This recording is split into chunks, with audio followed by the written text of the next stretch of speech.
morning. Buenos días a todos. Hyvää huomenta. Gumorron.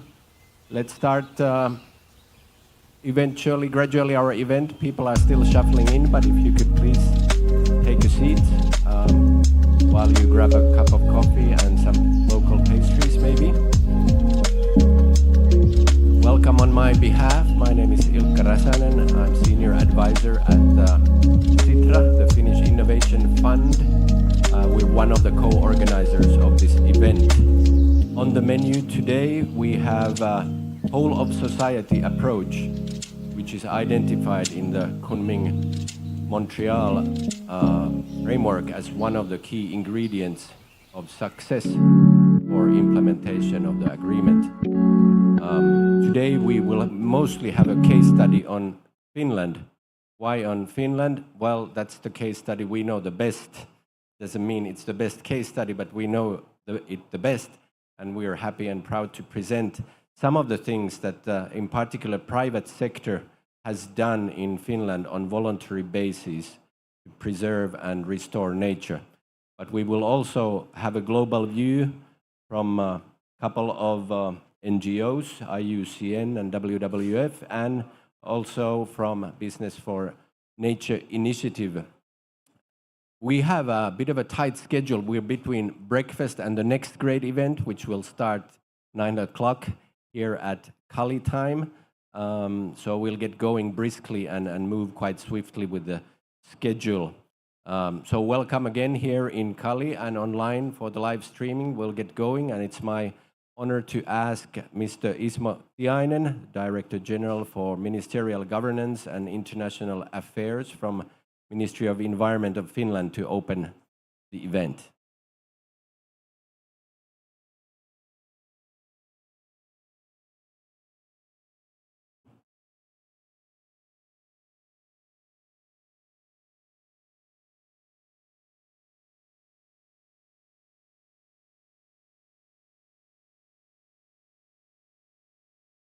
Good morning. Thank you, Ilkka, and dear colleagues, friends here in Kali, friends, colleagues online. Buenos dias. Good morning, gumorron, hyvää huomenta. I must say I'm extremely proud, happy, honored to be here to open this site event. I'm proud because we are here together with representatives from our government, from businesses and from NGOs. We are here as friends and good partners, knowing that in order to achieve our shared targets of global biodiversity framework, we all need to contribute. We need each other. We need each other to achieve peace with nature. And this event shows that we all really want to contribute. Implementation of the global biodiversity framework calls for the approach and concept of whole of society. In Finland, we have a long tradition of consensus seeking and putting our limited resources together while tackling challenges that concern whole society. My background actually is in water engineering, so example from water issues. Excellent example of achieving targets together is how we cleaned our lakes. Finland is known as a country of thousands of lakes. However, many of the lakes were in very bad condition in the 60s. Pulp and paper industry was one of the biggest polluters. People became concerned and wanted actions. In good cooperation with government administrations at different levels, industries, research institutes, legislation was upgraded, new technologies were developed together and put to use, and know-how was improved. NGOs had also an important role in that process. As a result, point source pollution from industry was curbed and the quality of waters began to improve. Now we have lakes clean from point pollution and competitive green and clean technologies for industries to treat their waters. This is a good example, it shows how good regulation and cooperation can produce better environment, creating jobs and welfare for people at the same time. Back to biodiversity. The current government program of Finland includes an objective to develop an operational model for companies to tackle biodiversity loss. We will develop this concept together with industry and civil society. Colleagues, a sound regulatory framework, it is needed to level the playing field. It should also enable and encourage innovations and investments, maybe new businesses. We need and welcome voluntary, real actions by the business community, both at national and global level, to bolster ambition. This is in the core of today's event. Finally, before we start, I would like to thank the Nature Positive Initiative for providing this fantastic facility. And of course, I would also like to thank Sitra and all our organizations for putting this exciting event together. Thank you very much.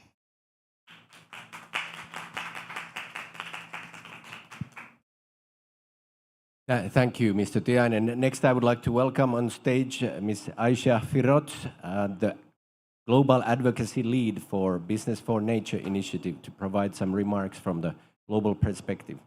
Welcome.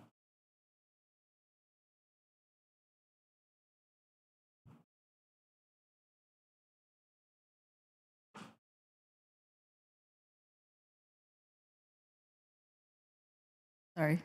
There we go. Thank you, Ilka, and hello, everyone. I'm Aisha Feroz. I'm the Advocacy Lead for Business for Nature. So Business for Nature, we are a global coalition of 100 plus businesses and organizations, and we seek to drive business action and policy ambition to achieve a nature-positive economy for all by 2030. So we are now 2 years into the implementation of the Global Biodiversity Framework.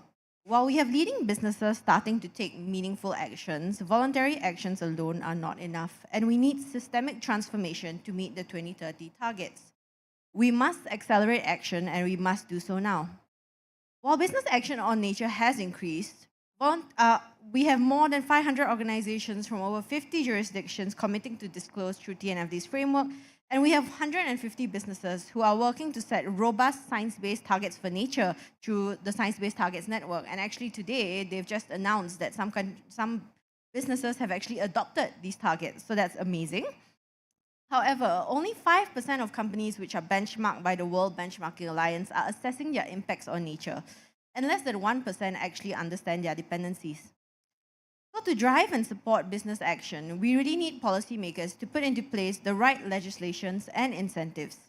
This includes clearly recognizing, formalizing, and defining the role of private sector in NBSAPs, as well as clarifying their responsibilities in implementing the key targets of the GBF. When governments do so, for example, through business and biodiversity action plans or sector-specific transition pathways, this can help and incentivize sectors to truly embrace the transition needed. To truly transform the business landscape, we need a positive feedback loop between government and business. In this regard, to further support business action, aligning public and private financial flows is necessary. Public and private partnerships should be promoted, and public sector finance should be matched by and linked to private sector investments and supported by robust governance systems. While increasing public and blended finance is essential, it cannot replace addressing the underlying structural, economic, and governance issues that contribute to nature loss. Governments and multilateral development banks' funding can mobilize additional private sector investment towards projects that benefit both society and the environment. This approach helps address the key concerns and barriers for private investors, such as investments which are perceived as risky or offering lower returns compared to other options. Essentially, to move towards a more nature-positive economy, we really need a whole-of-society approach where nature is valued and embedded in all decision-making, disclosure, and market mechanisms. To this end, both the public and private sector really need to co-lead this transformation to ensure that we can achieve the goals of the GBF by 2030. And I'm really looking forward to hear about the Finland case study about the whole-of-society approach. Thank you so much.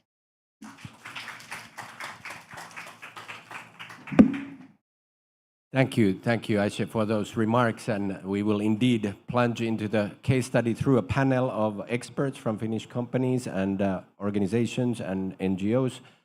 The panel is moderated by my colleague, Dr. Outi Haanperä. Outi, please welcome. And the rest of the panelists, you can take your seats as well. Thank you, Ilkka. And yes, please come on stage, Niina Elomaa, the Chief Sustainability Officer of S Group. Then Ulla Heinonen, Director of Confederation of Finnish Industry.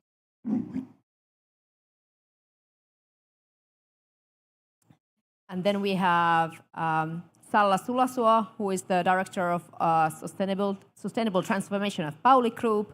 We have Mr. Juha Siikamäki, Chief Economist of IUCN, and Anne Tarvainen, Director of International Program of WWF Finland.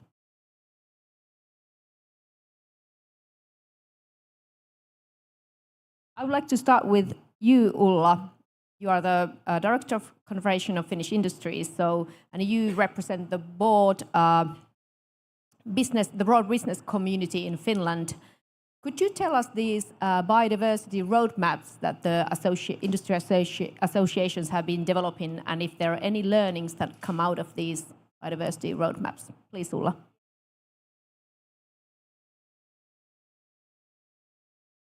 Okay, now it's working. Good morning, everybody. Sure, a few words about the Confederation of Finnish Industries. So we represent 19 different industry sectors, so very broad industry sector approach what we are doing.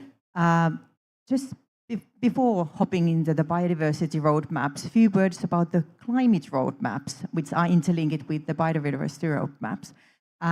We have in Finland very ambitious climate targets. So we want to be carbon negative by 2035. And we started to work with the target so that the government asked that for the industries, that if we set this kind of a target, how could you reach that? And it was kind of a bottom-up approach. And 19 different industry sectors started to work with this.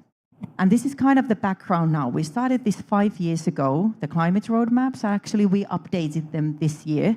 And it was a very positive results. Most of the roadmaps have been moving on, and actually in a more positive way than we thought. Okay, based on that, the climate has been a very important issue for Finnish business for a long time. And now, a couple of years ago, the biodiversity kind of raised the attention that, hey, what we should do with that? And many of the industry sectors, it was not any obligatory. This is a kind of a if the industry chooses to see that there is a need for this, we conducted in a Confederation of Finnish Industries a survey of the Finnish companies that how do they see the biodiversity and impact for their industry sector and their business, and 83% said that yes, we are aware of this and we see that it will be more and more important for us in the future. So this is kind of a background for why we did these biodiversity roadmaps. And now currently for around 9 industry sectors have built these roadmaps or kind of some kind of analyze that what are the important nature dependencies, what are the risks, what are the opportunities, set some KPIs, how to measure the progress and get some best practices. I would say now that for instance, energy, construction, food and drink technology, services, chemical industry, finance, and commerce have done something with micro roadmaps or analysis in this sector. Most of them have this kind of approach. Sorry for a very long background. They have this IBES approach, so moving on with these 5 dependencies or risks with the biodiversity and included the mitigation hierarchy. But what are the results is that kind of give the matter for this industry materials things from the biodiversity, dependencies, risks, and then also the opportunities and KPIs, how they could move on with the biodiversity work. That's brilliant, and it's a good learning that, yeah, you have something on the climate roadmaps, and then you take the learnings from there and move on with biodiversity. I would like to move on to Nina, next to me. S Group has done some very pioneering work in terms of, in Finland, pioneering work, but also global in terms of calculating your whole group's biodiversity footprint. And that's not an easy task when you have thousands of items in your shelves and you're also involved in services industry. Can you tell us a little bit what the motivations behind this work? What made you start doing that? And also if there are any learnings that have come out of that work. Please, Nina. Yes, thank you. The reason why we started actually this work is that we were looking at our sustainability strategy.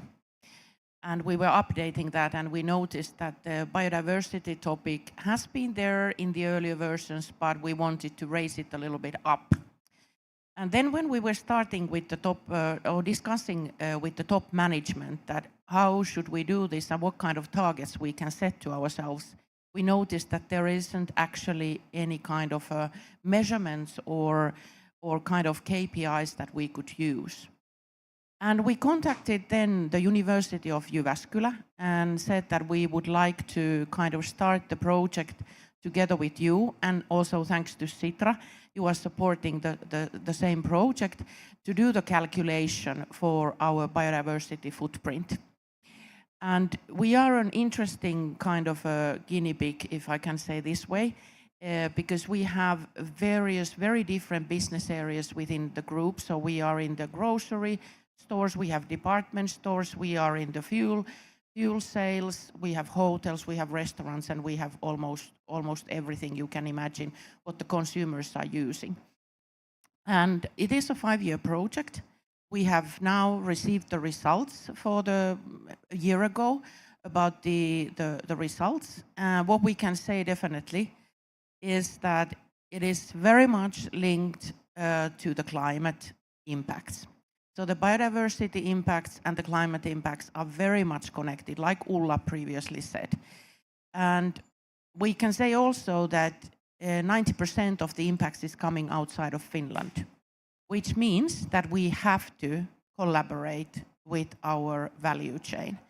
If we want to reduce the impact, we need to collaborate with our suppliers. And this was extremely important to notice. And this is why we started one, let's say, the kind of a pilot project together with our supplier related to bananas and growing bananas in Costa Rica. And there we are now doing a pilot work where we are building an ecological corridor alongside the area where the banana is growing. So we are trying to connect or create the connection for the disconnected area that there has been. What I can say is also that above 90% of all the impacts, 95% is related to the land, 95 to 98 to sea and freshwater areas. So it is extremely important to have this kind of a collaborative approach. Having said that, I want to also raise one extremely important topic in addition to this, and that is, as a retailer and working with the consumers, we have to tackle the overconsumption challenge. And that is related also to the way that we do business in the future. So we need to also change the business models, and that is extremely important. But the overconsumption for a company who is actually doing selling, you can imagine that it is extremely difficult discussion. But we have to take that up. And yeah, I think that's the learnings we have had. I would say collaboration and changing the business models. Thank you, Nina. And also the kind of, yes, you have to first have that analysis so you can take the right actions at the right place.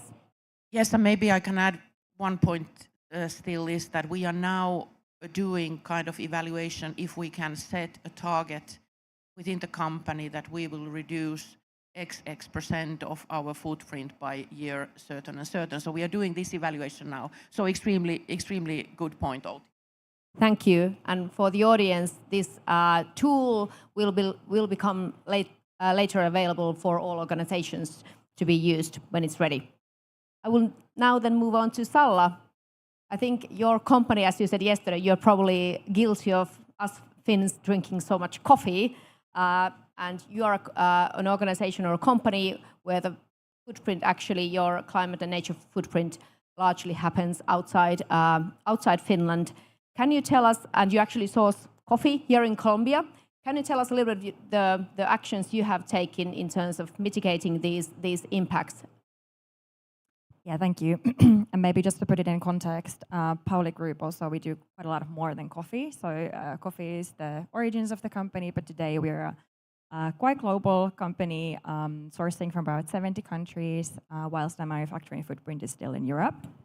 But in the portfolio, we have coffee. We source that from about 20 countries, but we have also a lot of other food products, such as in Tex-Mex, world cuisine. So if you buy a tortilla, for instance, in Europe, there's a good chance it's ours through our either own brands or then through our private label business.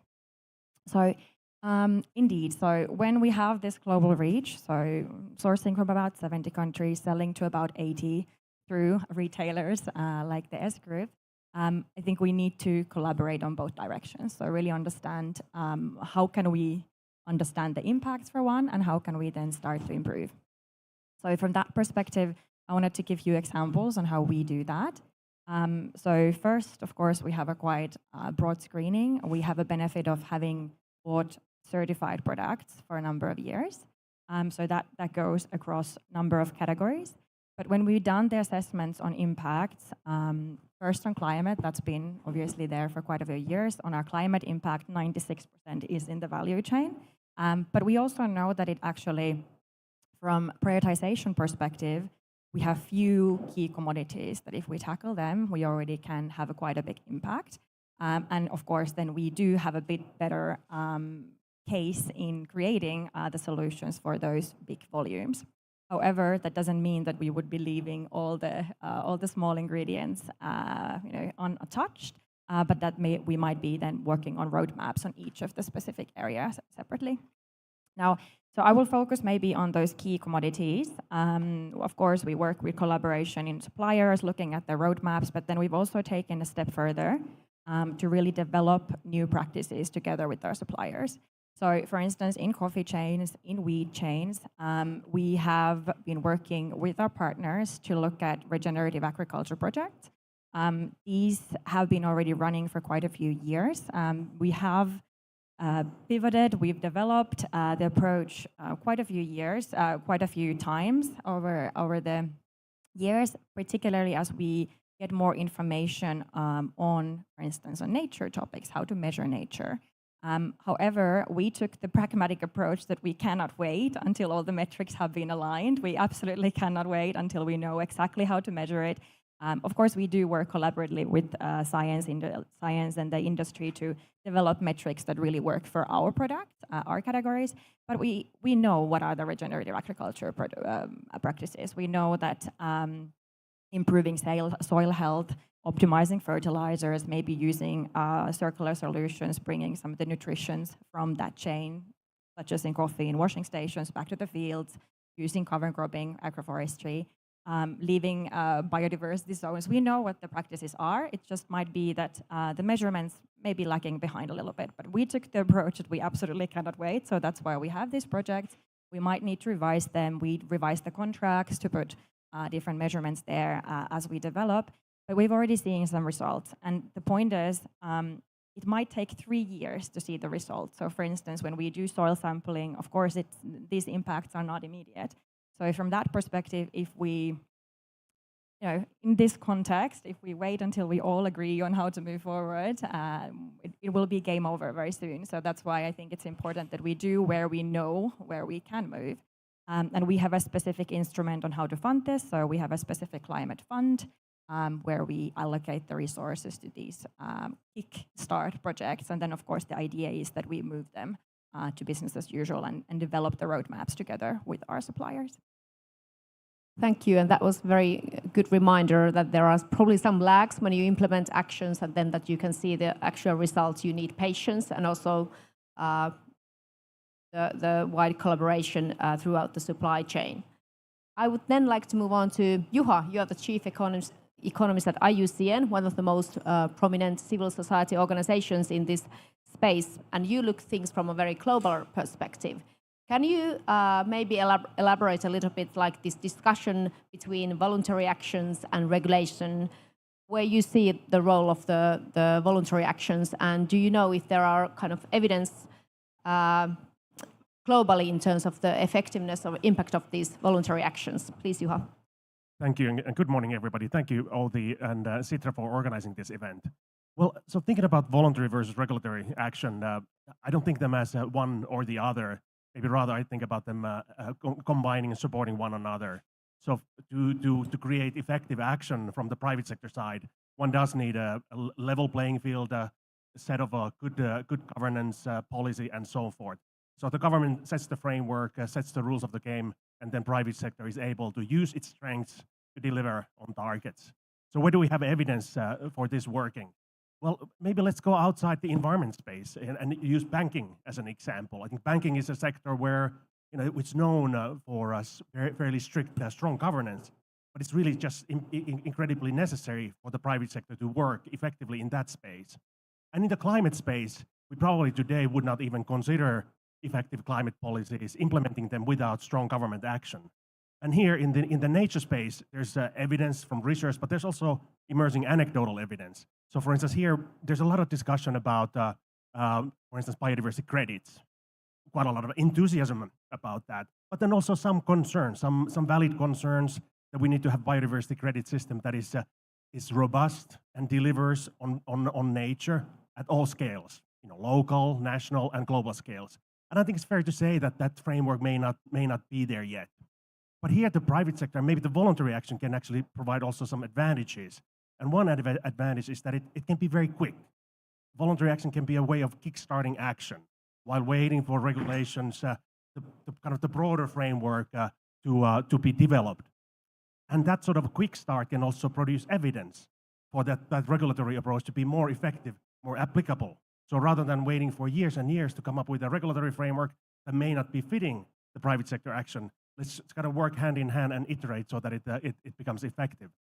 And another key advantage that also comes up here at COP16 is that sometimes voluntary action may be the approach that is politically feasible. Other approaches may not be politically feasible, or the appetite to support is not there. And here, one of the key items that is being discussed is the DSI financial instrument. So this is a digital sequence information on genetic resources.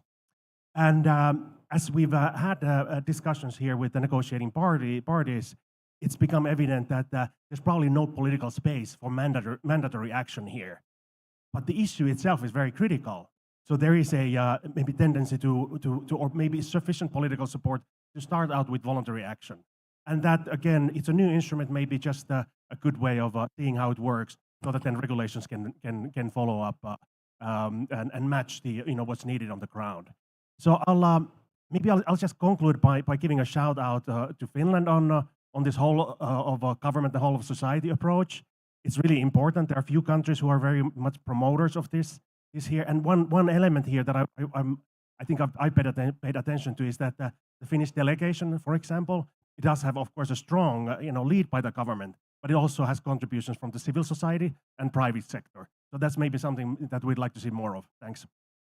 Thanks, Juha, and thanks also linking this discussion to the actual negotiations that are happening there as we speak. I would then like to move on to Anne.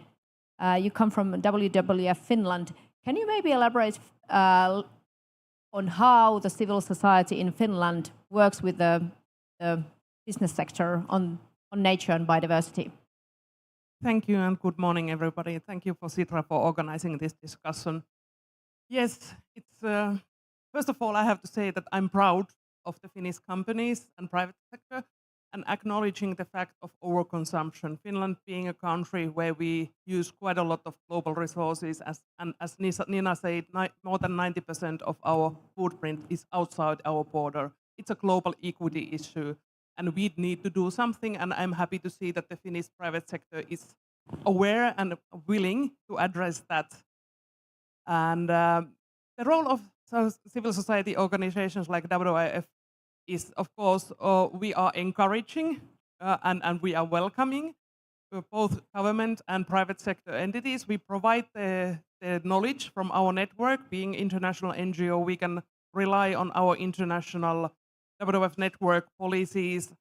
We have biodiversity risk filter, we have water risk filter, global tools which can be applied in Finland, and we have done that already.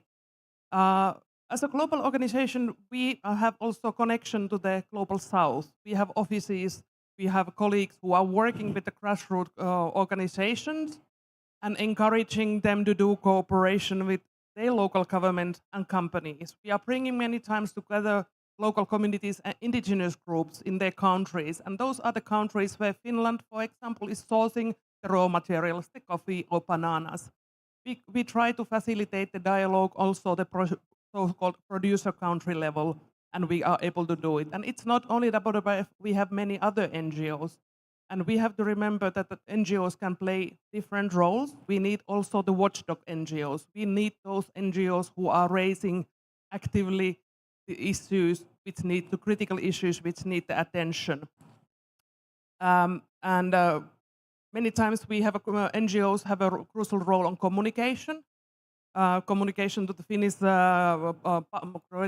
public, your customers, about these issues, creating awareness, what is sustainable way, how climate change and biodiversity is linked to our consumption habits, for example, food consumption. And I would like to congratulate also these Finnish companies that we encourage companies to do advocacy. It's we as an NGO, we can raise the things to the international area, but I'm proud that these companies are participating, the Finnish delegations, in climate negotiations and here in the biodiversity, and bringing their experiences, encouraging other companies, and encouraging also our own government maybe to make even broader actions. Because like in Finland at the moment, we don't have a MBSAP yet, but hopefully soon we will have a very ambitious MBSAP which enables all of us participating as whole of society on contributing.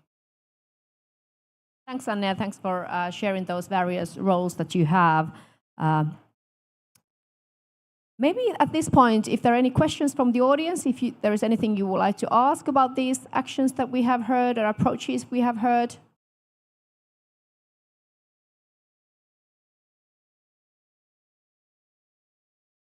Okay.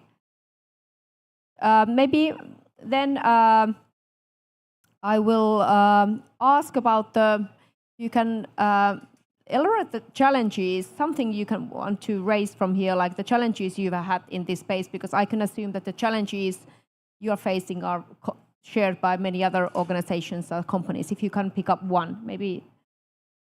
Yes, maybe referring also what Juha said, and was referring to these kind of private sector approaches and the voluntary actions.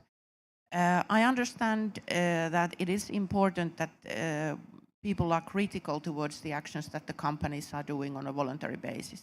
It's okay.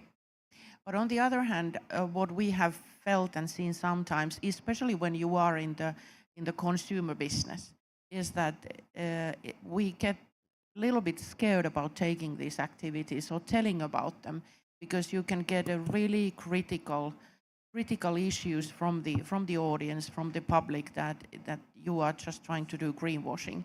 And in this context, I want to raise, and that is why I think it's extremely important what Juha said, that there are these frames, there are certain rules that we are on a high level we are agreeing upon, because then we can refer to those and say that this is what we are trying to do.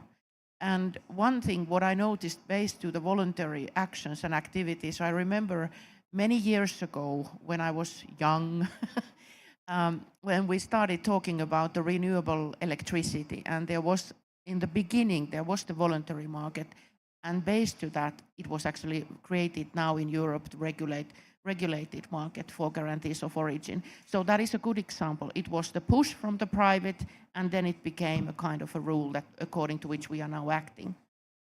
But the challenge is definitely sometimes what the public says about these voluntary actions. Are they trusting us? Because we are companies. Yeah, very good point, Nina. And all the actions are needed at this point, and we don't have the measurements and KPIs and data there yet.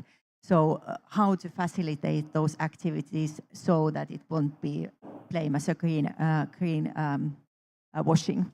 Actually, I have 3 points, which kind of obstacles that we have found with working with the companies is that the regulation. Like circular economy is a very important tool when tackling the climate change as well as the biodiversity. But actually, we do have some hindrances and inconsistent regulations that supports a circular economy, for instance, in waste and chemical regulation. Then we have found out that the affordable finance could be a problem because, as discussed in the other panels also, that this biodiversity, it's difficult to find the business case in the beginning. So how to find the finance for this? This is something that we should also target on. And then this wide range of indicators and obtaining the data, finding the data from the supply chain, and then figure out the KPIs that are relevant.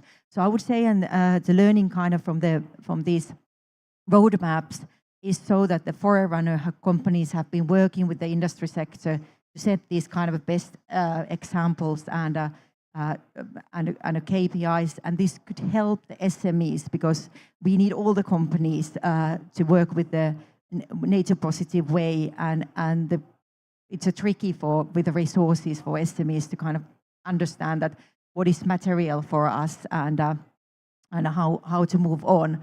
So there is a good way in a way, even though there are some could say it's only paper, this kind of a roadmaps, but we really see that it gives a good guidelines to start with. And then it's also one good point with these roadmaps is that it will highlight the sector integrations. No industry is alone. Everything happens in the value chain, and this will highlight the kind of the interlinkages also for the company to understand what are the relevant for us. Yeah, great points, and I don't want to repeat anything, but really just to building mainly what Anne said, and Ulla, you also alluded to this. I think when we do look at the scaling, that's where we need somehow to partner up to understand who else is working in the same landscape, and that's what we're trying to map as well. But then also to be able to be effective in this advocacy, I think it's helpful that there are partners to really understand, how can we maybe influence or support to look at the developments in the countries where we source. And I think from that perspective, no one company can really do this alone. I think for us, we've used a lot of the great tools that NGOs and other organizations provide, like just as risk filters or red lists and others. And there are a lot of tools out there, but I think there's still something missing in the connection between the conservation community and the business community. I think it's very visible because I've had really great conversations here, and sometimes it feels like, okay, why didn't we know about this? Or we feel we've already done a lot of work. Of course, we have a lot of work ahead of us, but at the same time, I think we have quite a lot to work on, but somehow we need to bridge that gap and just to be able to, collectively use the right tools. So I would say that that's, I guess, a hopeful thing, but also a challenge at this point. Yeah, maybe I'll just follow up on that and kind of thinking about long term and near term. So it's important to recognize that this is all work in progress, and we need to get going. And it's great that private sector is keeping going, but then we also need to go beyond sort of CSR type of activities that are more sort of opportunistic. And this comes up, for instance, in discussions with private sector finance, in that in the current landscape, the regulatory frameworks are not there. Metrics are not quite there. So as an actor in that space, you're sort of bound to be in that CSR space. But in order to really scale it up, you need much stronger regulation and much more comprehensive data and metrics. But again, you don't observe that unless you give it a try first with a voluntary approach. And so the direction of travel is important. Thanks. Maybe I bring up one big issue which has been discussed here in the negotiations is the funding and resource mobilization, and the discussion about ODA funding and need of the ODA funding. I think that there's a lot of challenges in the producer countries, and they definitely need help and ODA funding to address those and build the capacity to have the local MPSAPs and produce data on biodiversity impacts of the production in their own countries. And because it's needed, and we need, I think, everybody says that the private finance has a role. Yes, it has a role, but we need to first have a capacity in all countries to use the private funding as well. And that's why the ODA funding is needed, to have the data on the producer countries, create the networks, have a kind of local understanding and governance structure through MPSAPs to assess the impacts and promote sustainable production and sustainable development in the countries. Thank you very much. I think we are approaching the end of this discussion, and to wrap up this, I would like you to bring like one idea or new thought that you have gathered here in the COP that you will take home to your organization. Who would like to start? Yes, it was kind of a learning from one panel, or it's kind of a new way of thinking, is that we have been working with the business sector very like linear way, and so that we have optimized everything. So kind of we have narrowed down the options and, for instance, the species that we use or resources that we use. So I think we should move, the circular is the one, but also diversified. So the diversity is there. Also the things, resources that we use, but also the things that we work together, all the suppliers. So it's more like linear, from linear and optimized to circular and diversified. I learned from the Business and Biodiversity Forum, it became clear to me how important it is that when we have this global biodiversity framework, and then we are doing the national plans and the strategies, and then we have then the companies should be promoting that. It is extremely important that they are all aligned. And that's why I urge that the NBSAPs are actually done, and because it helps us also companies to be able to support the big global targets. And I hope we are not going to make the same mistake we did with the climate. So I think that's what I learned from that forum. And I'll take that and think about it very, very, very much.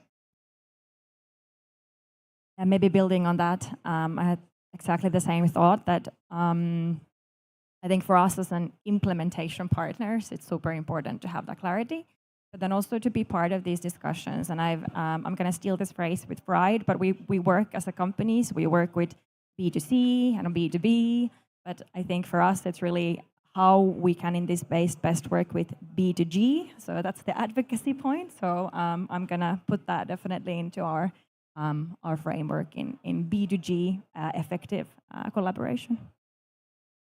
Thanks, and I'll follow up on these comments by stressing the need to develop those NBSAPs, and especially there's a great deal of hope and demand for a strong private sector action, and I would just welcome countries and private sector to work together to develop national biodiversity finance plans as part of that NBSAP, so that then we can have meaningful action there, and again start learning and moving in the right direction. Thanks. Thank you, Juha. The financial plans are needed. Is it the ODA funding or other funding? There needs to be a plan to finance the NBSAPs. I think that the WWF and other NGOs, I think that it's important that we bring governments and companies together possible, and many times NGOs play the facilitation role. I think that it's something what we knew and something what we will continue, and it's strengthened here, that together possible. Thank you so much. And maybe I'm not going to try to summarize everything, but maybe a few reflections that I got from this discussion. First of all, we have a variety of actions that is already taking place related to the measurements, the footprint of organizations, the roadmaps, and also how technology is used, for example, in regenerative agriculture.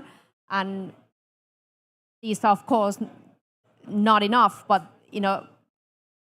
it's possible that these will, for example, the learnings from these will feed into regulations. That is very important to keep that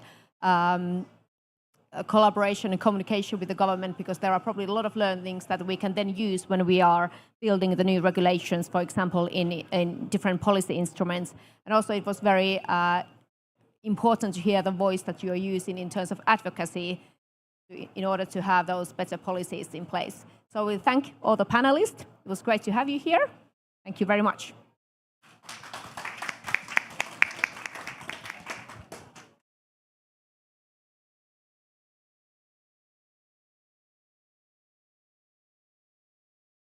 Thank you. Thank you for the panelists. Thanks for our speakers and our audience who braved the rain and the traffic this morning. And thanks to Nature Positive Initiative for providing this fantastic venue. And have a good day, everybody. Bye.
Hello. Good morning, everyone. Please come in and join us. We're going to get started very soon. So we're going to have three groups of tables here. NPI metrics one, I think, is next door. I'm going to jump ahead here just to help you, to give you some context for the different groups. We've got A, B, and C on these little notes in the middle of the circles, and that represents different representatives from Nature Tech Collective members who will be at each grouping. Oh yeah, thank you. You're in the right place, excellent. So yes, we're going to have three groups of sessions. So please come in. Please come in and take a seat wherever you would like. Each group is going to have a slightly different topic to discuss.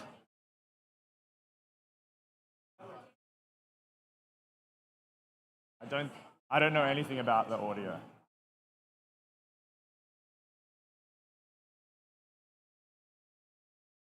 Okay. Everyone's having a look.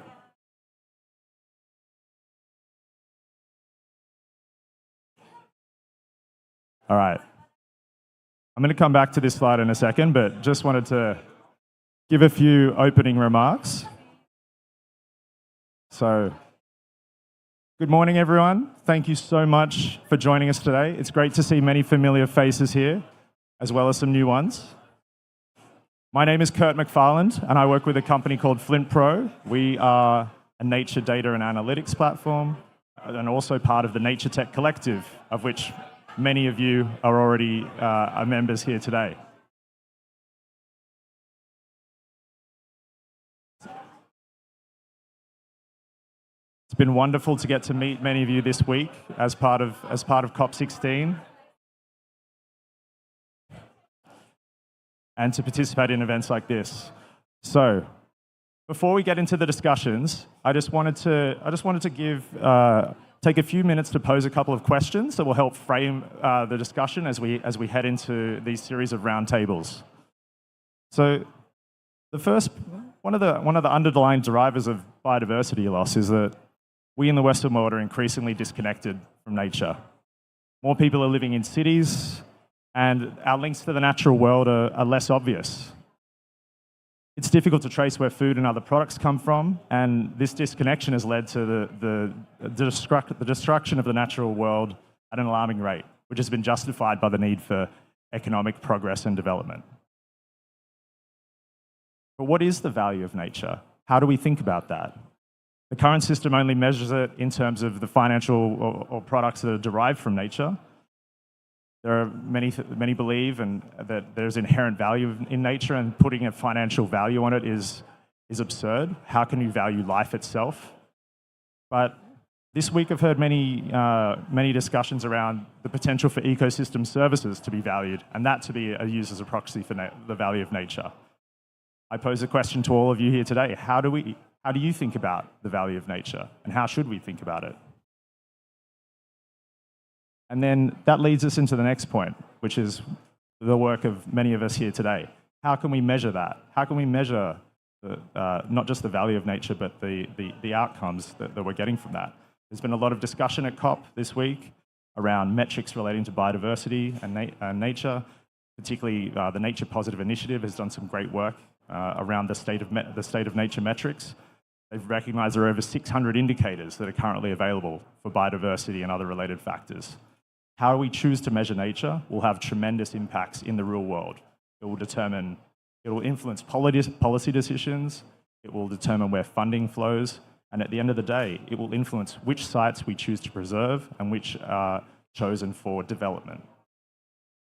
So, with those comments, I would like to introduce, well, I'm not going to introduce everyone at each group. However, as those who are just joining us, we have three groups represented here today. I'm going to suggest that each of the representatives at each of the tables takes a couple of minutes to introduce themselves and their work, and its relation to the question or to the topic for each table. We're going to then have around 20 minutes or so for each group to facilitate a discussion, and then I'll leave a couple of minutes at the end to give for a representative to give a couple of key themes that emerge from that discussion and to share with the wider group. So we're not going to necessarily, it's going to be within your groups, we're not going to use mics as such, except to report back. And with that, I'll turn it over to the hosts of each table. So thank you, I hope it's a great discussion. And I'll, I guess just be mindful of your time you're talking and allow as many voices to be heard as possible in the conversation. So thank you, over to you.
Okay, everyone, maybe just take another minute or so to wrap up your discussion and think about someone from your group who might like to give report back with some comments from the discussion or a summary of the key themes.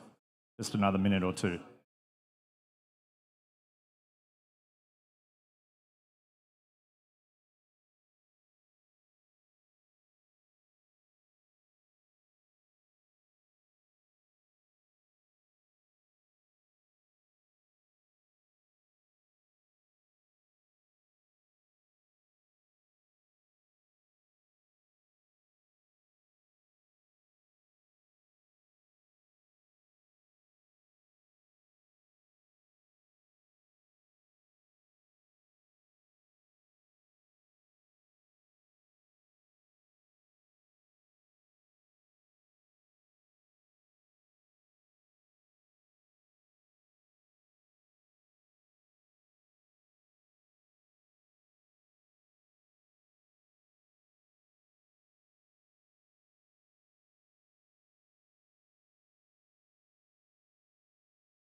Okay, everyone. Hope those discussions have been incredibly rich. I've been wandering around. I've heard a lot of great topics being discussed. I think what we might do just to bring everyone back together is to have a representative from each group to just take a minute or so. There's a mic, there should be a mic at each table, at each discussion. I don't know if there's a representative that someone wants to just take a minute just to give some themes that were discussed, some key points that came out, and we'll just go, Sure. group by group. Okay, So starting with group A here. begrudgingly nominated by my group, but we had a fascinating discussion about metrics and about how how do we ensure that the things that are measured to monitor biodiversity are representative of what's happening actually, and how do we comply with current standards of reporting for these. It's a complex problem because there's a lot of disconnection between these metrics and what's actually done in the field and how we can do it. But I'm happy. This is a very small portion of our discussion. If anyone from the group wants to complement, please.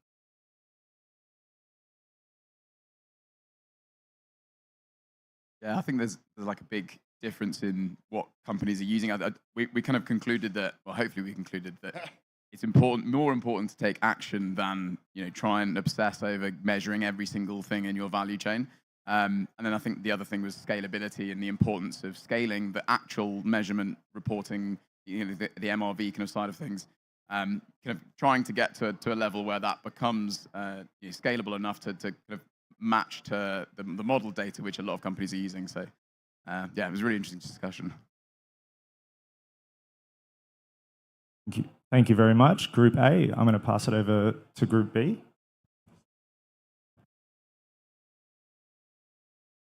No. Okay, now it's on. Great. So we tried to determine if there's any consensus developing among customers for the use cases that they're looking for using nature technology. And there was consensus that specifically in Europe, what's bringing a lot of customers to the table is regulation, particularly Corporate Sustainability Reporting Directive, CSRD. And then the ways that we can ensure that if they come to the table for that regulation requirement, how do we ensure that it's still driving actual value in terms of risk reduction and positive environmental outcomes? There was some discussion about opportunities, particularly I think you're working on opportunities, which is something that's heard from customers less. And then we also discussed the application to particular industries like regenerative agriculture, for example. At times, that's what's bringing finance to the table to finance that transition, as well as the application to insurance. I probably missed a lot, so that's it. Thank you very much, Yoni. Okay, Group C. So we first started discussing the main things that are needed to enable unlock finance, which if we had to kind of summarize, it's really trust, building trust in the project developers and the management plans, the business plans, the way the money is being spent and allocated, but also truth, which is the transparency and enabling markets to tell the ecological truth, because in reality, the financial value of nature is not being factored into financial decision-making. We also had a really interesting discussion or question that James posed, which is, should we be looking at greening the financial system or providing green products, and which one is more incremental versus scalable? So we discussed some models that we've been seeing. For example, infrastructure debt is now something that insurance companies are looking at in emerging markets, but also looking at bundling climate objectives like to reduce emissions, but also nature-based solutions to reduce potential damages to infrastructure as a way to kind of bundle all of the nature, climate risk in one vehicle. And does anyone want to add anything from the group? That's great. Thank you so much. Thank you, everyone. Okay, so that is the end of session 1. We're going to now move on to session 2. You are free to stay in the same groups, or you're able to mix it up. So we're now going to have the same A, B, and C structure, but with different representatives facilitating different topics of discussion. The overall session 2 is about driving policy and action for a nature-positive future, and these are the topics and the groups here. So I'll give us a minute or two to get into these groups, and then we can do a similar format just now.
Okay, everyone, we're almost at the end of the session today. I'm mindful of time for everyone. So if you could just begin to wrap up and please nominate a spokesperson from each group to report back with a few themes from your discussion.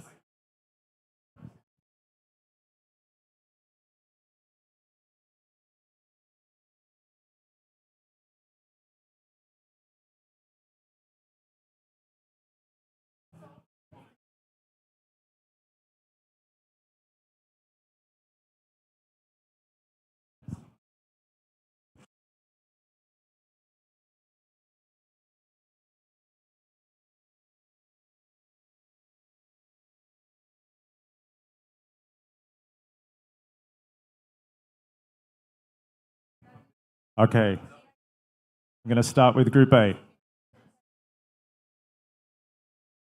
So I'm not sure how many people are listening, to be honest. So I'll just tell everyone what we talked about. Yeah, okay. So we'll just stay in our group and just tell each other. Yeah, we really opening up here, aren't I?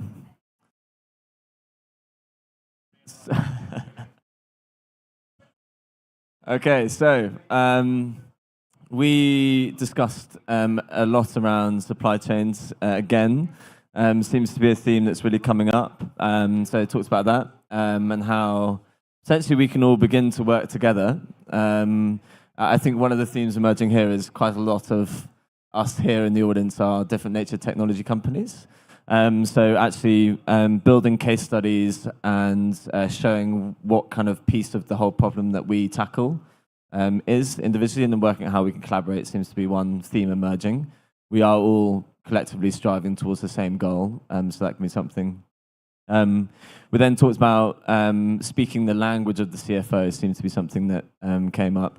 We're talking about risk management and using advanced technologies for that.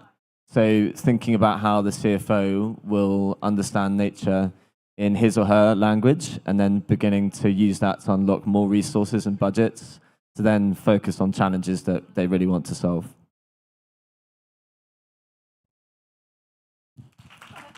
Thank you very much. Pass it to Group B. Is there a mic? Hi, everybody. So we've been talking about a lot on how can we create strategies where the market, the nature market, is not only a voluntary market, but how can it be sort of mandatory for companies in Latin America? But in a Latin American context, we have a lot of informal businesses. There's regulations that have been created from the EU that weren't consulted with Latin American producers, and they're basically impossible to meet at some point. And we lack these kind of mechanisms to include, to be inclusive with Latin American context. Yeah, do you want to add something?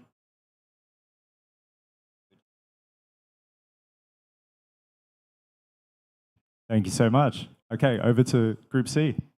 I'm going to be super irresponsible summarizing because I arrived late, but sort of what we ended up on are very similar things. So first, we need to speak the companies, the corporations' language. We might find a champion who's super excited about our solution, what we offer, but that champion needs to do an internal sale to their internal customer, and we need to help them speak their language. And for example, finding the functional unit that they already use inside the company. Quick example, on an airline, passenger kilometers. If that's the indicator that they're already using for other ways to evaluate their business, let's try to bring biodiversity, nature, and other variables to the language that they already speak.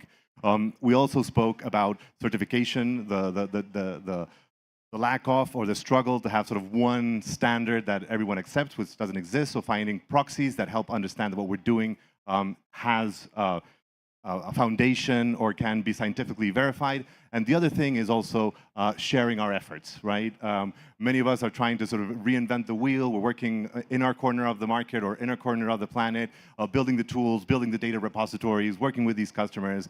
Whenever we reach out to other startups, there's a huge intention to share, and it's something we need to sort of formalize a little bit better. Instead of every one of us one-to-one calling each other and sharing data, finding ways to make this data that we're all trying to this data gap that we're trying to close to make it readily available, and continue to share these good experiences. When we realize that there's one market that is looking for these kinds of tools and how they're looking for it, not one of us is going to be able to work with all of them. So we need to share also this progress so that every one of us can help move this whole movement forward.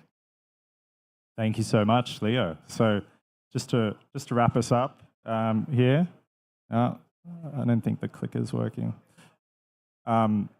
Yeah, so I think one of the things that was emerging was alignment, the importance of alignment and collaboration, and it's been fantastic to meet so many peers here today, and I think we should, here we go, looking ahead. So I think looking ahead, let's collaborate. Here's a link to the latest report from the Nature Tech Collective that you can download and see here, and I think let's continue to align and make sure that we are presenting, making it easier for the customers that we're talking to understand what we're doing and understand the value that we're unlocking. And I think that's going to help us move the entire space forward. So thank you so much for everyone for, yes, I was just going to say, presenters or facilitators, please come up to the stage and we can get a group photo. But thank you so much for participating. Amazing.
morning, everyone. Okay, that works.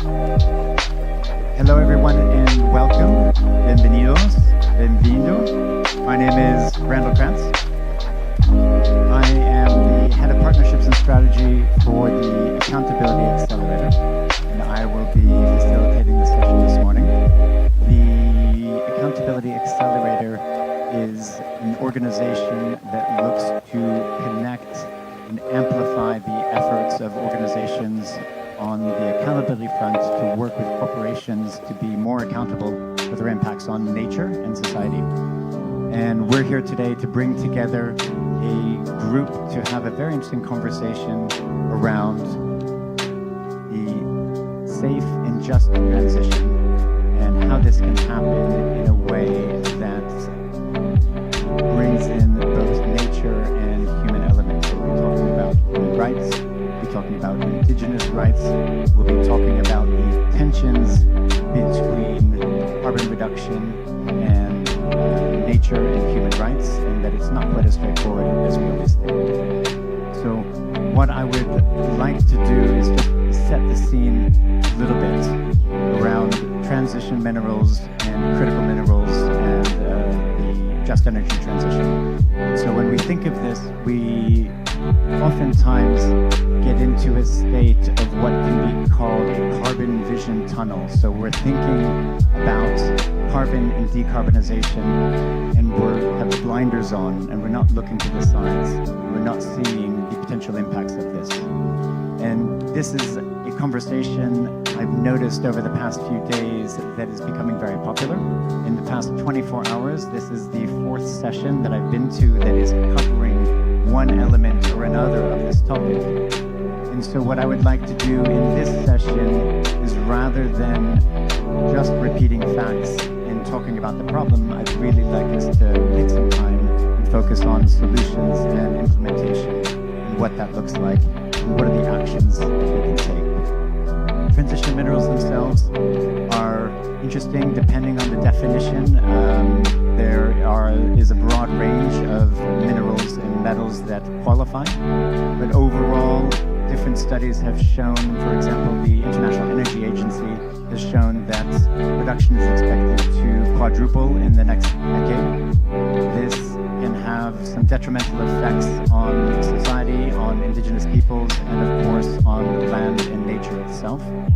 If this continues unbridled, we are likely to find ourselves with another challenge as big as our fossil fuel challenge, but something that is completely inadvertent and that we're accidentally pushing through because we have our carbon blinders on. And so I drive an electric car, I have a cell phone, I am complicit, we are all complicit in this, the use of these minerals, but at the same time, we need to be mindful. We need to make sure that the safeguards are in place. And from what I've been hearing over the past day, is that many of the safeguards are in place, but they're not enforced, which brings us to the topic of accountability. When you have governments that have put laws in place that are ignored, when you have NGOs that are talking about the right thing to do, but nobody's listening, what does it look like when you start to bring these practices together? So what I would like to do is I'd like for us to have the scene set from the perspective of Indigenous peoples. And I'm going to invite Hindu Ibrahim, chair of the Indigenous Peoples Forum, to come to the stage and set the scene a little bit about some of the work that she and many others have been doing to bring the concept of Indigenous rights into the conversation around just transition. And they've been working on this for months and just launched a really important piece yesterday that she'll talk to us about for a minute. And then I will invite our panelists to take the stage. We'll have a Q&A session, and we will make sure that we open it up to the audience. So please think of the questions that you would like to ask. Meanwhile, Hindu, over to you. Thank you very much, and good morning, everybody. Hi, sister.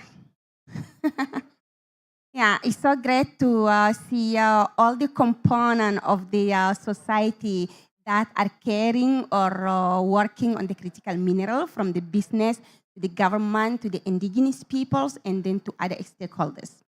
So let me tell you why, as indigenous peoples, we say it is so crucial that we just to give our positions and our guidance and principles and protocol on just transitions and what is that meaning. So as all the world is moving now, and let's go to the green development, green innovations, and to the just transition. So it's all talking about our land, our territories as indigenous peoples. So when we wanted to have a sustainability, so we have to think about our action and inaction. So we do have the Global Steering Committee composed by the 7 socio-cultural regions of indigenous peoples. So we do have representatives that meet over 2 years to agree on what will be the process to meet and then to come up with the positions. So during the 2 years, we have the consultations in person, online, and then we had our summit from the 8th to the 10th October in Geneva. We had around 100 indigenous peoples representatives. We have around 50 plus partners that attended with us. During the 3 days discussions, each region presented whether they are impacted, whether they are benefiting, whether they have the mineral in the regions, whether there is any closer or far relationship with the critical minerals. It has been so rich discussions through all the languages, working group, etc. And at the end of the day, we agree in a consensus document. We do not vote. We just agree on what is the consensus. And this is the document we launched yesterday. It's called Principles and Protocol of Indigenous Peoples to Just Transitions. And just transition not only for minerals, it's also for agriculture, it's also for development, because everything for indigenous peoples is holistically and interconnected. So you will have the document in our webpage. You can have also some copy printed here with our Chief of Secretary Brian there. So then you can have it in French, English, Spanish, Portuguese, and Russian as all our working language. But I wanted to tell you a little bit about this document. The first outcome is, like you can see, we have an introduction that represents all what indigenous peoples agreed on need. So that's why it is a little bit long, but it has to be consensual and take all the issues of indigenous peoples. The second, we agree on the vision. What is our vision for just transitions as indigenous peoples? While the world is talking about maybe the critical minerals for the car or for whatever, for us, our vision is holistically to fix the problem of the planet. It's not to make a money out of it or to create a divisions or inequality. The second is we say, let us see what's the meaning of just transition for indigenous peoples. And the meaning, let's be clear, is not a definition for us. It is the understanding of the just transition for indigenous peoples. We cannot define, it can take us pages to do that. And it can take us ages because each indigenous communities are different with a different reality. But our understanding of the just transition, that was the meaning we present.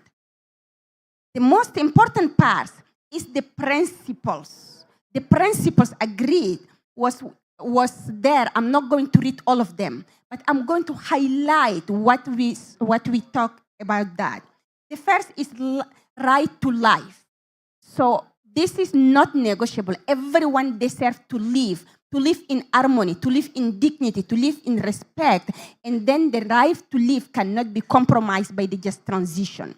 The second is right to self-determination and sovereignty of indigenous peoples. So self-determination is not also negotiable for indigenous peoples. We can decide of what we want, and we can decide on our sovereignty that as indigenous peoples, really based on the UN Declaration on the Right of Indigenous Peoples. The third one is decolonizations. As you know, we cannot just accept the way that the green or greening of the world, again, repeat the colonization way. So how the decolonization can work in a separate doctrine of indigenous peoples to do not really come up with the first solutions to say we discover, but at the end of the day, it is colonialization of indigenous land. The fourth for us was the reparation, land back, and full restoration of the land territories, waters, and resources. Our land territories, as for too long, steal it, and they are continuously to get stealed because they are discovering resources there. And we cannot also compromise that we wanted to have our land back, our resources to be respected, our territories, the water are getting polluted when we are talking about all these transitions, and water is alive, it cannot be negotiable also. The fifth one is the respect for indigenous people's way of life. Our way of living sustained us for thousands of years. And this way of living can be respected. This is our knowledge from our ancestors. This is what put us to protect all the world's biodiversity. And this is a very important principle when we talk about the just transitions around food, around agriculture, etc. The sixth one is transparency and accountability. When you look at what is happening around the world, the transparency, they say, they put only the minimum. They do not put like a right transparency on where they are doing those minerals and how they access benefit sharing and what is the accountability measure, who is responsible of what. So those are the principles we really put on it to account people to get more transparency. The seventh is historical reparation. The historical reparation for us is to guarantee from all the economic and non-economic history. You remember when they discover oil, so then they say like, oh, there is an oil there, and then it is a good economy. But like, no, now when we are in this climate change pathway, biodiversity loss, etc. So for us, it is so important to repair the right of indigenous peoples, to respect the right of indigenous peoples. The eighth is the full protections of indigenous peoples. There are a lot of criminalization of indigenous peoples. We are getting killed just to protect our land, our resources. So this is not acceptable for us. There is need of protections of indigenous peoples to do not criminalize us, to respect our culture and not torture. There are so many things that are happening there. The ninth is recognition of indigenous people's role and responsibility. We do not only asking the company or the government. We also know our role and responsibility because it is a common need for everyone and each. And then the 10 is maintaining 1.5 degree. We can do whatever that we want on just transition. If we do not keep 1.5 degree alive, that means we are not respecting the just transition. And for us, it is the issue of life. So 1.5 cannot be just like a number. It can be a real goal that we have to achieve. Then the 11, who is the last one, is the right-based approach to supply chain. So of course we know that there is a lot of businesses that's going out. So then this right to the market, access to the market, but with the free, prior, informed consent, if we say yes, what will be the benefit, etc., can be defined on that. So those are the 11 principles. We agree on them in a consensus. And based on these principles, we just to give a guidance because it's easy to say like, this is our red line, but how you can implement it is the most important. So we give a guidance on how we can implement it, and this is the commitment of action for implementations. I'm not going to read through them. I'm going just to tell you.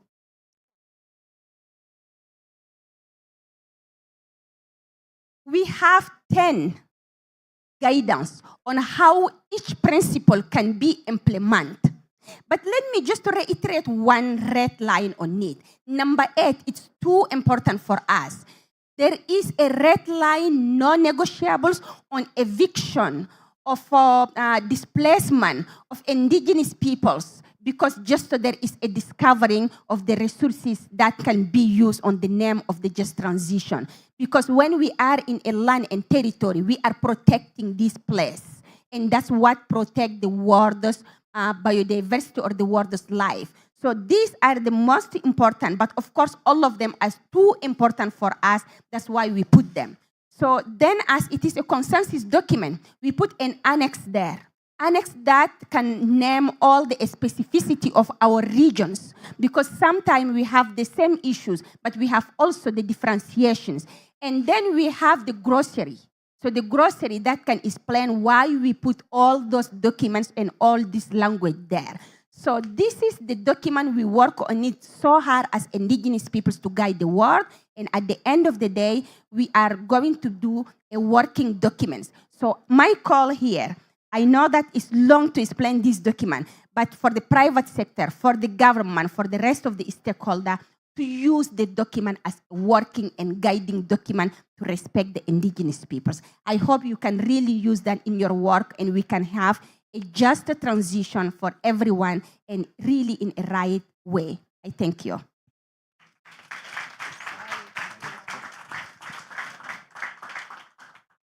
Thank you, Hindu, for that. Now I'd like to go back one slide to the QR code here. For the panel, that panel will be multilingual. The minister will be speaking in Portuguese. So if you need translation, please scan this link. It's through an app on your phone, so you'll be needing to use your headphones, which hopefully you have with you. And we'll keep that up for just a minute while I welcome the panel to take the stage. So I would like to welcome Brian Bixcool, Global Coordinator for SURGE, which is Securing Indigenous People's Rights in the Green Economy. Brian, if you can join us on stage. I'd like to welcome Akanksha Khatri, Head of Nature and Biodiversity at the World Economic Forum, to join us. Hindu, I would like to bring you back up on stage, of course. Hindu Ibrahim, who you just heard from. And finally, I would like to welcome to the stage Sonia Guajajara, Minister, the first Minister of Indigenous Rights of Brazil. Please join us on stage. Thank you.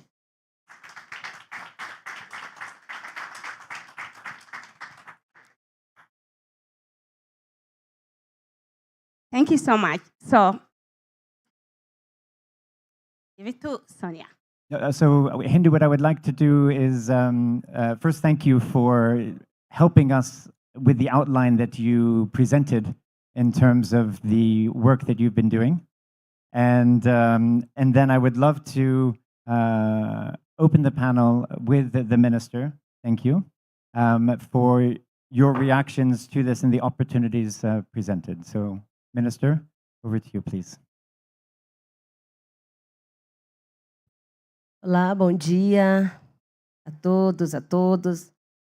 Quero primeiro agradecer pelo convite e a oportunidade de estar aqui para falar e debater sobre um tema tão crucial que é a mineração hoje, não só no Brasil, não só nos territórios indígenas, mas a mineração no mundo, né? Então, nós estamos hoje, né, no Brasil com essa oportunidade de estar participando diretamente do governo federal com o Ministério dos Povos Indígenas e a presença indígena fazendo parte do Poder Executivo. Então, é a primeira vez na história que a gente está ocupando cargos estratégicos no governo federal, né? E, logo de início, o nosso maior desafio foi visibilizar o que já vinha acontecendo, né, com a exploração ilegal de minérios dentro dos territórios indígenas. E o primeiro caso foi o território Yanomami, né? Os Yanomami e Ecuana já avisavam há muito tempo que havia ali um genocídio dos povos indígenas e um ecocídio do meio ambiente, daquele território. E isso estava sendo totalmente escondido pelos governos, né, e que não conseguiam trazer à tona a gravidade naquela situação. Então, logo no 20º dia do governo federal, o presidente Lula anunciou ali um estado de emergência e nós nos envolvemos com mais de 20 ministérios, porque primeiro se visibilizou a questão da desnutrição. A princípio seria uma questão de saúde, mas ao tentar resolver essa questão da desnutrição crônica que estava ali, nós entendemos que isso tinha uma causa. e a causa era a presença de garimpeiros ilegais. Um território com 30 mil indígenas tinha 20 mil garimpeiros ilegais ali dentro. Então, a gente começou esse trabalho de retirar esses garimpeiros, né? Então, começamos também a mostrar que não só o Yanomami, mas outros territórios também tinham o mesmo problema. A exemplo do território Munduruku, do território Caiapó e outros territórios indígenas na Amazônia. Mas a questão da mineração não afeta somente a Amazônia, afeta também o Nordeste brasileiro fortemente, por conta agora dessa demanda também de outros minérios para a transição justa, né? Para a transição energética. Então, esses povos também têm ali problemas sérios, né, com a mineração, com essa demanda por mais minérios, né? Então, eu quero ressaltar também aqui o histórico fato, né, criminoso que foi Brumadinho, Mariana, né, que agora tentam se achar uma forma de fazer a reparação, mas quanto vale, né? Quanto vale a vida das pessoas? Quanto vale, né, essas vidas perdidas e todo esse impacto que fica a partir de destruição, de rompimentos de barragens como esse que aconteceu ali, né? Então, a oportunidade é que nós, enquanto Ministério dos Povos Indígenas, estamos trazendo esse mapeamento a partir também de outros estudos, de outras entidades que trabalham também já com esses impactos, e a gente encontre formas de reduzir, né, esses impactos. Então, segundo os dados da Amazônia Minada, né, uma iniciativa que mapeia a sobreposição e tangenciamento de direitos minerários e territórios indígenas, apenas na Amazônia existem 262 terras indígenas afetadas por interesses minerários. Muitos destes impactos são causados por empresas de países que aqui defendem os direitos indígenas e os protocolos de consultas e consentimento livre, prévio e informado. Então, vejam só, né? A natureza já está em transição. Cabe a nós decidirmos que tipo de transição vamos dar apoio. Não pode cair sobre a natureza e os povos indígenas o ônus de mais este processo. Foi a partir do roubo dos nossos subsolo que os países centrais se desenvolveram, mas cuja conta a natureza está cobrando agora. Portanto, o maior risco que existe é seguirmos em nome sempre do que é urgente, que no passado era o desenvolvimento e agora é a transição justa. Seguimos destruindo direitos, aumentando violência e a exploração nos territórios. E aí termino dizendo, né, que eu sei que estamos nessa linha com a mensagem de paz com a natureza. Aqui, né, como se discute nesta COP, que sem uma justa transição de incorporação dos povos, né, ganham todos os setores extremistas e negacionistas, que lucram com o desastre ambiental, o racismo ambiental e o drama das pessoas. E é por isso que aqui nós marcamos essa presença, enquanto povos indígenas, enquanto governo federal no Brasil, nós, povos indígenas, dentro desse governo, que é necessário incluir a participação indígena nas tomadas de decisão. É importante escutar os movimentos sociais, é importante respeitar esses modos de vida, que são, né, alertas que os povos indígenas vêm fazendo há muito tempo, né? E agora chegou a hora de dizer que não temos mais tempo. Precisamos agora de implementações, precisamos agora de apoios corretos e investimentos para que a gente possa, né, não só reduzir danos, mas evitar esse tipo de exploração que só destrói, né, a vida, que só destrói o nosso planeta.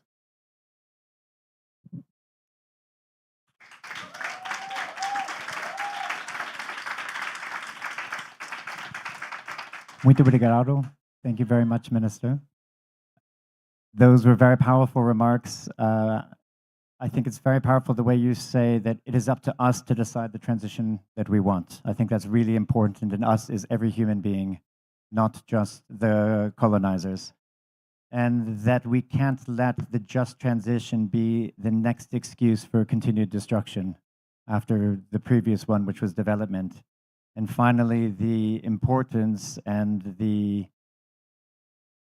of the inclusion of Indigenous peoples in decision-making processes. Of course, having you as a minister within the government is a huge step for Brazil, a huge step for the world, and this is really critical, but it needs to go beyond that. And at every table where stakeholders are sitting down, whether it's governments, whether it's business, we need to make sure that the rights of all humans are represented there. So this is just the start.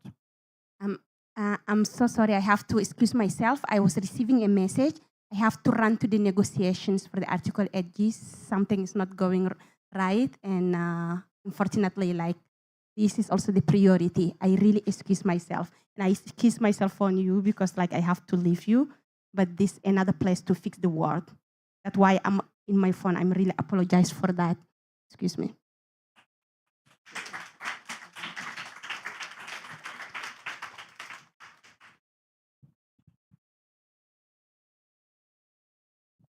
Thank you, Hindu. And as you note, we are here to do much more than sit on panels and talk and educate and figure out how we can work together. But there's official negotiations that are, of course, a priority. With that, Brian, I would like to turn to you for your reactions to the minister's remarks. Now, you are also from Guatemala, and I would like perhaps if you could share some of your experience of the challenges at a local level. What does this look like? Is it just Brazil and the Amazon? Of course, we know it's not the case. It would be great to hear from you on the challenge that you're seeing and through Search, and maybe how that challenge led to the creation of Search. Yes, thank you so much. And you're right. This is a planetary crisis, right? It's a planetary issue. And so we need to come together as Indigenous peoples to say with one voice, and we want to emphasize this, that no development of transition minerals or projects in the name of the green, clean economy should go ahead without obtaining Indigenous peoples' free, prior, and informed consent, which for us is key. And yes, this is an issue that's everywhere, and which led to the creation of the Search Coalition, because we see that there is a need to position ourselves in this evolving climate and to defend the rights of Indigenous peoples in all these spaces, which I will talk a little bit in a moment. So my name is Brian Bishkul. I'm Maya Tsutuhil from Guatemala, and I'm Global Coordinator for the Search Coalition.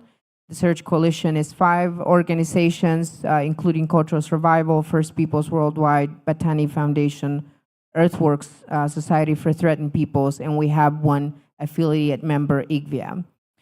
I think it's important to really briefly talk about why we are here and how we got to this point. And yes, there is an increase in extractive activities for transition minerals all over the world. But first, one of the reasons why this is happening is because there are geopolitical tensions in the world. We have on one side China, who is controlling a lot of the supply chains of these minerals. And on the other side, we have the emergence of the Mineral Security Partnership. Canada, the US, the EU, Australia, India, Japan, these countries also are emerging to secure their own supply chains of these minerals. So this is one of the components. So there is market competition for these minerals. There is also inflated industry demand. We are hearing from everyone here, and at several events we've been, close to 400 new mines will be needed, according to their estimates that they're putting out. Close to 400 new mines will be needed. The question is, where will these mines be located? Currently, 54% of projects extracting transition minerals lithium, copper, cobalt, nickel, are located on or near the lands of indigenous peoples. Noting that these are some of the most biodiverse areas on the planet. So how do we align these two things is a problem we need to solve. So if there 400 new mines are needed, where will they be, is the question. And in Africa, if we consider in Africa, 75%, the number is 75% in the continent of Africa when it comes to where these minerals are being extracted on the lands of indigenous peoples. And you mentioned the carbon tunnel vision before. Yes, we are seeing an overemphasis on the need to reduce carbon emissions. And yes, we know that needs to happen, but it cannot happen at the cost of the rights of indigenous peoples. It cannot happen at the cost of biodiversity. And this is a very reductive approach. Where is the fora where we can discuss the overconsumption and overdevelopment in high-income countries? When are we going to discuss that? Those are some of the biggest issues that we also need to focus on, and not just the emphasis on reducing carbon emissions. And we also need to talk about that there are uses of these minerals beyond climate technologies. These minerals are also being used in the manufacturing of weapons, in restocking and stockpiling of weapons also. And finally, I just want to touch quickly on the harmful narratives that we are hearing in spaces like this. And that narrative is that there is no other way other than mining our way out of this climate crisis, because as we are hearing this narrative, we have to mine, that it's necessary, that we have to accept the environmental impacts that will happen, because eventually in the near future, we are going to have a better future together, by making all these climate necessary activities as extraction. So what this entails for indigenous peoples, well, the Human Resource Center has a report on extractive industries for transition minerals. They have reported 630 complaints of human rights violations for industries that are engaged, projects that are engaged in extraction of transition minerals. There's biodiversity loss, of course, violence against indigenous peoples, and murder of human rights defenders. So I want to leave you with this one message from my first interaction is, why should the people in the Atacama Desert lose their water so that we can advance electric mobility and renewable energy technologies in these developed countries? Why should they lose their water? Why should why should indigenous peoples in other countries like Indonesia need to suffer so that others can advance this new green and clean economy? Thank you, Brian, for that.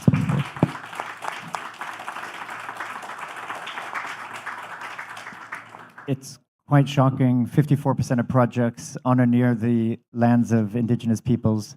75% of those, in Africa, that number is as high as 75%. And as the minister stated earlier, just in Brazil, 262 indigenous territories affected by mines. So the impact and the potential for impact is absolutely huge. Now, Akanksha, you've been working at the World Economic Forum with business on the nature side of things. And of course, nature is the flip side of indigenous peoples. And we know that the human rights and the nature rights are so closely aligned. What has your experience been, and how can we accelerate business doing the right thing in this space without having necessarily those carbon blinders on? Thank you. First of all, it's just a huge honor and very humbling to be on this panel.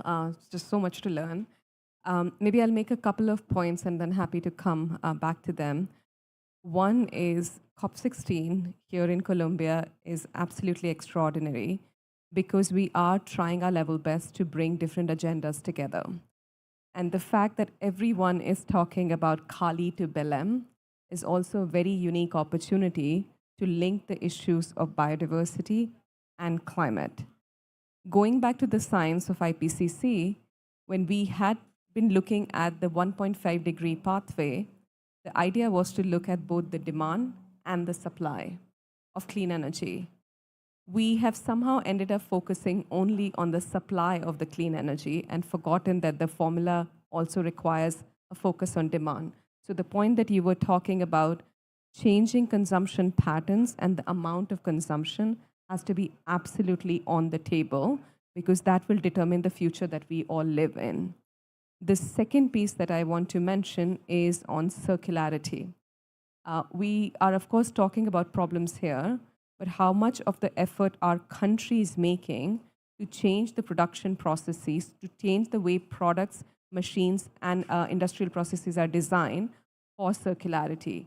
Today, I mean, there's a lot of conversation on plastics and circularity, but are we having enough of a conversation about circularity and materials? And I think you mentioned the critical minerals, so let me add more to that, is unless and until we can look at circularity as the critical lever of change, we will continue being in this problem.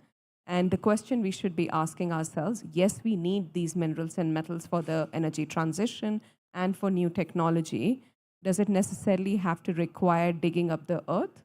Or can we repurpose the minerals that frankly exist above the earth in most of our instruments today? Then the third piece is the work that you were also talking or alluding to is we at the World Economic Forum have been working on sectoral roadmaps. So this is part of a collective effort with Business for Nature and WBCSD, is to understand what is the role of every industry sector in contributing to the implementation of the Global Biodiversity Framework. And in January in Davos 2025, we will be releasing a roadmap for metals and mining industry, which has had both the engagement from, of course, the companies and trying to understand where they are at, what are the key challenges, what are the key opportunities, but we're also very grateful to have had input and engagement from Surge, Global Commons Alliance, Accountability Accelerator, and many more. And why that is very important is we just frankly don't have time for polarized debates right now. We need to come together and problem solve.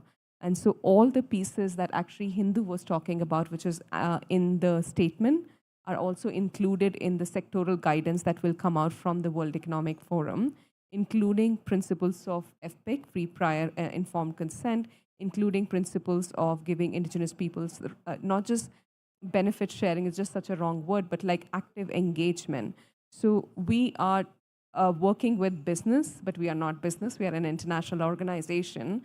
So how can we walk out of this session with more collaboration opportunities and seeing what the pathway for the year or the next 2 years look like? And I mean, it's just amazing to have the minister on the panel here. Can we put ourselves the challenge in this just energy transition that when we come up for COP30 in Belém, we are not just in the carbon tunnel, as Randall said, but fundamentally talking about climate, nature, and equity together. Thank you, Akanksha. I think that's a great challenge. And this idea that, as Brian, you indicated earlier, we can't just mine our way to a better future. We have to have, Akanksha, as you suggest, we have to change consumption patterns. This isn't something that we can do by keep doing what we've been doing, but more of it. But we really have to have fundamental change. And some of that behavior goes into circularity. How do we make sure that it's not just about new mines, new resources, but reusing the ones that we have? Minister, I would like to turn to you to ask about the opportunities from a government perspective, and what are the actions that have been taken and can be taken to have greater recognition of Indigenous rights, free, prior, and informed consent in particular, and what is the opportunity for enforcement? Because we hear a lot about free, prior, and informed consent. We know that many companies have this written down somewhere, but it doesn't happen in practice. We know that many governments have this written down, potentially even in law, but it doesn't happen in practice. So how do we ensure the laws are there? And how do we ensure that those laws that we have can be enforced and put into real action?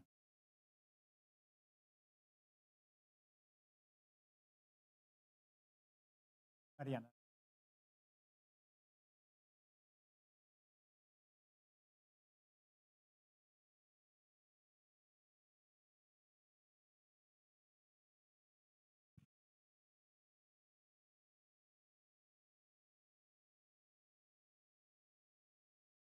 Bom, acho que todas as políticas nacionais, subnacionais, precisam estar conectadas e sendo discutida nesse âmbito global, né? Tem que ser políticas globais. Os acordos globais precisam direcionar também essas implementações de redução da exploração, seja de minério, seja da redução das emissões, seja, né, todas essas medidas que acabam provocando a crise climática, a destruição da biodiversidade, o aumento da desertificação, porque não tem como a gente discutir uma pauta sem a outra, né? São agendas muito conectadas. E nós, enquanto Ministério dos Povos Indígenas, temos defendido que o nosso ministério é um ministério do futuro, né, que conecta a agenda ambiental, a agenda climática, a agenda da biodiversidade, né, a agenda da cultura, da proteção das culturas e a agenda de direitos humanos, né? Então, nós trabalhamos hoje no Brasil, né, de forma transversal com todos esses ministérios que têm essas pautas diretamente, né? E aqui precisa ter também essas definições diretas, a exemplo do Fundo, né, da Biodiversidade, que foi uma definição da COP da biodiversidade, né? Nós vamos agora receber no Brasil parte desse recurso e vamos apoiar a proteção, né, do território Munduruku, do território Kayapó, que vem com recurso desse fundo. É insuficiente. Nós precisamos pensar que esses recursos precisam ser melhor distribuídos e que vá para os países que têm esse compromisso de proteger, né, os territórios, o meio ambiente e de mudar suas políticas. Nós estamos agora no Brasil, né, com uma política de desintrusão dos territórios indígenas.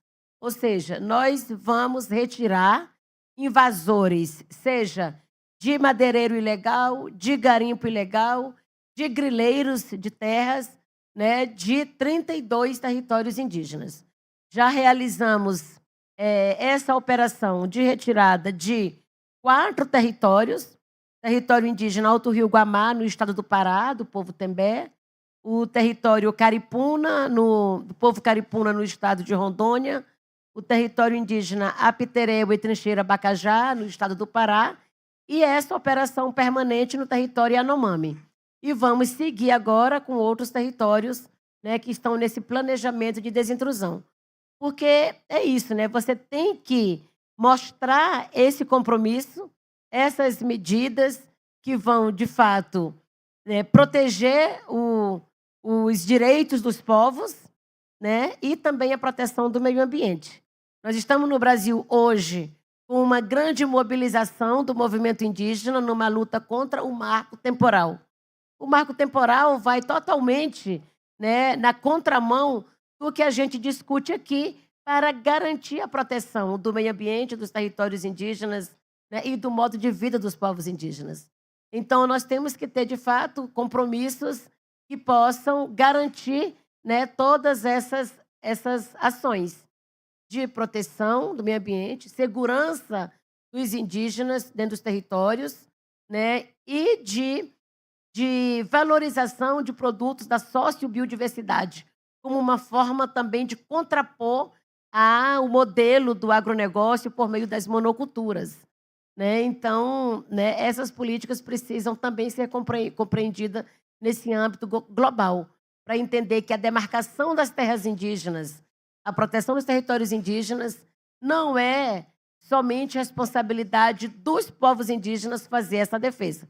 Precisa estar incluída também nos acordos globais como uma das medidas importantes para o alcance das metas, né, dos acordos globais. E aqui cito tanto o Acordo de Montreal, né, como o Marco da Biodiversidade, como os acordos também, né, das conferências do clima.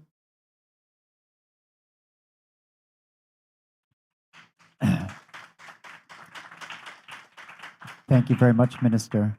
Your reference to the Ministry of the Future is very telling for those in this room that have read the book, Ministry for the Future. This is the real Ministry of the Future, which is bringing together everything centered around human beings, because that really is the future.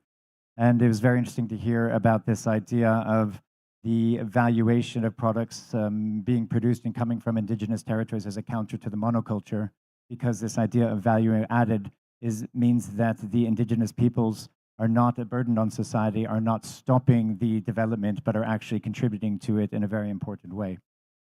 What I would like to do is I'd like to open up to the audience if there are any questions. My colleague Dean will have microphones. We'll have time for just a few. I see one here in the middle. Sorry, Dean, right there. And the next question, Dean, in the very back. Please stand up, introduce yourself, ask the question. If you would like to direct it to a panelist, please do so. Otherwise, I will do so. Short questions. Hola, soy Simón Murillo, soy periodista colombiano de Medellín. Hablaré en español, no sé hablar portugués. Mi pregunta es para la ministra Guajajara. Desde Colombia hemos visto con preocupación algunas medidas del gobierno de Lula. La autopista BR-319, las concesiones forestales en el Amazonas y Pantanal, la posibilidad de la exploración petrolera en la boca del Amazonas. ¿Cómo podemos confiar en que la coalición política de Lula está verdaderamente interesada en proteger al medio ambiente con estas medidas? ¿Siente usted que tiene límites en su injerencia dentro del gobierno?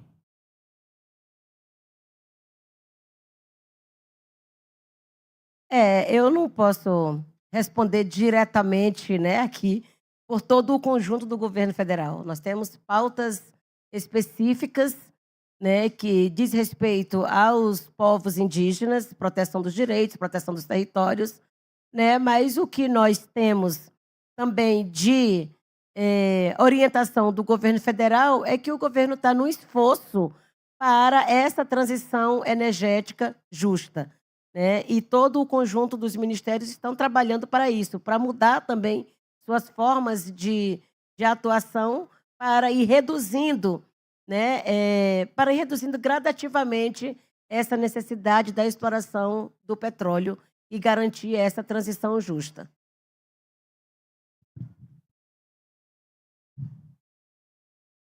Next question. All right, I will speak in English.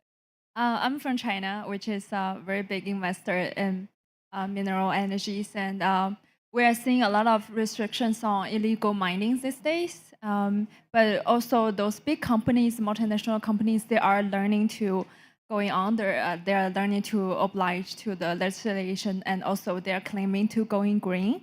So what I want to know is that how the involvement of indigenous effort will help to restrict the behavior of those multinational big companies who they are going with legislations, they have contract, they are not illegal miners. Yeah, that's my question. Thank you. So very much around the role of multinational companies. This isn't about illegal mining. This is about mining where there are licenses and they exist. Maybe, Brian, I can start with you on that and the role of indigenous peoples in working in that process. And maybe Akanksha, I'll ask you as well.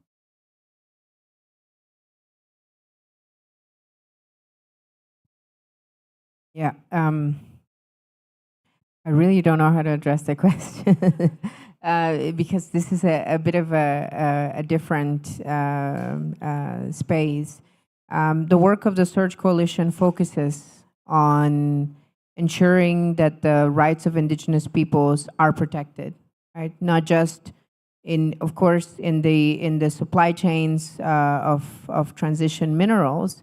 But I think one of the most important things that I want to bring to this space is a lot of times we are talking about legislation, we talk about standard setting, which is happening a lot, right? And we are asked a lot of times, what do we do and what is the best practice and what is the best standard?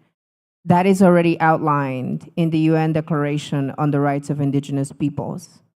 That is our highest document, our highest aspiration as indigenous peoples, is that the UN Declaration on the Rights of Indigenous Peoples is implemented, that is codified in laws, so that the rights of indigenous peoples can be protected at the level that they need to be.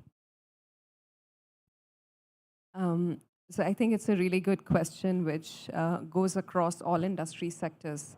I think we are seeing something similar in commodity-driven deforestation as well, and in mining. So if I break it down into two things, there is the impact in the value chain of mines. There is the impact which also happens on the siting of the project because you need to create spaces for massive wind turbines, solar panel parks, and that just basically is land use conversion. So the question, therefore, we need to ask ourselves is, while we are at the biodiversity COP, and I agree there's a lot of momentum on looking at nature, looking at climate, but we sometimes forget social aspect of it. So just because something is legal doesn't mean it is a good activity. You always have to do things like natural capital valuation, value benefit analysis, and that's the push that we need to give to our respective policymakers and businesses, is what is the cost even if something is legal? And that's the push we are seeing also in health, right? Just because something is legal doesn't mean you are allowed to sell it or push for it. So my question would be more around getting greater transparency in the system and getting companies and governments alike to start doing more natural capital valuation and cost-benefit analysis, even if it's a legal activity. And when we are talking on safe and just energy transition, a lot of the conversation, yes, it's on critical minerals and metals, but let's think about energy as an entire value chain and not only focus on one part of it. Thank you, Akanksha. And I like that just because something is legal does not mean that it's right. And we've seen this for decades. Child labor in supply chains, when it was happening 25 years ago, I'm sure it is still happening, but when it was happening much more prevalently, it was legal in the countries where it was happening. But it was not the prevailing best practice in the world. The prevailing best practice in the world was much higher ages and a lot different on human rights. So I think we're seeing the same thing now. How do we make sure that just relying on what is legal is insufficient? We need to look at things like the UN Declaration on the Rights of Indigenous Peoples, which is not law, unfortunately, but it needs to become law and needs to be seen as what is the prevailing best practice. And finally, Akanksha, you were talking about companies integrating natural capital. I would go one step further and say integrated capitals, because it's not just the natural capital, of course, it's a social capital as well. As we're coming close to the end, what I'd like to do is maybe just ask our panelists for a final remark on what can we do. We're leaving here, we're on a panel. Right now, we are in the talking phase, but we want to leave here and do things. We already know that Belém 1 year in the future is going to be a place where, what are we going to be able to say that has been done between now and then on this complex issue? Brian, and then Akanksha, and then I will turn to you, Minister. Yeah, so I would like to speak briefly. Thank you for the time. And just before I finish my time speaking, I just want to also say what an honor it is to be joining these two amazing women on the stage, and Hindu, of course. The leadership of women has always been an inspiration for me as an Indigenous man, so thank you so much. Thank you. So I just want to say quickly, at the Search Coalition, we think, and we believe that the support to communities is the most important thing. The support to the self-determination of communities. And that's why we came up with a guide to build protocols on free, prior, and informed consent. This is our support to communities.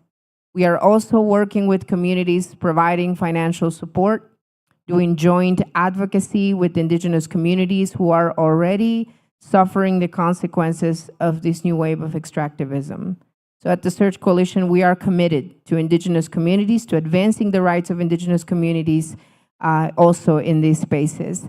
And not only that, we're also doing work, advocacy in so many other spaces. In the European Union, for example, we know that there are these 3 new laws, the CRMA, the CSDDD, and the battery law. The Search Coalition is actively watching what's happening there and making sure that the rights of Indigenous peoples are upheld. So thank you again for the space. And thank you. Maybe 2 points. One, I truly hope we don't stop the conversation here. So putting pressure on you, Randall, and the Accountability Accelerator to ensure that this momentum is kept alive from here to Belém, so really Kali to Belém, so that we are talking about net zero, nature positive, and socially equitable. The second piece, I think, which is most important for me, is when we are thinking about the energy transition, which is going to be top of mind for most people in the world. Remember, 800 million people in the world still do not have access to electricity. So there is an equity component and energy security, energy access component over there as well. But how do we start looking at land use as an asset and think about everything that can be solved with circularity and systems change rather than having to do more of the same? So that would be my ambition for everyone. Thank you, Akanksha. So still much to be done, and certainly from the Accountability Accelerator perspective, this is a challenge that we are willing to take on. We heard a call in one of our other sessions for there to be an accountability summit. So how do we really bring this accountability element central to all the conversations so that we can move beyond the talk? And finally, Minister, I would like to turn to you. What is the challenge you put to us? What is the challenge that you take on in the next year to make this more concrete, to make this more actionable? Bom, é desafio, né? É o principal desafio no momento é chegarmos na COP30 em Belém do Pará. Aqui já está sendo um grande exercício para a gente, né? Para poder pensar a organização dessa COP. Acho que tanto pensar essas questões logísticas, mas principalmente o que esperamos de Belém. Temos que pensar o processo, mas também o legado, né? O que a COP30 vai deixar para a implementação concreta de direitos, né? De proteção dos direitos humanos, de proteção do meio ambiente, né? De respeito às culturas, aos modos de vida. E é importante que a gente siga falando, todos, sobre a importância do papel dos povos e dos territórios indígenas para todas essas crises, né? Para o combate a todas essas crises, né? A crise climática, a crise ambiental e toda essa degradação que a gente já vive da biodiversidade. É importante pensar, para além da proteção, a restauração, né, das áreas degradadas. Porque a gente está falando muito do proteger, a restauração já está vindo junto, mas é preciso trazer para a centralidade ainda, né, essa urgência da restauração das áreas. E pensar esse financiamento, né? Esse financiamento, né, os fundos anunciados nesses espaços das conferências globais precisam pensar também, né, esse apoio direto aos povos indígenas, às comunidades tradicionais, né, às comunidades locais. Porque é quem está lá diretamente, é quem está lá no dia a dia, é quem está sofrendo no dia a dia com os incêndios, as grandes queimadas, as secas, que já é uma realidade em muitas partes, né? Então, nós temos que pensar como, hoje, como mitigar, como já fazer a adaptação, principalmente, né? Em áreas que as pessoas já estão tendo que viver com todas essas crises. Então, são muitos os desafios e nós precisamos encontrar essas soluções também de formas conjuntas, em debate como esses, né? E tantos outros, para a gente ir construindo essas alternativas para que os compromissos aqui assumidos sejam de fato cumpridos. Thank you, Minister. And your point about the legacy that you need to plan for is very poignant, because the legacy of this COP and the other two are out of Rio in 1992. So what is the opportunity for Belém to set that legacy that will last for 30, 40 years into the future? It's a tremendous opportunity. And as you suggest, it's not just about the protection of human rights, but beyond that protection, to look at the restoration. And you highlighted restoration of land, but also restoration of human rights, I think. What does that look like when we look at things, and the reparations that, Brian, you mentioned earlier? And finally, the funding. How do we ensure that there's accountability to follow up among governments in terms of the promises that they have made? So that was a lot of information. An amazing panel. It's been an honor for me to be here on the stage with the three of you and with Hindu previously. I would like to thank you all for joining us today, and thank you to the audience for joining us. And a conversation to be continued. Please talk to us. Please talk to our panelists. How can we move together to turn this into action with accountability to make sure that we're paving the right way forward? Thank you again.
Science-based targets is the way to translate and operationalize the science on safe and just Earth system boundaries. And we today have come a long way, and the Science-Based Target Network is a pathway to be able to provide businesses, cities, policy around the world going beyond climate for a safe transition towards a sustainable future for humanity, which is all about security, it's about health, it's about stability, it's therefore about livability for humanity on Earth. Science-based targets for nature serve as a trusted compass for companies, giving them the confidence that they are taking enough of the right actions to hold nature laws. Setting science-based targets for nature is key to advance our programs on water and biodiversity, with SBTN methodology being robust and practical for businesses. Adopting and implementing science-based targets for nature isn't only about aligning with the science.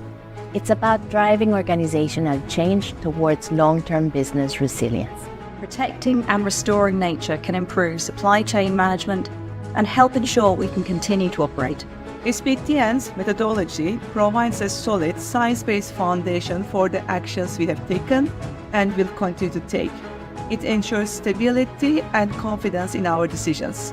The companies that adopt science-based targets for nature are not only contributing to global goals like the Global Biodiversity Framework or the Sustainable Development Goals. They're really standing up to the most high-level standards that will also allow them the scrutiny of investors and other bodies that are looking at who are the leading companies.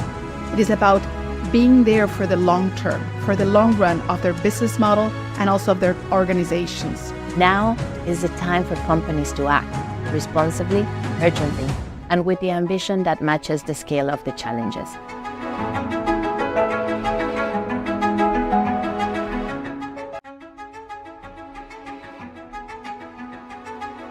Science-based targets is the way to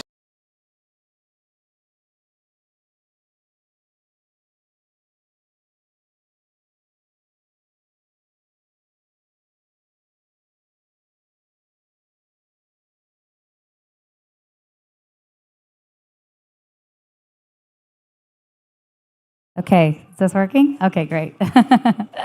Hello, welcome everyone. It's such a pleasure to host you today for this important event in the context of a bigger context of COP16, where we're learning so much, listening so much.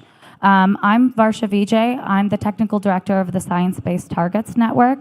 And today, we're going to be telling you a little bit more about what we do and how we believe we can contribute to the change that we want to see. So the Science-Based Targets Network is a coalition of global environmental organizations in a civil society and science-led initiative intended to equip companies and cities with the guidance they need to stay within environmentally safe and, as we just heard, societally just operating space. We do that through an integrated approach for companies to address their environmental impacts through a recognition that all companies have dependencies and impacts on nature. We cover 4 key action areas: freshwater, land, ocean, and biodiversity. Those complement ongoing efforts by SBTI on climate, aiming to maintain that inexorable linkage between nature and climate. So the work that we do is intended to enable companies, and you'll be hearing more about those actions today, to take enough of the right actions in the right places at the right time to do their part to halt and reverse nature loss by 2030. And as I already alluded to, the context of COP16 is a really momentous one. Looking back at COP15, we were establishing the need and the urgency of action for nature. Now, the science couldn't be more clear, and you'll be hearing more about that later in our session. Biodiversity loss continues, climate threats and impacts continue, and in some cases are accelerating, impacting some of the most vulnerable human populations and species. So here at COP16, I'm delighted that we're moving towards discussions around action and implementation. with SBTN as a major implementation mechanism of the goals under the GBF. So while companies may already be setting targets, the work that we do is really intended to set a rigorous scientific foundation with targets that are measurable, actionable, and time-bound. So, for example, our targets are backed by a civil society and credible approach. They address impacts beyond a company's direct operations and through their value chain to address the impacts of sourcing and upstream, which can be some of the most significant impacts on nature. They provide clarity on how much is enough, with that foundation being really given by the best available science. They're also location or place specific. Everything we talk about when it comes to biodiversity and nature depends on a critical understanding of place, and we embed that within our methodology. And as I've already kind of established through these other points, this work is consistent with the best available science. With the strength of our partnerships, a coalition of organizations, we're drawing on the best available science and critically learning from what we see, both in the science, from the knowledge provided by all kinds of knowledge holders that we're hearing about here at COP16. So we're at another important moment right now with regards to Science-Based Targets Network and our work for Science-Based Targets for Nature. We've embarked on a year-long pilot that has shown that our work is now a vetted proof of concept for credible corporate action. So now, after a year, we can show that there's a credible pathway for companies to take ambitious action for nature. A majority of our participating companies actually receive validation for some or all of the science-based targets that they submitted through the process of this pilot. And, you know, we saw a variety of learnings also through this pilot. Some companies move forward, and we're excited to tell you more about that today, to publicly disclose their science-based targets for nature, and others are using this as a process to gain insights for future commitments, to test and learn. And like we said, this is just the start of the journey.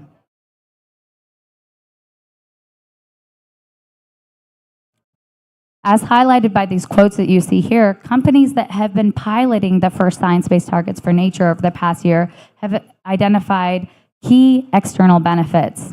First, that the targets raise corporate ambition and drive credible action for nature, including moving beyond zero deforestation, for example, to zero conversion of natural ecosystems. They establish a foundation of measurable, comparable, and standardized approaches, and a common language to advance engagement with stakeholders. Pilot companies have also highlighted that SBTN's target setting approach serves as a trusted compass, essentially a source of truth for companies to get to the right solutions, and is helping to move also many strategic decisions around business functions at a leadership level. So that kind of transformational action and learning that we look to provide.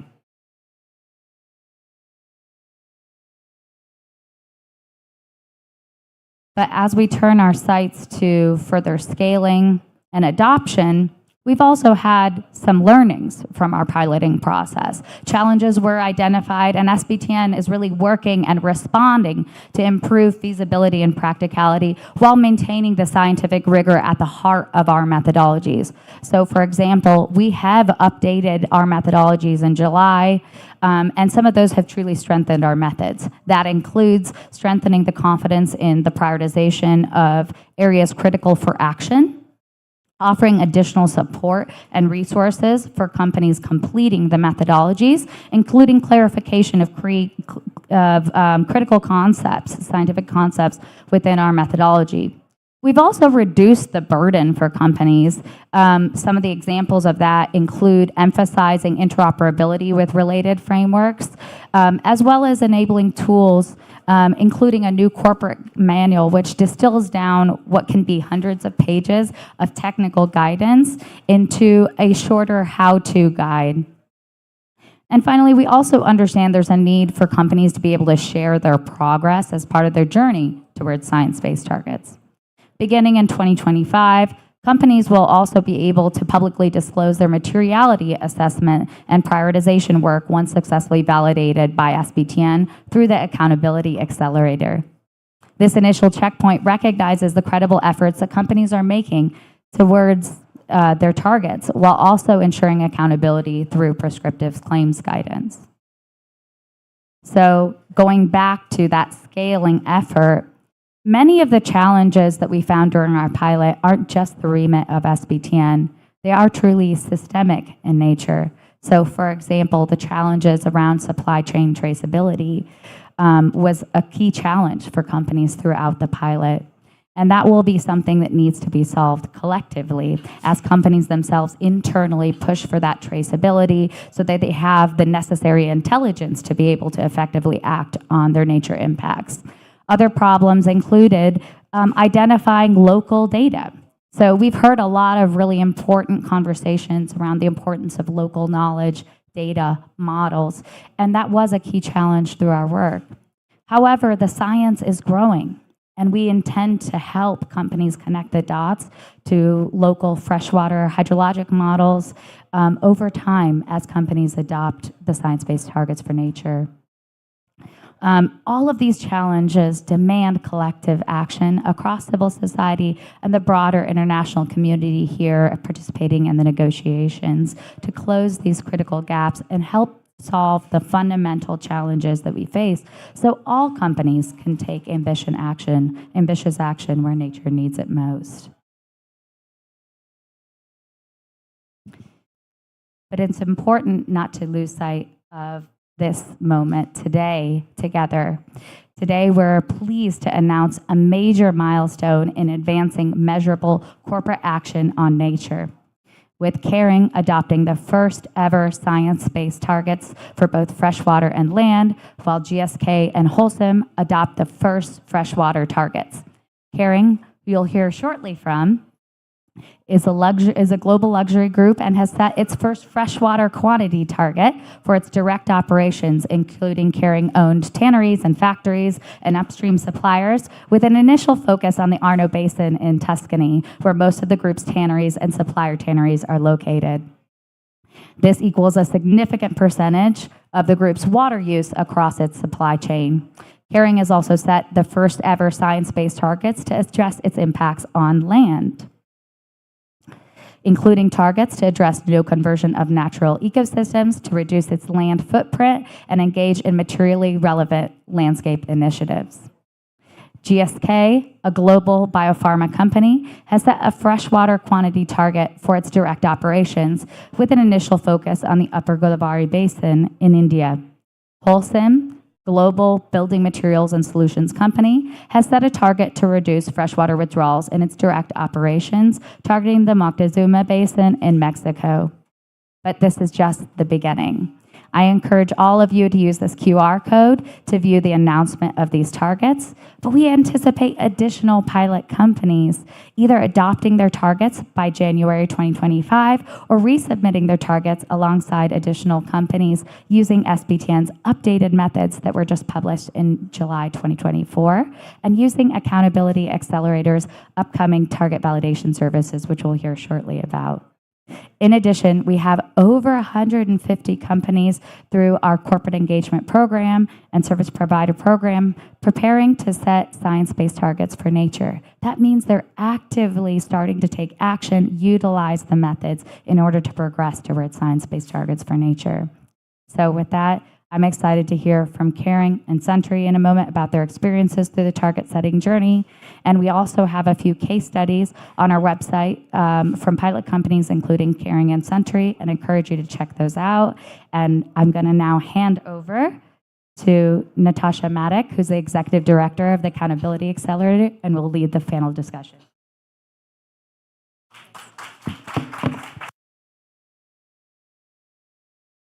Thank you, Varsha, so much. And hello, everybody. Great to see you full room and very excited to be here today. First of all, I want to say congratulations. Congratulations to the piloting companies. Congratulations to the SBTN team. This is a major step forward in the right direction. Please, a round of applause for everybody.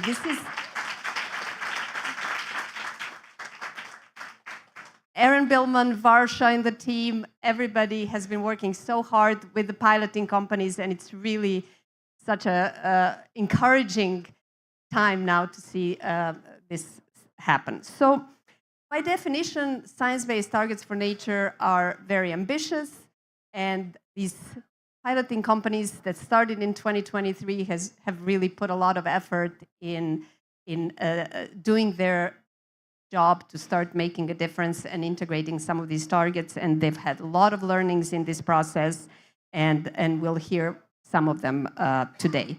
This panel is twofold. First, we're going to have the two companies, Suntory and Kering, tell us about their experience about setting science-based targets. And then the second part will be focused on us within the Accountability Accelerator setting up the validation process for the future and for other companies that will be joining. So this process of piloting has provided us with a lot of learnings, not only to improve science-based targets, but also to set up the right validation process for the future. So without further ado, I'm going to invite all the panelists to please take your seats. There is no particular order, so anywhere you would like to sit.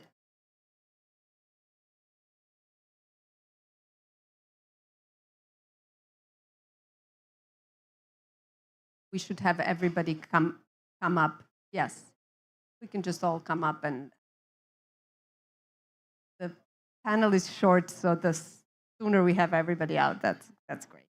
So I'm going to quickly introduce the panelists, and then we're going to get into questions. To my left here, I have Haru Seta, Senior General Manager, Sustainability Management Division at Suntory Holdings. Then we have Rachel Colby-Semhoon, Head of Sustainable Sourcing and Nature Initiatives at Kering.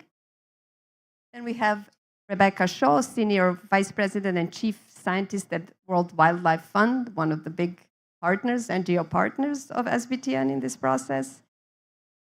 And then we have Rao Fu, Head of Corporate Sustainability Consulting, EBP Schweiz AG, and Stephanie Cardenas, Senior Manager, Sustainability and ESG Services, Deloitte USA. Thank you all for being here. We're going to start with the Suntory and hear from you a little bit about what is the motivation for your company to start integrating science-based targets for nature. Yeah.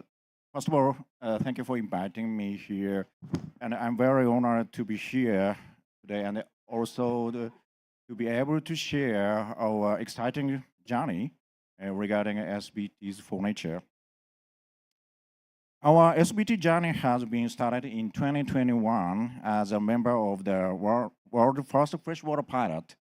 Then this year, we tried to set the target within the freshwater and the land through our initial target validation pilot among 17 companies globally. Yeah.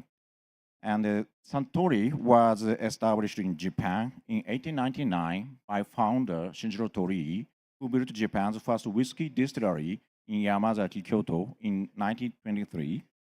Unfortunately, I can't offer you any of our whiskey today, but our Japanese whiskey brands, Yamazaki and Hibiki, may be familiar to whiskey lovers on the floor. Today, we have a globally unique portfolio of businesses, including spirits, beer, wine, soft drinks, and health foods. Our motivation to adapt the SBTN methodology, along with our purpose to inspire the brilliance of life by creating rich experiences in harmony with nature, is a corporate philosophy. As the purpose mentioned, Suntory's business is based on transforming the gifts of nature, such as water and various agricultural ingredients, into value following customers' needs in the time and the region in which they are used.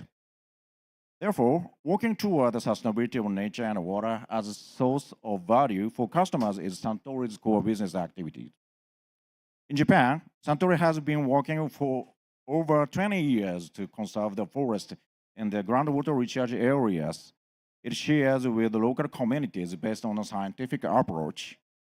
Today, we are preserving a forest covering an area of approximately 12,000 hectares, more than double the amount of groundwater withdrawn from direct operation site in Japan.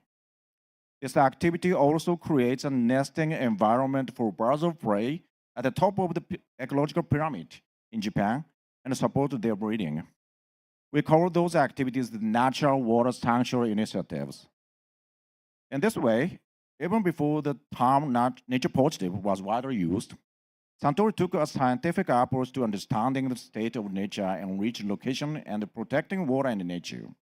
And now, as an integrated new methodology SBTs for nature developed, we have a new opportunity to expand the similar approach based on understanding the state of nature to our whole value chain.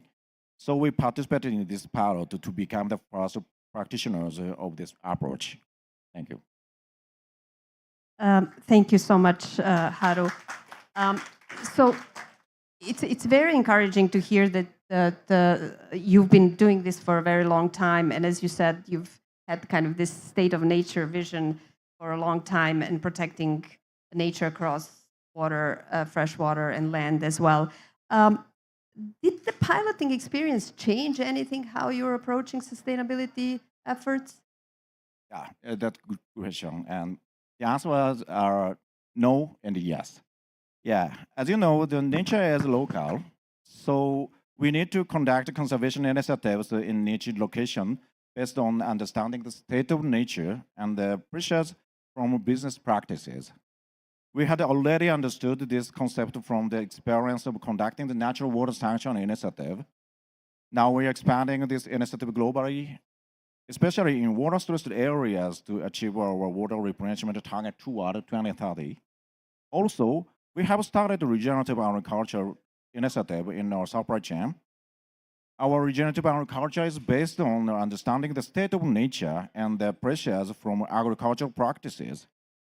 SBTN methodology also focuses on understanding the state of nature and the pressure in each site. We have recognized the conventional concept of significance of understanding the state of nature and the pressures in the whole value chain throughout the SBTN pilot. On the other hand, we realize that there are some issues with the data collection for understanding the pressures of our value chain and nature. In steps 1 and 2, there were issues with collecting some pressure data for direct operations.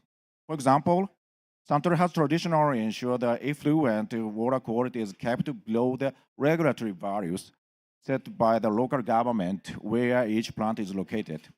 However, many plants mainly perform process management and not all of them necessarily constantly monitor the quality of effluent water that results from the process. So we plan to strengthen our data collection systems to comply with SBTN, TNFD, ISSB, and other requirements. In addition, Suntory, like many Japanese companies, relies on the trading companies for its raw ingredient procurement, making it difficult to determine the location of farmland accurately in the supply chain. Therefore, we believe it is important to explore the creation of a robust data collection system in this context to cooperate with the suppliers. Thank you so much, Haru. If I hear you correctly, strengthening the data system is extremely important because it creates better and more transparent accountability within the company, and also it provides others with the important information. Thank you very much. We're going to go to Rachel now. Rachel, what were some of the benefits for your company going through this process and setting the target? Well, so first of all, just really happy to be here and quite proud. It's been a long journey, and to be one of the first companies to actually have both the water and land-based targets and across the entire value chain, it's we're really proud of it. Yeah, thank you. Yeah, I mean, we're proud of it because it's something that we've been aware of for a long time. Back in 2011, we started our environmental profit and loss system, which has helped us be aware of where the impacts are across our value chain. And so that's how we know that it's very specifically within our tanning processes. So somewhat direct operations, but even more so upstream partners, and also in the raw material part. And so that has always made us quite aware to what extent these are very important approaches. And we've done a lot of work already, like launching the Regenerative Fund for Nature, where we've been working on about 1 million hectares worth of regeneration within our value chains. So it's something that we've been exploring, but much of it has been, let's say, self-generated. Of course, we've done it with scientists. We've made an effort to be sure that these are the correct movements and no-regret solutions. But working now with the science-based target methodology, that has enabled us to go even farther in terms of precision. And having that precision and really being sure of it, there's so many advantages. Varsha mentioned earlier already the advantage of having a shared nomenclature and the way that we can talk about it, because no matter what we're going to need to do, we'll need to work with other actors as well. We won't be able to do these types of ecosystemic approaches alone. So we have to have that canalization that helps everybody aiming in the same direction, so that as each does what each needs to do, we're actually all collectively moving forward. And it also has the advantage of having that precision internally. Say, okay, guys, yes, we've been doing this a long time, so it's not totally new, don't get freaked out, but now we know with even more precision that if we really go deep here, then we will have the kind of impact that's going to gain us business resilience. Because for us, it really comes down to that. It's how, despite climate change, we're actually going to put in place the things that we need to have resilience among our suppliers and for our own business operations. Great. I think that's a very important point that I think sometimes gets lost. It's not only science-based targets are not only helpful internally for business resilience, as you said, but also to stop the harms on nature. So there is a dual impact, which I think needs to be taken into account. My next question is, you're one company, or these are 3 companies, or 15, or 20. What's your message to other companies that are working right now and considering doing something? Well, one of the messages I'd like to say is going to even a little bit counter what you mentioned, where we're looking at the impact. Yes, we want to look at the positive impact. We want to look at how, taking that knowledge of the pressures that are in place, what can we do to actually spark a positive contribution? And I think that the way I would like to work with the other partners, and we will, because we actually will soon be publishing an entire water strategy that's going to lead us. So stay tuned for that. But within it, we are definitely going to be tackling the top 10 hotspots that we identified with the science-based methodology. And within that, we know that it's going to have to be done with others. And currently, if all of you have been here at many of the different discussions, what's coming out is that, sure, businesses intuitively think it'd be good to do, but overall, there's a lot of fear in terms of how many resources that's going to require. Do the internal people have the skill sets? Are there even enough human resources to take it on? How are we going to find the data that most of us are discovering that we don't have as much of as we thought we did, in terms of the actual, which is the data that's really useful for these types of impacts to look for? And I think that, therefore, the time that it takes is actually an investment to be a lot stronger and more robust in terms of what the choices are that we do. But then from there, I think it means that we can really get this resilience that is so necessary. And so if we can frame it in that positive way, I find that far more attractive and a lot easier to incite many other companies to come in. Because if we all join in together, then that actually spreads out the risk, it spreads out the effort, and it maximizes the positive impact. Wonderful. Thank you. Congratulations again. Now we're going to go to Rebecca. Rebecca, World Wildlife has been a key partner of SBTN throughout this whole process.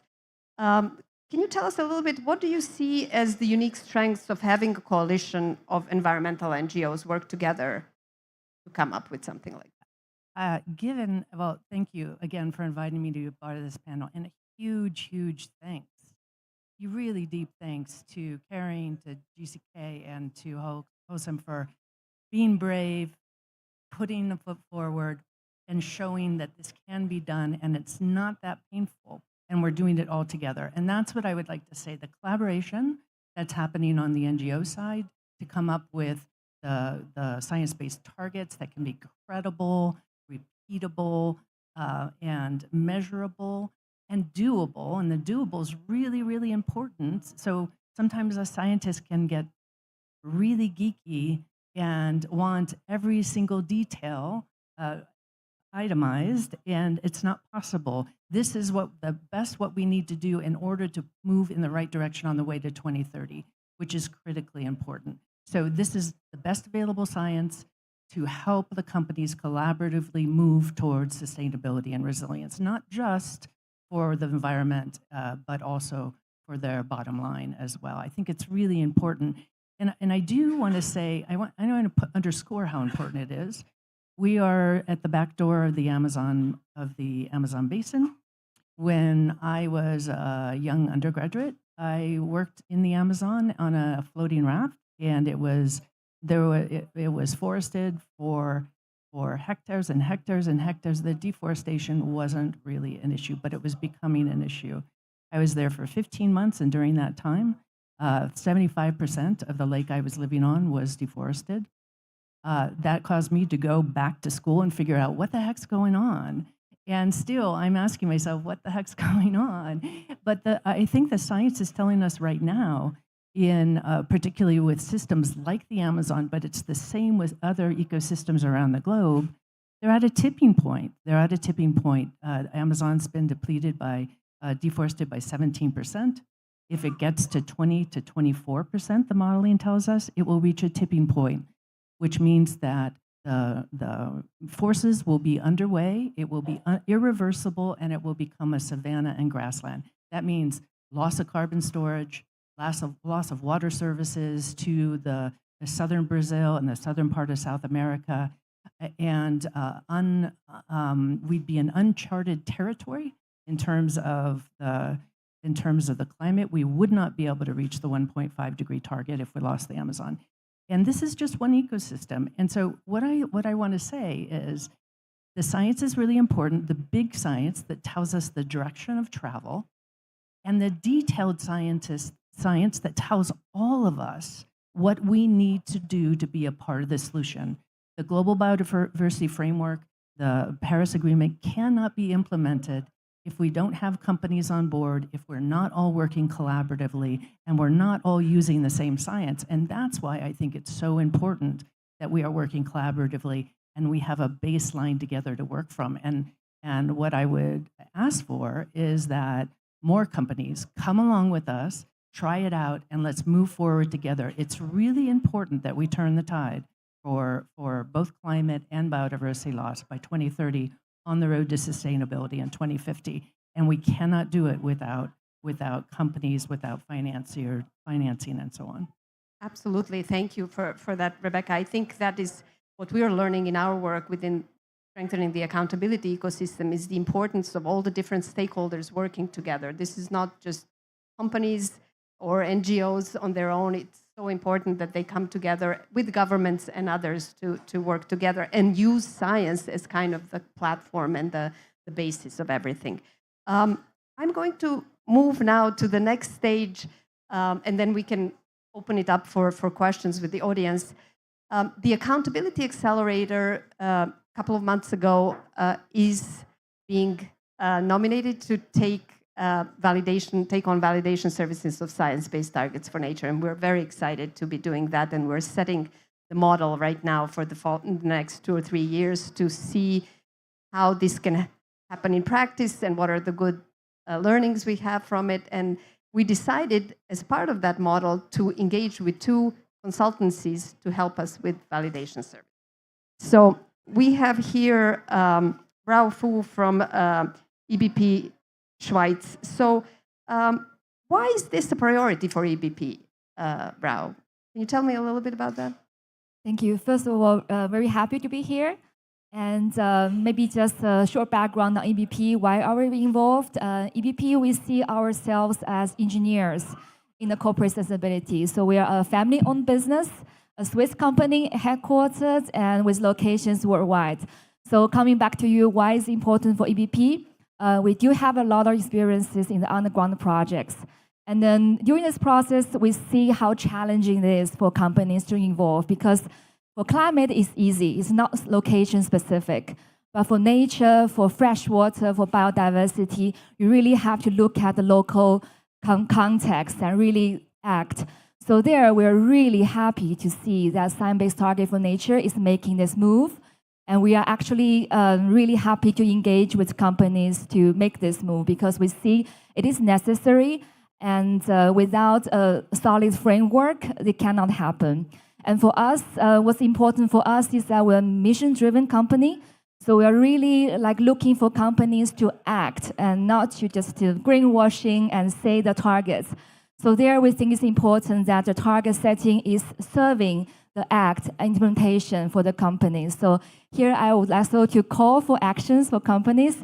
I mean, SBTN sounds complex for companies, but I really encourage companies just to take the first step to evaluate internally and engage your management to see whether you can really make the step, because you can evaluate and see whether your supply chain, your management is in line with the science-based framework. I think this is not about target setting, it's about the transformation process for the management of the company, for management of your supply chain. It's not the target itself, it's how you manage yourself, how you transform the company. And what type of expertise does EBP have that can contribute to this validation process? As we said, we're engineers, so we are a bit different than Deloitte and PwC. We do not do so much strategic management consulting, but we are experts in the water, in biodiversity, in water management. So we're involved in the implementation projects. This is one, so we really know what can be done on the ground. The second is we are actually a small but global company. We have locations headquartered in Zurich. I'm from Zurich, but I'm also Chinese. We have a Chinese company. India, Chile, Brazil, we have Brazil colleagues here. So we have the language expertise also to support the validation process, especially when the documents are in different languages. Great, thank you so much. Stephanie, Deloitte, big consultancy, right? Can you tell me what your learnings were? You were part of the piloting process, right? Can you tell us some of the learnings out of that, and also why you decided then to also be engaged with validation?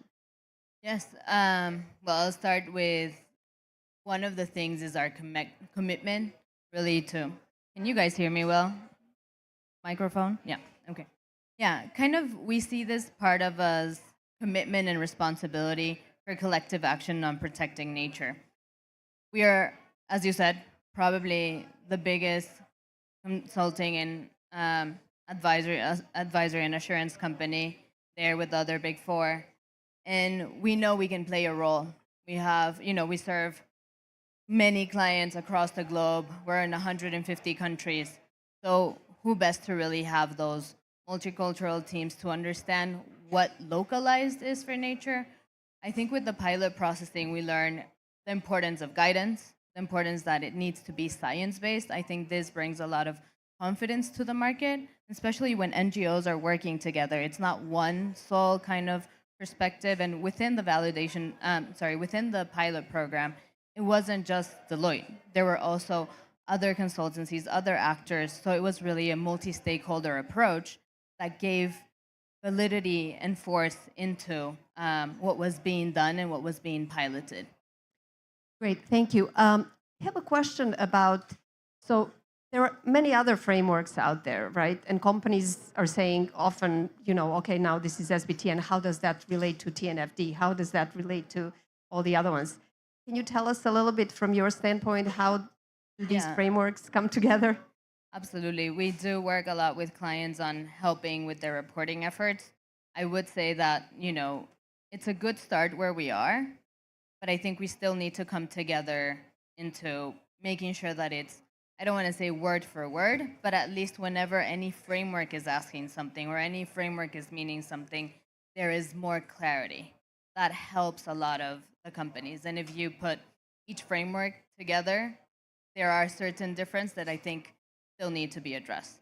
That's the first thing. Now, because there's a lot of work happening together and behind the scenes, we've seen through the years and these past 2 years really incredible efforts of making sure that there's some standardization, right? We also have the ISSB looking for this. And now we can always agree that location is very important for nature, and we see it both in TNFD and SBTN. And I think they're very complementary of how you do your approach. How are you thinking about that strategy? How are you thinking about setting targets? Because the other way is you can't be separate. It's about your business, your core business, and creating that business resilience.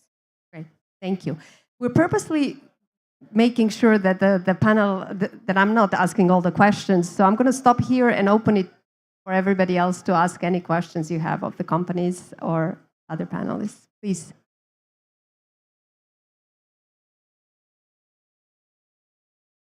I have more of a general question for SBTN, because I think there were 17 pilot companies, and it's great to see that 3 of them, I think, have carried through to targets. What about the other 14? What is the reason that they didn't set targets? I am going to ask Varsha to answer this question. Thank you for that question, and also would invite Paula, who is our pilot validation director and will be leading that function at Accountability Accelerator, to come in here. But the reality is that the majority of companies really progressed very far through the pilot.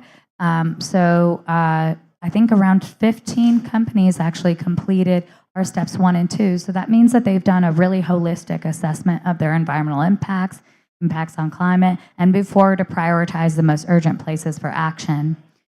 Going further than that, a majority of them actually did submit targets for validation and were validated.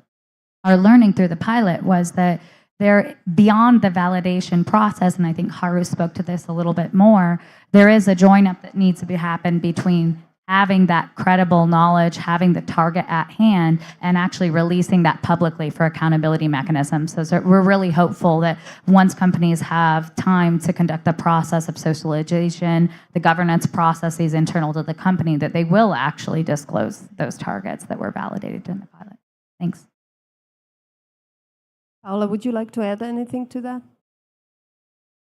Yeah, I would just say that as part of also what was already commented in the panel, a very critical gap that companies are also working on, that we learned from the conversations we had, is data gaps, right? And what we know is that they are working already, and they have established new collecting systems and supplier engagement programs to do this.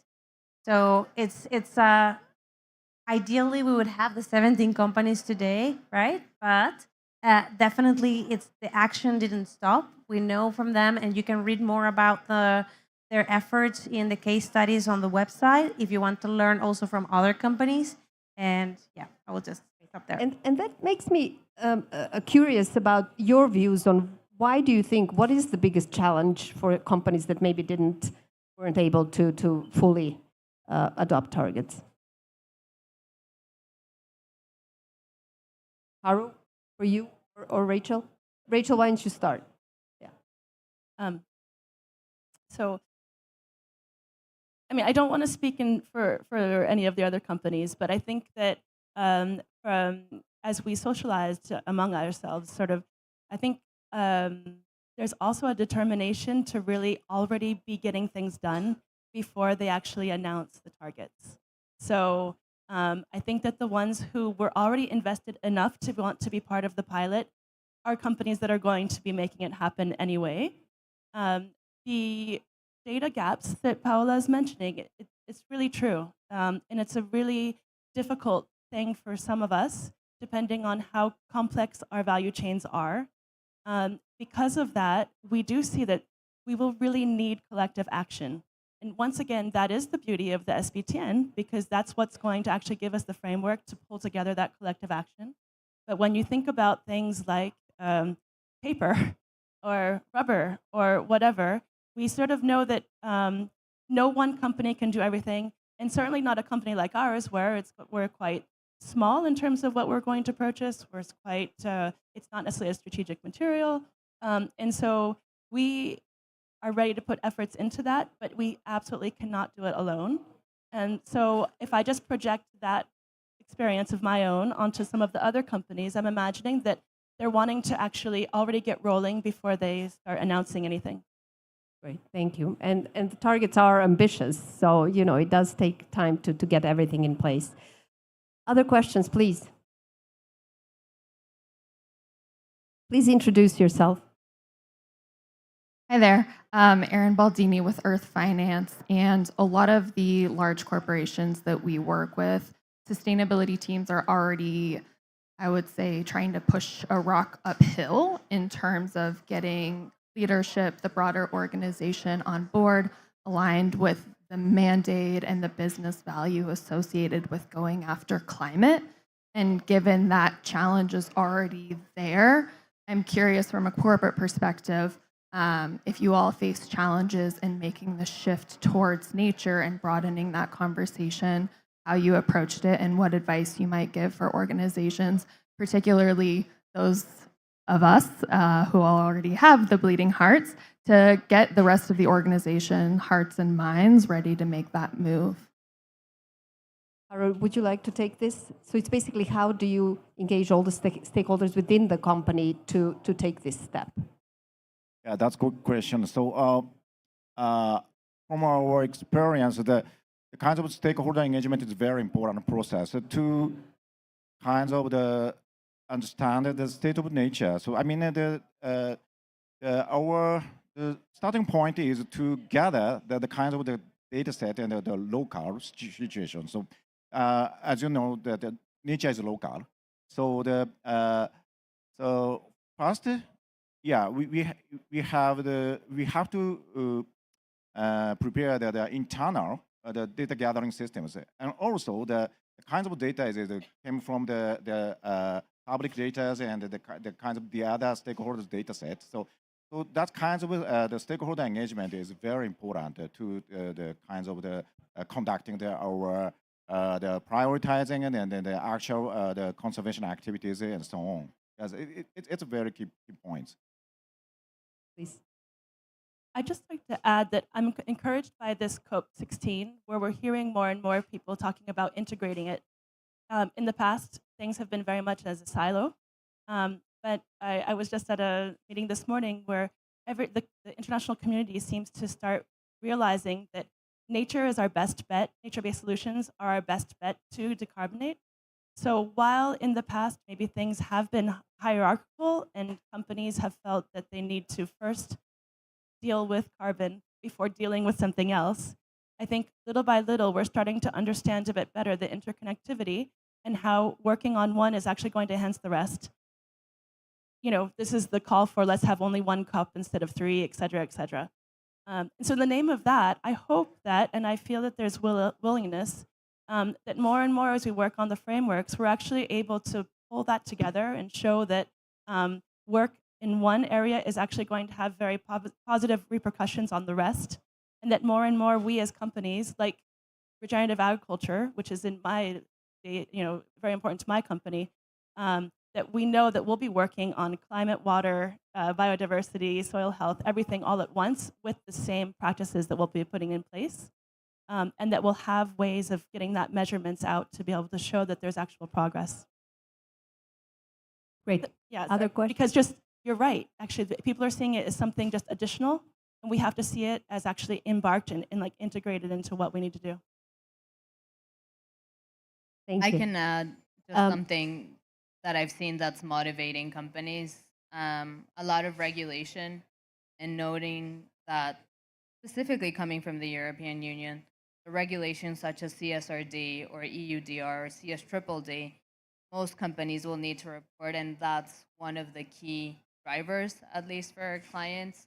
And after doing kind of their double materiality gap assessment, they are seeing either water, biodiversity, somewhere there within their double materiality. So then they engage in more curiosity and in more actions, towards nature. And maybe a question for Rebecca. Is there a role for NGOs to support companies in this process? I mean, there's definitely a role for consultancies, but what can NGOs do in the process of supporting companies with guidance and other things? Yeah, I think the most important thing is to really pay attention to how these pilots, when they're implemented, how successful are they? Where are the sticking points? Where are the data gaps that are most important to materiality for the company? And then how can we go after making sure that we're filling those data gaps and altering the methodologies so you can implement them more efficiently with greater certainty? And I think that's what our partners are really looking for in the private sector. They're looking for certainty that if they're going to invest here, it's going to have materiality and it's going to have an impact, and it will be meaningful across all of the risk sectors that or the risk values that they pay attention to. I think that's critically important. So NGOs are not, we have lots of people who have been in the private sector who work with us at WWF and others. So we have a lot of basic knowledge about how private sectors operate, but we're not inside those cultures that we're working with. It's really important that we deeply listen and we incorporate the feedback into the next round of SBTN targets. Yeah. So basically, it's break down all the silos, right? We all tend to work in silos between the private sector, NGOs, consultancies, academia, and others. So very important point. Yes, please.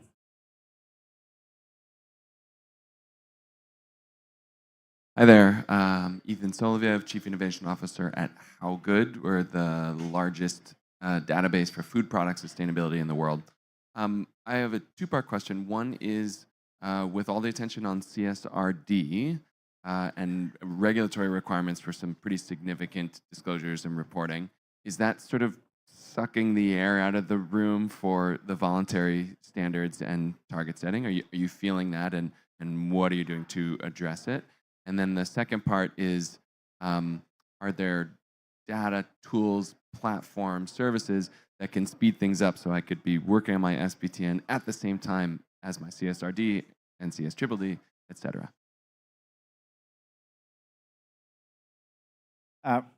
Actually, our headquarters is located in Japan, so also our subsidiary companies in EU. So the kinds of the subsidiary companies face on the CSRD matters. So that I think that I understand where the CSRD is. The requirement is very strictly. So but the kinds of the voluntary, the SBTN process and the TNFD process, the required the kinds of similar the data set to disclose and also the to involve also the kinds of conservation initiatives. So and SBTN is, I think that the point is that it's involved the kinds of the engagement process to set a target in step 3. So that is very important point, I think. So because if we kinds of get the achievement in the each location, so we can't achieve the kinds of the target only by only one company. So yeah, so collective action is very important. And if we set the kinds of the target in the watershed or the specific landscapes, so we can make the opportunity to collaborate with any stakeholders in the same location. It's a very important point to the SBTN, I think. Rachel? Sure. I think it's critical to actually piggyback it all. So I think compliance is there to help us to actually have something sort of streamlined, but we can't get confused as to what the actual objective is. The objective is actually, for me, gaining resilience. Not always, the frameworks they don't say that, but that's our interpretation. So basically what we're looking to do is have the kind of activities and initiatives, et cetera, that are really going to pull us through all of it. And so oftentimes when we do our reporting, the former CSRD and what now the CSRD is actually going to build with the same information that we're putting in the CDP, that we're putting into the SBTN, that we will be putting into the TNFD. And I think, granted, then some of it you have to cost it out. Like for the TNFD, it's the disclosure, the financial disclosure part. But I think that if a company takes a strategic approach and not a compliance approach, then it's actually something that can really help create a river out of streams. But it's a great question because it was actually the question that this lady was asking just before, is that currently we tend to sort of take one question or one problem or one requirement at a time. I think that's the worst thing that anyone can do because everyone will just get exhausted and maybe they'll lose sight of the real reason why it's purposeful. So that's that. And then in terms of the database though, yeah, no, I think we're not there yet. Rao, you probably see a lot of companies dealing with this, so what's your perspective? Yeah, we are the Swiss company located in EU, so a lot of companies are concerned about CSRD, what they should do, especially small and medium enterprises. They don't have the data set, they don't have the resources, so they kind of don't know what to do. But coming back to your question, CSRD and SBTN, if you look at SBTN methodology, it's actually a very good one. They had a data set, the scientific background, the foundation is already laid. If you want to look at the land use change and freshwater risk and so on, the data set are already prepared by WWF scientists and so on. So if you use this framework to work on your risk screening, use the data, you actually have a very good foundation. You don't have to create by yourself. That's actually what we think as a consultant, SBTN is a pretty good framework to work on this CSRD compliance, more than compliance issue. Stephanie, any thoughts from your end, since you're working with many companies on this? Yeah, definitely. As I said before, I think this is the moderator, but kind of to Rachel's point, it's not the end point. So you really need to think strategically of how you're using that information, because How Good has a lot of information. So how are you really presenting? And it's not an exercise to tick the box, but definitely sustainability teams and in general other teams that are being brought in, it's not their full-time job, right? It's one of the things that they have to do. So it's really how can you help them be more efficient? How can you help them transform the business and use those as drivers rather than just a compliance exercise? Completely agree. Thank you all very much. Unfortunately, we're going to have to stop here because of the time limitation, but I want to thank this amazing team here of panelists and thank you for all your efforts. And I want to introduce Paula Delgado Luna, the Director of Validation Services, for the closing remarks. Thank you. Thank you so much. And thank you so much for coming. I've been behind the scenes, trying to put together this amazing panel. So thank you as well for coming today. My name is Paola Delgado. I'm already introduced by Natasha. I was also part of the pilot program, working in a year-long effort to test these methodologies, to improve them. Varsha already mentioned that thanks to the pilot, the methodologies were enhanced, feasibility was also enhanced. There is more guidance and practical guidance that can be used by companies. So I guess my final remarks today are, today is a milestone. We see that it's possible. We see that companies can take credible action. And I would invite you to really explore the resources on SBTN's website.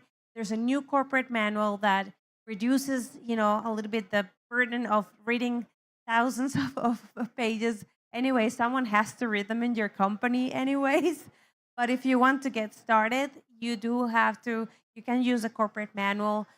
Also, I would encourage you, even if you're not ready, to use the validation services that we will open up early next year, you can already start using the methodologies. Start with step 1 and step 2, which is the materiality assessment.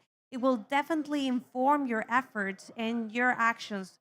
And maybe you discover some new impacts that you didn't know. So I would really encourage you to use that. The materials are there. And corporate engagement program. I'm trying to go over the list in my head. If you don't know about it, please find more information on our website, on SBTN's website. You can be part of it. There are many companies that are part of it and many consultancies as well. And you can get to test new methods. Actually, now SBTN is preparing the oceans methodology as well to be released next year. So if you want to be part of also the group that pilot test this new methodology, please join the corporate engagement program.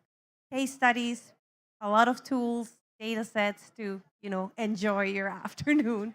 But thank you so much again, and please take a commitment to do something with this. Also, maybe spread the word about this important milestone. Reshare, tweet. I don't know, not anymore. LinkedIn, etc. Please help us spread the word. Thank you all. And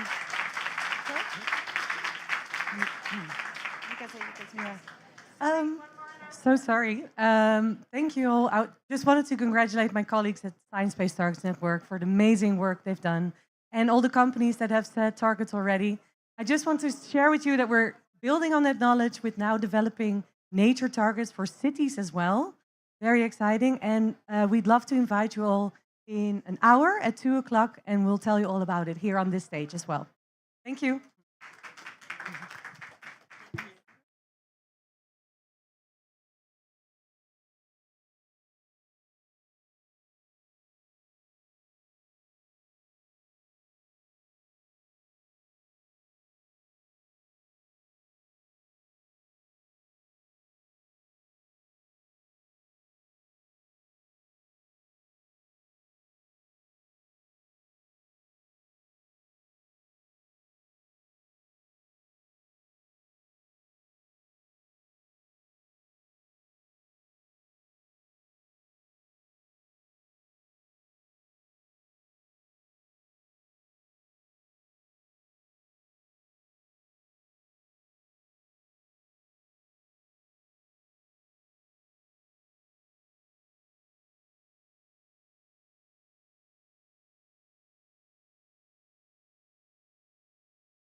Hey.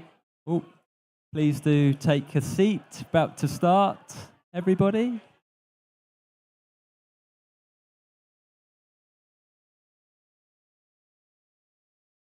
Please do come in and take a seat if you want to listen.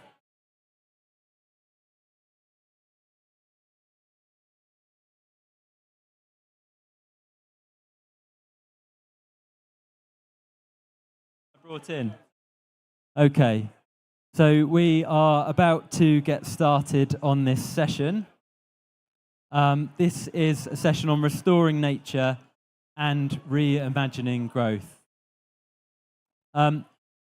Welcome to this. Could we have some quiet outside the room, please?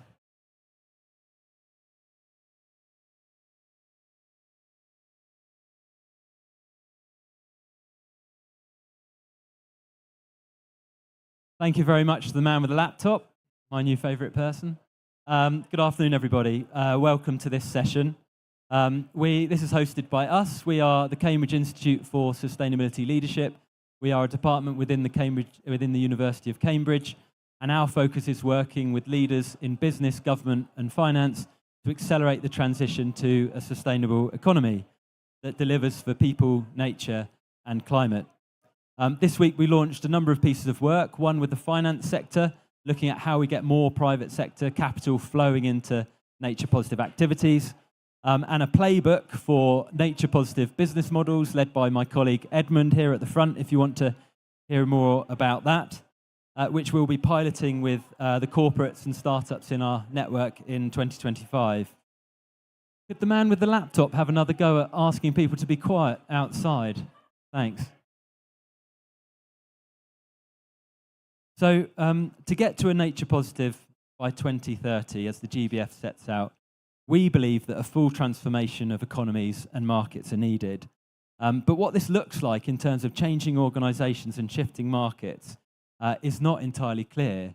But just to check that we're on the same page, I'd like to do a quick poll of the audience. So I'm going to ask you if you believe that we are working on and need a transition to a nature positive economy.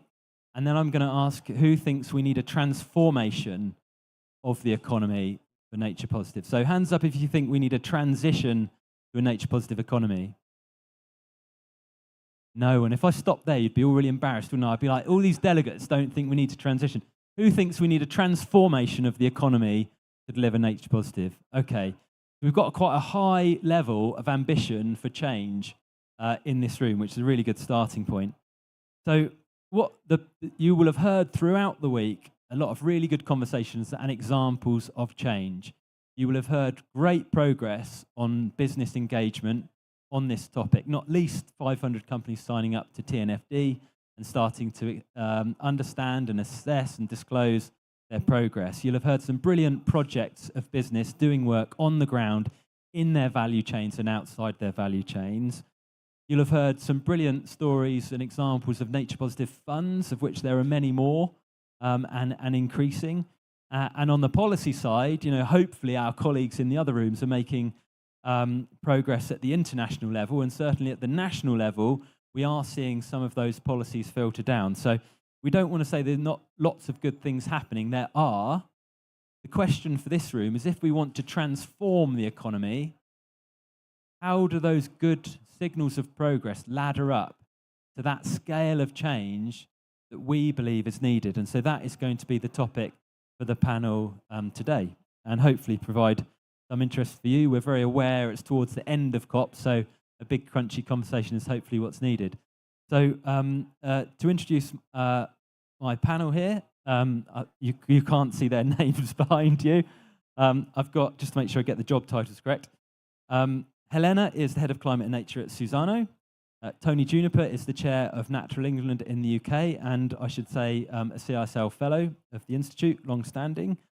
Leo Fleck is the senior head of sustainable innovation at Santander in Brazil. And we have Akanksha, who is head of nature and biodiversity at the World Economic Forum. So welcome to the panel. So the first question is for you, Helena. Where do you see, beyond reporting and assessment, which is needed, we know, and commitments. Where do you think business can really have an impact to move the dial and take us to the next level of ambition for nature? Thank you, James. Thanks, everyone. Let's go back to the assessment and reporting first. So Suzano is part of TNFD. We are a task force member, so we help developing TNFD. We are a TNFD early adopter. So we will be disclosing our risk, opportunities, dependencies, and impacts in 26. And I've been watching this journey very closely, and I have to assume that I'm a bit concerned about this being an end and a means to an end. So we really need to make sure that this is a tool for action and not just the action in itself. So companies need really to have a look at their supply chain, at their operations, and really act based on TNFD results.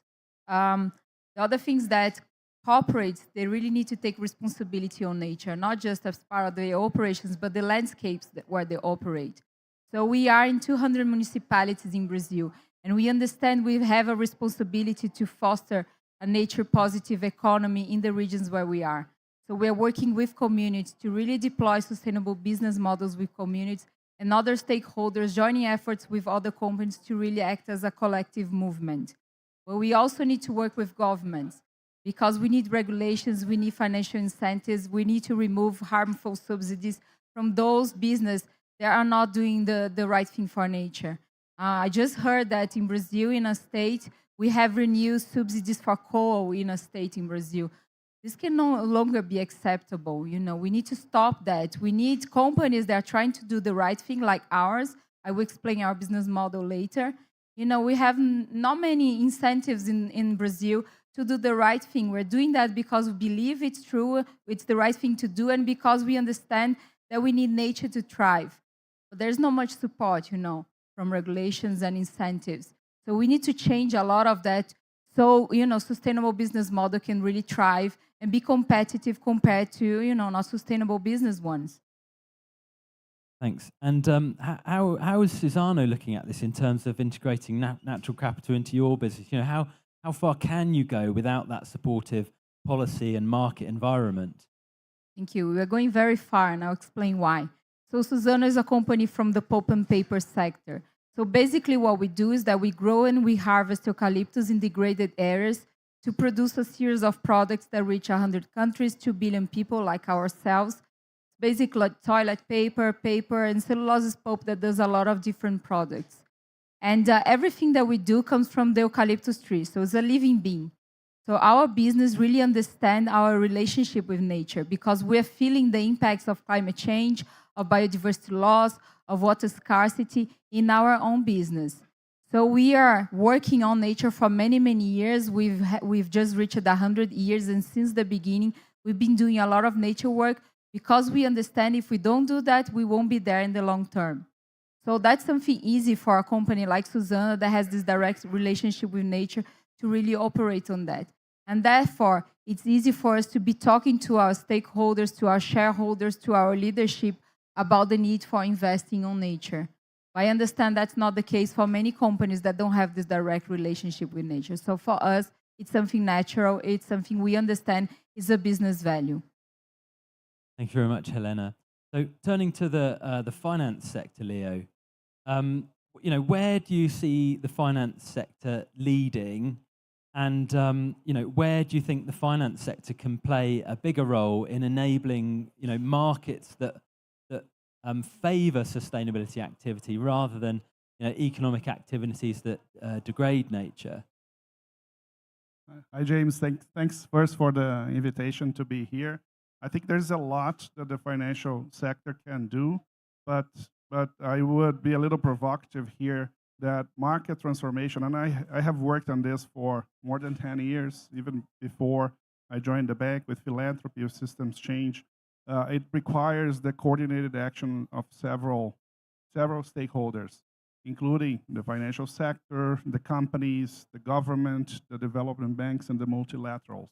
We are going to have to see significant changes in all those major stakeholders for us to be able to see progress that goes beyond the incremental change. And just to illustrate a few things, I won't focus that much on disclosure because I think that's something that everybody's talking about here, and that's critical for the financial sector, for the companies. But that is a means to an end, as you mentioned before, right? There's a lot that needs to happen. But the key point that I wanted to bring here is that for nature, for us to thrive on nature, we will demand much more regulatory support than for the climate agenda, which also needs a lot of regulatory change. There's a lot of progress we can make as private sector entities voluntarily, but it has a limit to where we can get. We are talking about public goods very largely when we talk about nature.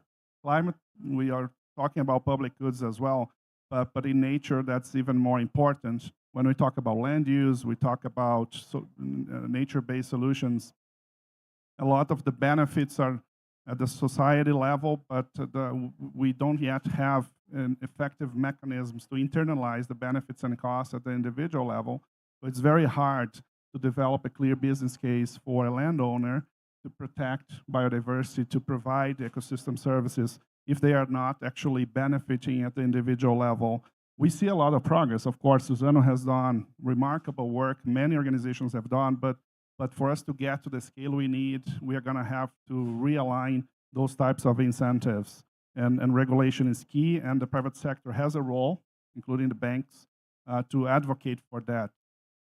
On the financial innovation, we can do a lot as well as banks. My unit was created for that. It was created to develop financial solutions for emerging markets, emerging market segments, climate and nature technologies. But often these new markets, the ones that we need to see growing very fast and at scale, they are very fragmented, they are small, they are uncertain and risky. And we will need a lot of capital to grow those markets. And the large wallets are with banks and institutional investors, and they are naturally quite conservative financial entities. So if we want to unlock that capital for these new markets, we will need more support from the providers of catalytic capital to help de-risk those investments and to help sometimes even provide concessional capital with lower market rates, rates lower than the market rates, to enable us to progress from those more risky phases of development of those markets. And unfortunately, most of that money today is limited, is restricted, and is slow. It comes from development banks, from multilaterals who take sometimes years to approve one transaction. So we will need much more sense of urgency from those entities if we want to actually unlock large volumes of capital for these innovations. Thank you very much, Leo.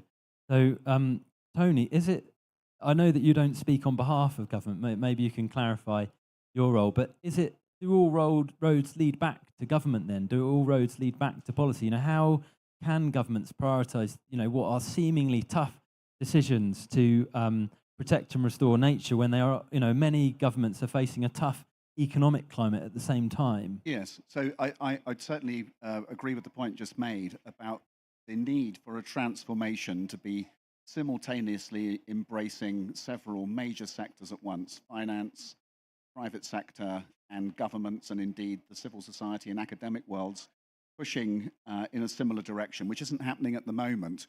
And actually, considering what I'm about to say, probably I'm not speaking on behalf of the government, but some reflections that hopefully are useful from a personal perspective around, first of all, the position we're in and what we might need to fix it. So the position we're in, I mean, nobody in this room will have missed the fact that we now have 8.2 billion people on planet Earth. That number's going up quite quickly, and pretty much every country on Earth is committed to the idea of economic growth. And that economic growth historically has been linked with rising resource demand, more land clearance, more pollution, more greenhouse gases, more energy, more of everything.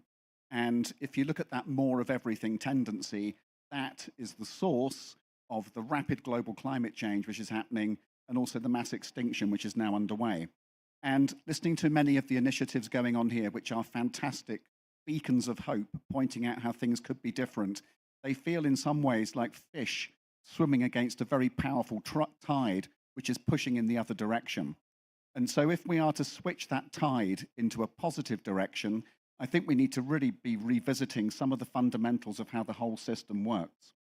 And one of the things that drives a lot of behavior and which drives a lot of policy, of course, is the overriding goal of expanding economic growth.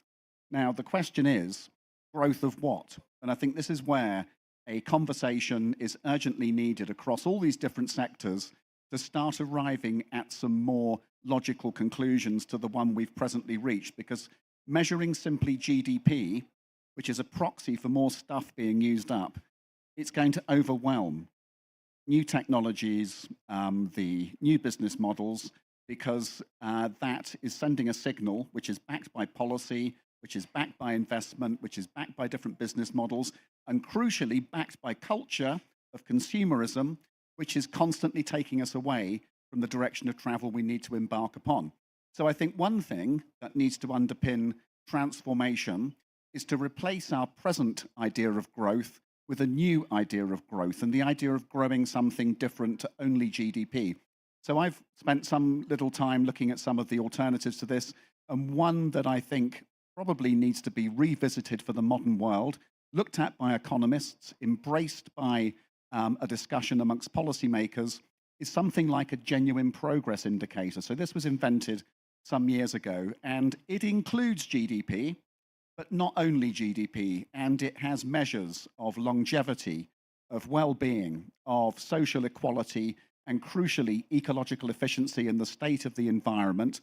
And when you put a group of indicators together like that, and we can measure all of these things with modern means, you see that we're not growing, we're contracting. And indeed, people who applied the genuine progress indicator and backcast discovered that the genuine progress indicator stopped growing in about 1979, and ever since then we've been going into an ever deeper recession in terms of social inequalities and ecological devastation.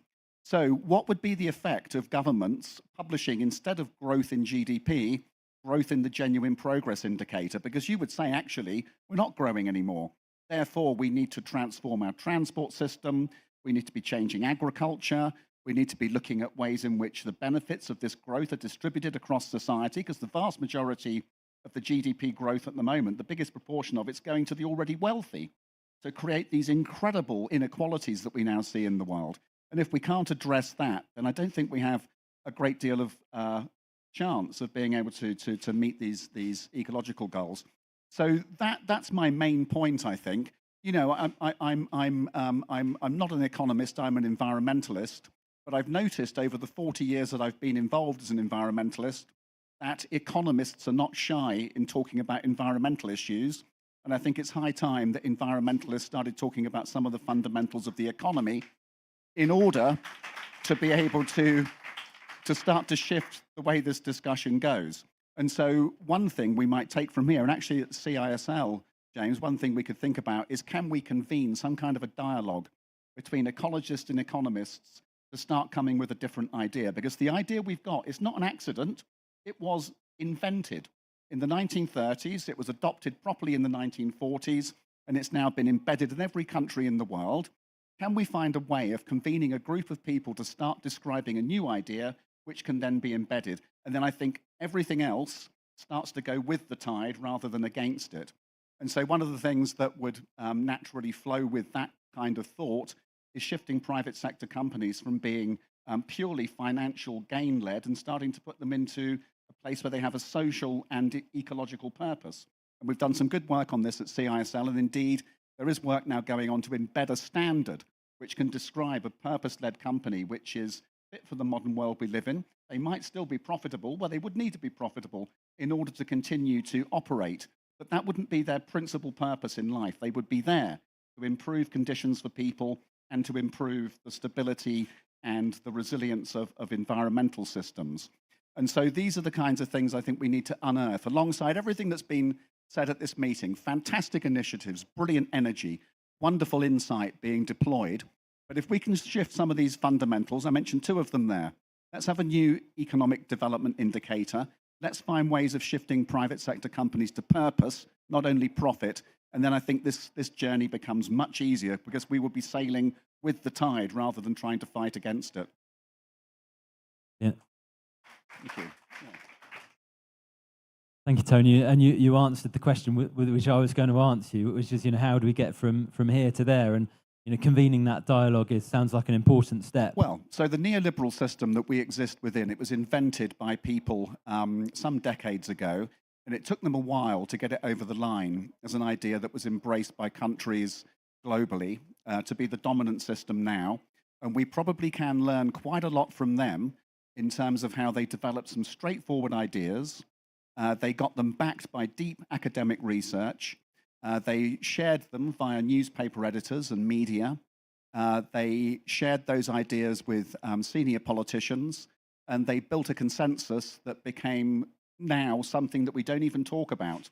So embedded has become that idea of free market economic growth that rarely do we even have a questioning of it, never mind a fundamental rethink of it. But I think that's what's now needed. And actually, CISL is in a wonderful position, I think, to be able to start that conversation. Thanks, Tony. There's a brilliant quote which I always misquote, and I can't remember where to attribute it. Something like every business leader claims to follow no philosophy and be pragmatic is actually following the ideology of an outdated economist whose name they don't know. Exactly, exactly. And the system that has brought us to this point, in the 1940s and 1950s, it was quite rational in terms of lots of people being added to the global population, widespread poverty, the need to generate the means for people to have food and energy and education and housing and all these things. But now in the 2020s, that system is no longer fit for purpose. It has exceeded the capacities of the planet that sustains it. And so it needs to be changed in order to be able to fit with those ecological capacities. A simple point, but it's rarely discussed. Brilliant. The power of ideas. So, Akanksha, you've heard here from business, government and finance. You at the World Economic Forum, like CISL, you work with all of those three axes. You've got a large business network and you do policy work and with the finance system. So what would you take from this discussion? What's your reflection on where we might see this change at the economic market structures level to build on all of the leadership that we're seeing from individual actors in the finance and business system? Thank you. I feel like we can all go home because we've heard amazing way forward. So thank you, by the way, for those comments. They're very inspiring. I think I'll go back to the question that you started us with.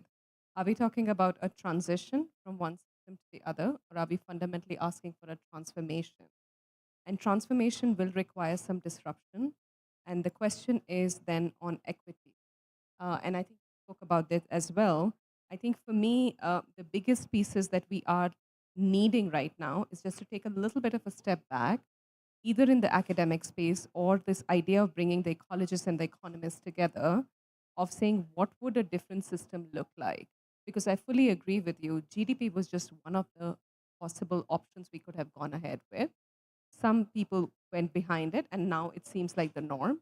And yet, if you look at how it's done, it's the most messy thing that you can. It's a lot of proxies, a lot of approximation, but it's almost a philosophy that we have chosen to believe in. And we can definitely replace it collectively to something else. And COP16 is fantastic to be having that discussion, because this is where we are also needing to learn from the wisdom of indigenous peoples. So we are today in an economic system which is frankly underperforming when it comes to all other indicators than wealth accumulation by a few. But you do have communities, you do have indigenous wisdom, which is actually outperforming when it comes to natural indicators and social equity indicators. However, we have chosen to call it an externality.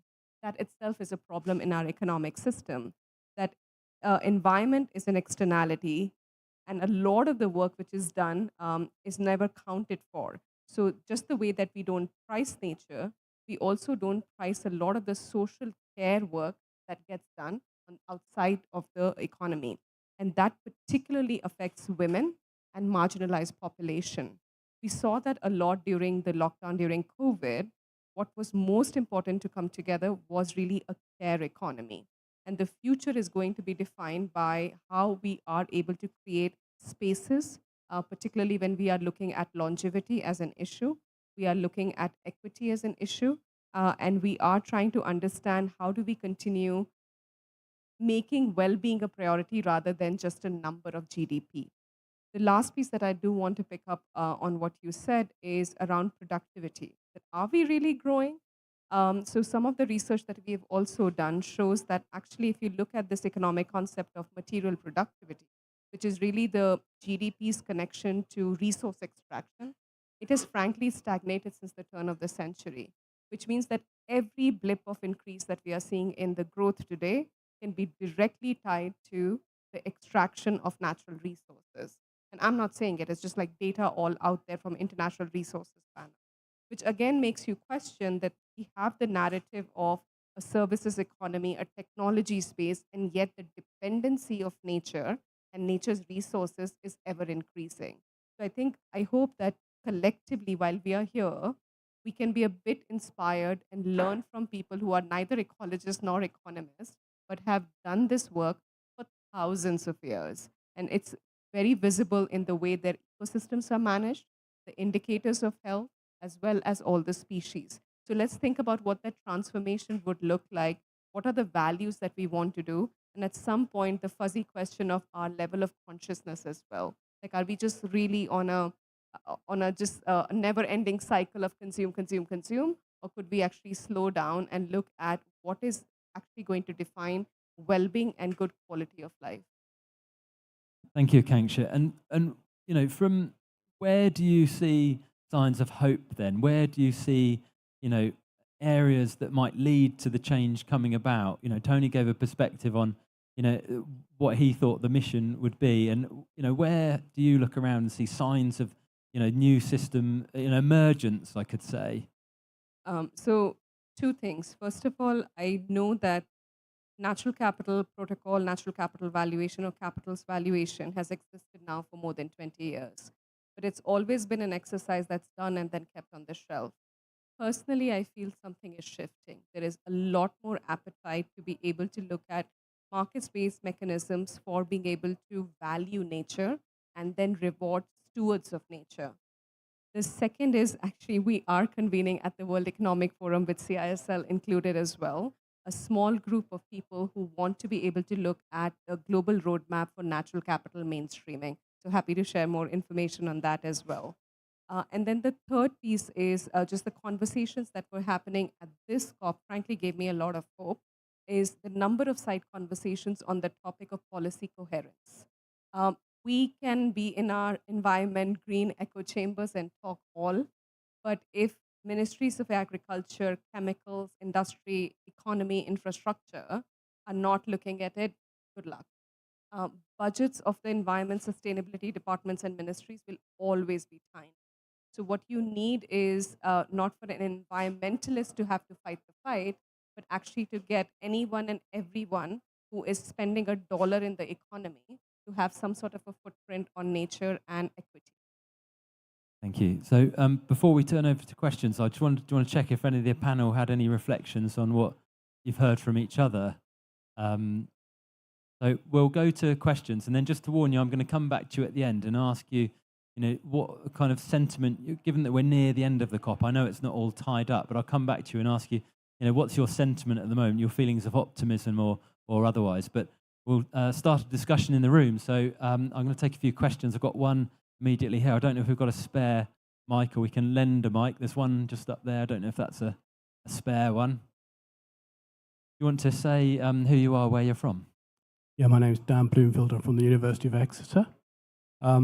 I just wondered what you might see from nature that you think could be used as an inspiration for an actually sustainable economic model. I guess you could argue that we haven't had a sustainable economic model since the Neolithic Revolution, not truly sustainable. So, but nature is the most, nature itself is the most sustainable version of growth that we have on this planet. So what happens in nature that you look at and think we could emulate? Leo looks like he might be about to turn his mic on. Well, I lived in the Amazon 20 years ago for almost 3 years in a floating house in the heart of the Amazon, walking in the forest 10 kilometers a day doing research. I was regionally a conservation biologist and environmentalist. Then I became an environmental economist later because I realized I needed to influence policymakers and businesses. Being in the middle of the forest wouldn't help that much, right? So my entire career has been inspired by nature, and walking in the tropical forest. I don't know if you had the chance to do that, but it's just an amazing system working in harmony, right? And it's resilient. It is adaptable. It has so many stakeholders, right? There working collaboratively, is capable of absorbing shocks, and so I think the way that the ecosystems work, especially the tropical forest, because of its richness, is an inspiration for how the economic system could work. And actually, several of the principles from the economic system from Adam Smith, they came actually from principles from ecology. I think we need to get back to there and be a little more holistic in thinking about how those systems interact, right? And eventually have a new system. The challenge that I see on the things that you were saying, which I think that's the way to go, is we know how to do things. The environment economics, ecological economics exists for decades, right? We have all the tools, we have the knowledge, we have the capacity. What we don't yet have is enough political will, and unfortunately the current context doesn't help, right? With war, with culture wars, the Ukraine-Russia war. So we are in a pretty difficult moment for us to even start talking about major overhaul in how the economic system works. So the question for me is, how should we start that? Should we try to convince the top leadership on overhauling the entire system, or work from inside? And I'm much more on the work from inside, which I think is what most of the people in COP16 are doing, right? We need to have examples. We need to be pushing to demonstrate that things can work differently, and there can be business cases. There can be people, making money with nature, because at the end, if you want to change the economic system, people, want to make more money with the alternative, right? With conserving nature. So we need to figure out how to best work from inside the system, and then eventually, with the political will emerging, maybe after the crises we are going through, we are going to be in a much better condition to actually propose major overhauls. Yeah, I agree with that in the sense of, that there are deeper layers that we need to engage on these subjects. And so these kinds of conferences and quite a lot of the work of many of the experts looking at the state of nature, we're working at a pretty technical environmental science level. And actually what's determining the outcomes is several layers below that. And so I mentioned one of them. So that's the economic layer, which is determining the ecological outcomes. But beneath the economic layer is the political layer. And then beneath the political layer, because people need to get elected in democracies, is a cultural layer. So the politicians are responding to what people want, which is more and more and more consumerism, advertising, driving all of that. And then beneath that cultural layer is a philosophical dimension, which is about how we view our place in the world. And all these things layer up, and you get to the ecological science at the top, but we don't often think about what's going on at the bottom. And actually, what's going on at the bottom here, there's a very interesting discussion going on about indigenous wisdom. And I think that's a real source of hope in these kinds of meetings, is the extent to which there still exists on planet Earth a completely different worldview to the one which is now evident in many Western consumerist-driven societies. It's nature-centered. It's about spiritual connections with the natural world. It's an understanding that nature sustains humans, and that is what is the fundamentals of that indigenous philosophy, which is now absent in many Western countries. So you can see glimpses of where that can be learned from and then hopefully applied in this process of transformation. Oh, actually, just back to the question. So my inspiration from nature, and it's been mentioned already, the example of a forest, it is a circular economy. And we have invented a linear economy. And so if we want to shift our impact into being benign or even positive, moving to a circular economy is what we must do. So nothing leaks out. Cycles and loops of resources being passed from one element of the system to the next. There's no waste. It's all being reused by decomposition and then returning through plant growth and sustaining the animals. So can we invent an economy that does that? And of course we can. We've got every means to do this with technology and everything else. But it comes down to the will to do it And of course, this is where politics becomes very important, because there are quite a lot of established interests and practices that quite like the linear economy of mining oil out of the earth, putting it through an internal combustion engine, and then blowing in a linear direction the carbon dioxide into the atmosphere. So the kind of practicalities of it are one thing. It's the process of change, which is a political process, which is another. And this is a political process here, of course, at this COP. And some of these things are being said, but getting them into a place where they're going to be delivered at home by countries is a different thing. I'll make a comment before I come to the next question. So we've got a highly inefficient linear system delivering loads of things that we don't want and not the things that we do. And it's guided by a metric that values everything except that which matters, that keeps it going.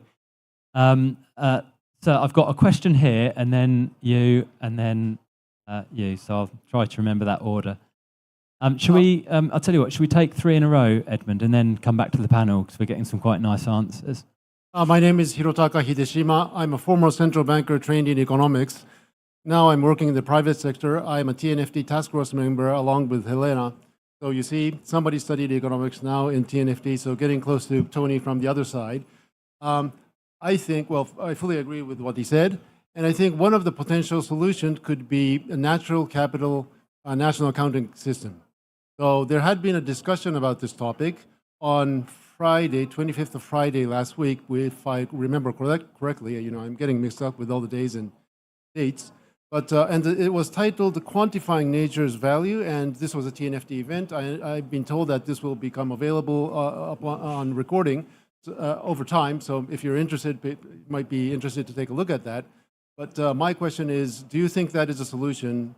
I think it is, but there is a political will that is probably needed.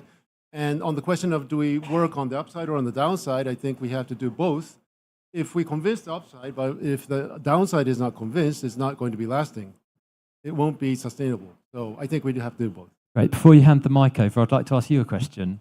So economists can't agree how the economy works, generally.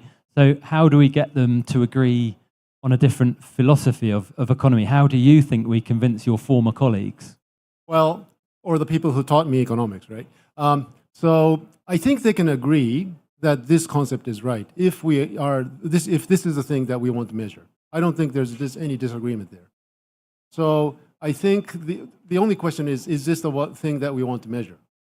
So that's where I think where the education is needed. I think we need to tell people that this is the thing we want to measure, and if that's the case, I think there's agreement. And you think that's a political question, not an economics question? I think Tony's right. This is a it's a cultural thing. You know, we just got used to what we got used to, and I think if people agree that we need to change, but we need to agree and we need to change. So this is really, an educational process.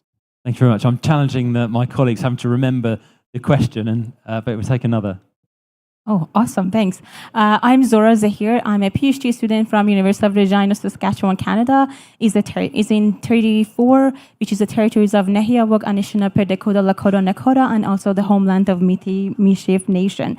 Today I was in high-level segment room in Amazonia, and someone from Panama said that let's just stop pretending. We started in 1992, but 32 years later, we did not achieve much. We are facing a mass extinction and many species are extinct already. Do we need more declaration, more conferences, more speeches, more bureaucracy, endless round of negotiations and frameworks, or we need less words and more action?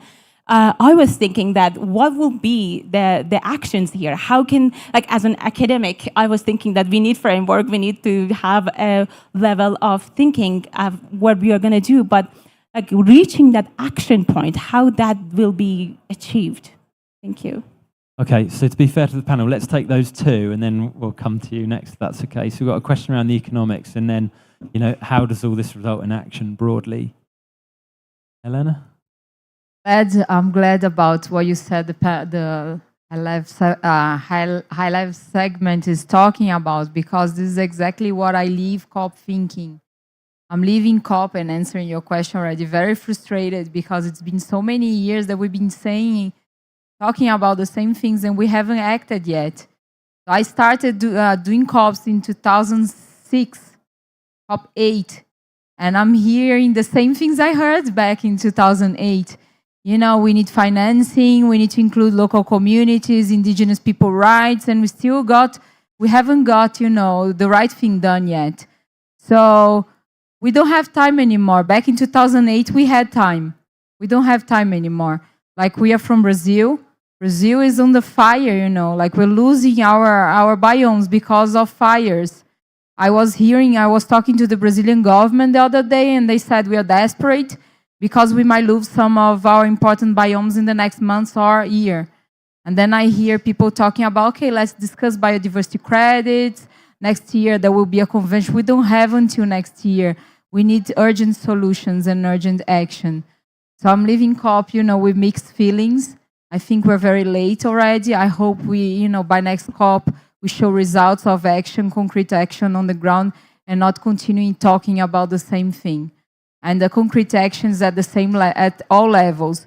So we, as individuals, we need to think about, you know, how we are engaging and interacting with nature. We need to change our consumption and the way we live. You know, we need to engage with organization, pressure governments, pressure business sector that's not doing the right thing. You know, organizations need to really stop thinking at the selfish level and think about their responsibilities towards, you know, society and nature. So there's a lot of shift. I hope we get there. I'm a bit skeptical, but maybe when I go back, you know, I can be more inspired again to continue fighting.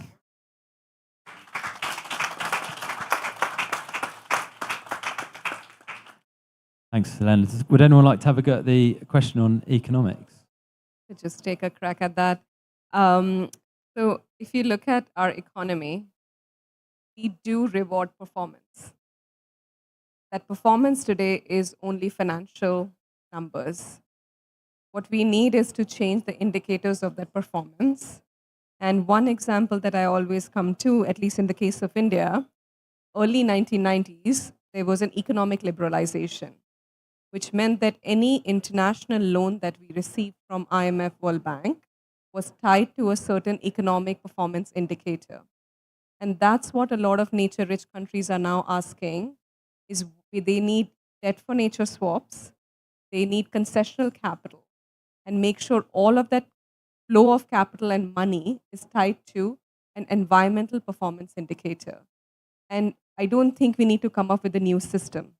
We already have a economic accounting system which needs to be mainstream. So a question, maybe with your experience, with central bankers now, there is definitely a momentum on mainstreaming climate risk with financial risk. Why are we limiting only to climate risk connecting with financial risk? Are we able to also get that then to nature and biodiversity being mainstream? So I know the Network for Greening Financial Systems has made a lot of progress. Today, there is a significant concessional capital available if you do clean energy projects. That's not the case when it comes to nature and biodiversity. You have countries out here with 80 to 90% of land under pristine forest and marine life, fighting for basic infrastructure and financing. So I think there is a collective responsibility of the world, recognizing that, yes, it's true that we have influence over our respective jurisdiction, but there are other spheres of influence through the flow of capital that the countries can actually have a positive impact on. I would actually like to go back to the gentleman that asked the question, because I thought I saw you shaking your head at the start of the answer. So I feel like you disagree, and I would quite like to hear your perspective as an economist. I think it was that the present economic system can deliver if we use it, and I felt like, have I got you wrong? Would you like to comment? Thank you. Sorry if I was unclear. So I was agreeing with Tony that we need a new accounting system, national capital accounting system. So taking the natural capital into the stock statistics, and the GDP has to take account of the deterioration in nature. Okay, so we need a new system. So that's where I was shaking my head. Okay, so I was fully in agreement with Tony. Okay, so the performance of the country, the GDP, also needs to include the deterioration in nature. Okay, if you get this, we get to what Tony was talking about.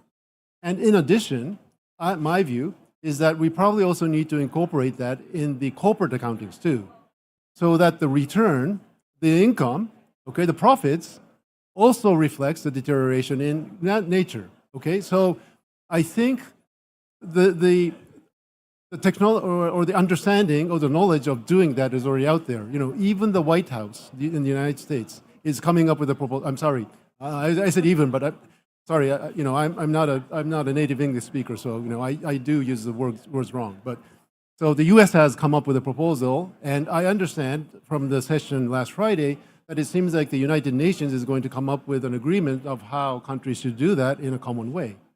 Okay, so I was thinking that has to be the solution, and I was hoping that the panel will say yes. And so I was just shaking my head when you were saying that we don't need a new system, right? So I was more in line with Tony. Sorry. Right. I'll let Sorry, I'll Akshanka just come back. quickly clarify. So the UN, there is a system called United Nations System for Ecological and Ecosystem Accounting, which exists. The problem is it is not utilized. So we don't need to come up with a new system. There are at least 20 countries in the world which do natural capital accounting, including the UK. US is doing it, Chile is doing it, Malaysia is doing it. So there is a natural capital project at the Stanford University, which is working with 15 countries to do ecosystem accounting. The question is, will we move capital based on it, or will it be a file that will sit in the shelves? So that's what I was trying to. That's fantastic, thank you. And thank you for your patience for allowing me to follow that thread. I think it was important to go beyond the superficial, and I think that was a really useful exchange. I certainly found it very interesting. We've had a question. Hopefully it's been answered. Any other questions from the room? We've got, I think, 3 minutes left. Got one over here. Was there something to say? Thanks. I'm Sam Nicol from the CSIRO in Australia. We're actually building a national ecosystem account right now, so it's a very topical discussion. I guess my question, I guess maybe just to add to that, with the challenge we have the biodiversity skills to build the ecosystem accounts, and we think they're very robust, but the valuation part still is probably going to be incomplete, at least for us and probably for most countries. And so I think that call to the economic expertise to help us to properly value those things so they can be included in GDP is probably still always going to be contentious, and that probably comes back to the question about what is it we want to achieve and what kind of society we want. So, but I really appreciate the conversation. Probably more of a comment. Sorry. I was going to push you to say what's the question, but okay. Are you happy to let that lie? Yeah, great. Okay, we've got 2 minutes left. This has been fascinating conversation. I think rather than I will try and take another question. I think maybe you've picked up the sentiment from the panel of how they're feeling. But let's take one last question just here at the front, Edmund. Thanks. Yeah, thank you very much to the panel. My name's Damien. I'm here with a professional body called IEMA. James, I've heard you twice now talk about transformation and transition, and it's interesting, there's body language in the room. It's too messy, but the other one is if you'd ask the question about political transformational transition, what the response would be. But the much quicker question is fiduciary duty. It's not an area I'm an expert in. I've got a bit of business training, but is that it won't be the whole answer, but could it not be a big part of the answer just to require corporations to consider these things? So that was my point really, Damien, about purpose-driven companies. So at the moment, the way the governance of private sector organizations works is that, their primary objective is to look after the investments of the shareholders and to bring them some return. If you had a purpose-driven company and an official governance structure that reflected that, you would not only be reporting on your profitability, but you would primarily be reporting on your contribution to a better society and to ecological sustainability. And so I think, capitalism, its basic flaw in my mind is that it doesn't have all the numbers in it.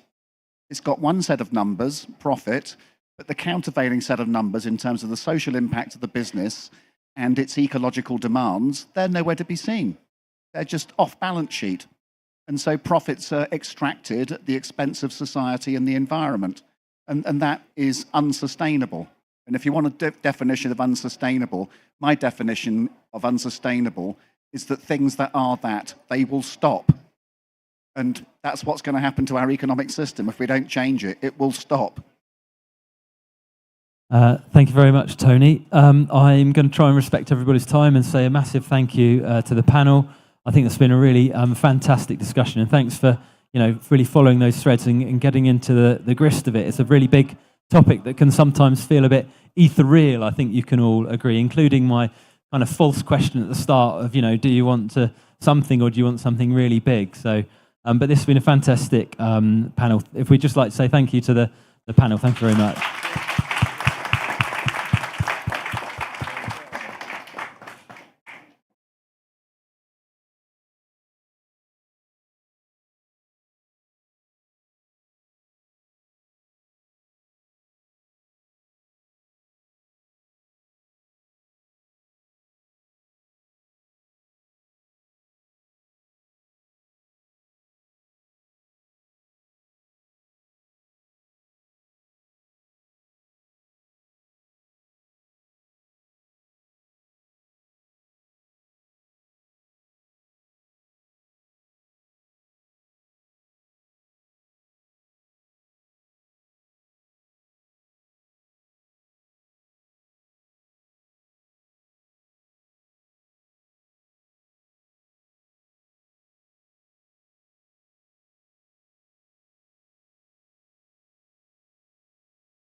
Hi, everyone. Welcome. Good to see so many faces. We're going to get started with the next presentation. All right. I was told it was going to be very cold in here, but we're going to have to deal with the heat, but I think we're used to it by now, aren't we? Welcome, everyone. I'm very excited to be here with you all today. Today we want to talk to you about nature targets for cities specifically. Small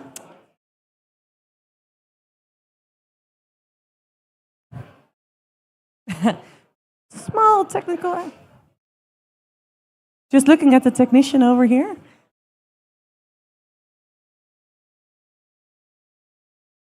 There we go. All right. My name is Sophie Hendricks. I'm the city's program manager for the Science-Based Targets Network. And for those of you who were around a bit earlier on today, here at this stage, my colleagues presented nature targets for corporates, which they launched. And we're using that knowledge to build a guidance framework for cities, specifically to set science-based targets for nature. So I'm going to start off with a little introduction. Why are we doing this? What's the guidance framework going to be about?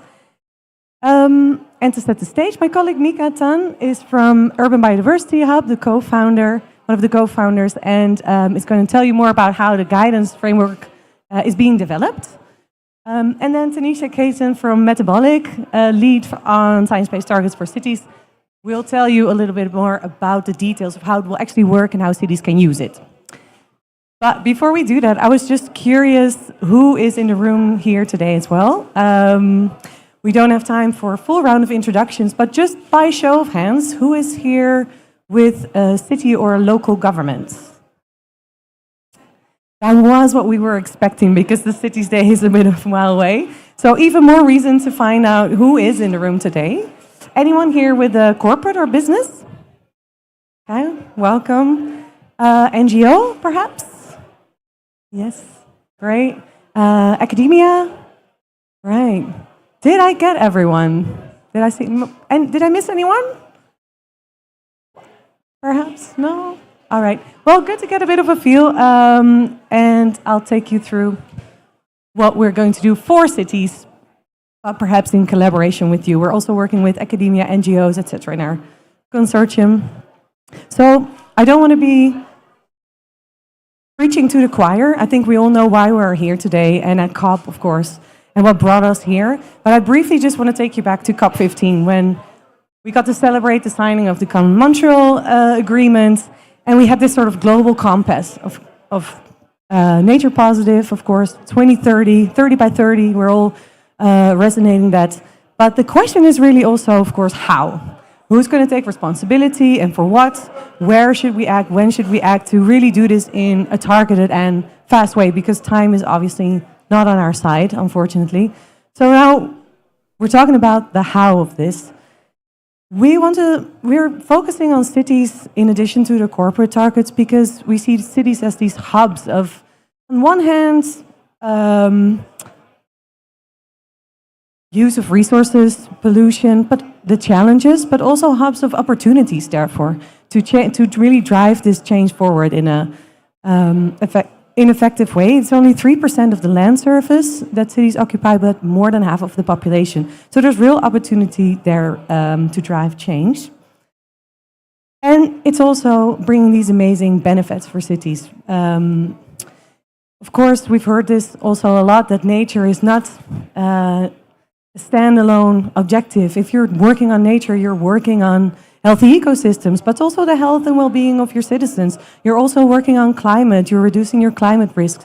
So it's really a holistic approach to look at these challenges from a nature perspective and build these thriving cities that are sustaining a high quality of life and are attractive green spaces. Okay. Just curious, we have already quite a long run of COP behind us, so I was curious also by show of hands who has heard of an initiative or a framework that's working on targets or indicators for nature while you were here. There are a couple of here on the screen. This is by no way meant as a sort of inclusive list, but just to get an idea of what's going on in the landscape. Anyone heard from any of these frameworks already? Show of hands, at least one. Who's heard of more than 3? Right, more than 5. Right, so it's amazing that we're not alone on this mission. We really recognize across the field that it's important to act on nature and to do it in a targeted way. And we're trying to grasp these complex systems and turn it into something simple that we can act on, right? And we're not alone, but that can be overwhelming. So what we've heard from cities and local governments is that it can be quite difficult to figure out how do all these initiatives and frameworks relate. Some are more setting targets and goals on the overarching level as more of a compass, while others are more granular and really talking about specific indicators or smart targets. One is based on the other, etc. So our aim is to provide an overview in that and say, where do I start? What fits my city context? Also recognizing there's not one city, nature is highly variable across the globe. So where do I start for my city and for my context? And that's our objective with the work that we're doing today. We're developing an overarching guidance framework for nature targets for cities. And our objective is not to develop another thing and complicate it and compete with many of these initiatives that you saw, but rather to bring them together and build upon this and say, okay, how do they align with each other? Where are their gaps? What definitions is everyone using? Let's start there, right, of nature positive or even nature or biodiversity itself. And let's make sure that we align there. And we're talking about, we're speaking the same language and making it easier for cities to get started. So really building up on these existing efforts and by doing that, reducing complexity. The more we talk about this, the more work sessions we have, the more steering committees we recognize over and over again how complex it is. But we need to make it feasible and actionable because we're dealing with city contexts that always have limited capacities. We all do to implement this, and we need to move fast. So really developing something that's feasible and actionable while acknowledging the science-based, building on science and making something robust is very important. Because if it's too complex and it's taking years to integrate this in their processes, we're also missing the mark. That's a very important aspect. I think most of you can see the bottom of the screen, but I will also just tell you what's there. And finally, just integrating flexibility in this guidance framework to see which methodologies fit best with these different contexts, right? There's no blueprint for a city. There are different threats to nature in different places, so that's very important. And including an equity and justice perspective. We might have to talk about a difference in fair share across cities and the globe as well. Okay. Who has heard of the Science-Based Targets Network? Okay, about half. So the unique thing about the Science-Based Targets Network is that it's really a network. So again, we're not developing something new, we're bringing together organizations that are working on the same pieces of the puzzle. There are over 80 organizations from academia, NGOs, consultancies, governments, obviously businesses, in our network already. And for specifically this nature piece for cities, we're working with some of the leading organizations that you see here. So we're very excited about that, to bring these together and have all this knowledge and expertise here. Just to let you know, I'm not sure if you are familiar with it, but there are already there's a technical guidance for climate for cities already, so we're building on that. We're developing this in parallel to the climate targets. And perhaps you saw the presentation of our colleagues earlier today, but there's some excited pieces out for the corporates on nature targets, so we're building on that knowledge. So we don't have to start from scratch, and are really working on that last piece, nature targets for cities. Okay. This was going to show a really lovely moving image of a city that you saw gradually getting greener. But just picture that in your head. Picture this gray paved piece of urban setting, and see where you can add the green and the trees and the walls, and how much nicer it could look with all these green spaces in it. We know, we're fully aware, a nature positive city is not just about planting trees. But it is motivating, and it is reimagining the current settings that we look at. And when you really start looking closely at pictures like this, you can see how much is possible, but also not just planting the trees, but in the shops, and what's for sale there, and how are we relating to nature. So that's the paradigm we're trying to shift together. Very important question, who is this for? So it's really, as we said, we are integrating on different levels this flexibility from an equity perspective, but also geographically different types of nature and climate settings around the globe, as well as different sizes and capacities of cities. So we get the question quite often, is it also for much smaller cities? Yes, it is. The guidance will include different starting points for where you are. Are you just new to the game, looking to get started and don't know where to begin? It's for you. Or have you already set targets, perhaps you develop them with your own city, which we've heard of a lot, that different cities are developing their own methodologies to fit their context, or one of the other frameworks that we showed. Then you can also use this guidance framework to align with this global standard and see, okay, how does it relate to the others, and where does that set me on an ambition level compared to science-based methodologies? So please feel free to scan the QR code. You can find almost everything that you can find this presentation that also my colleagues will share, but everything we're sharing today there. I'm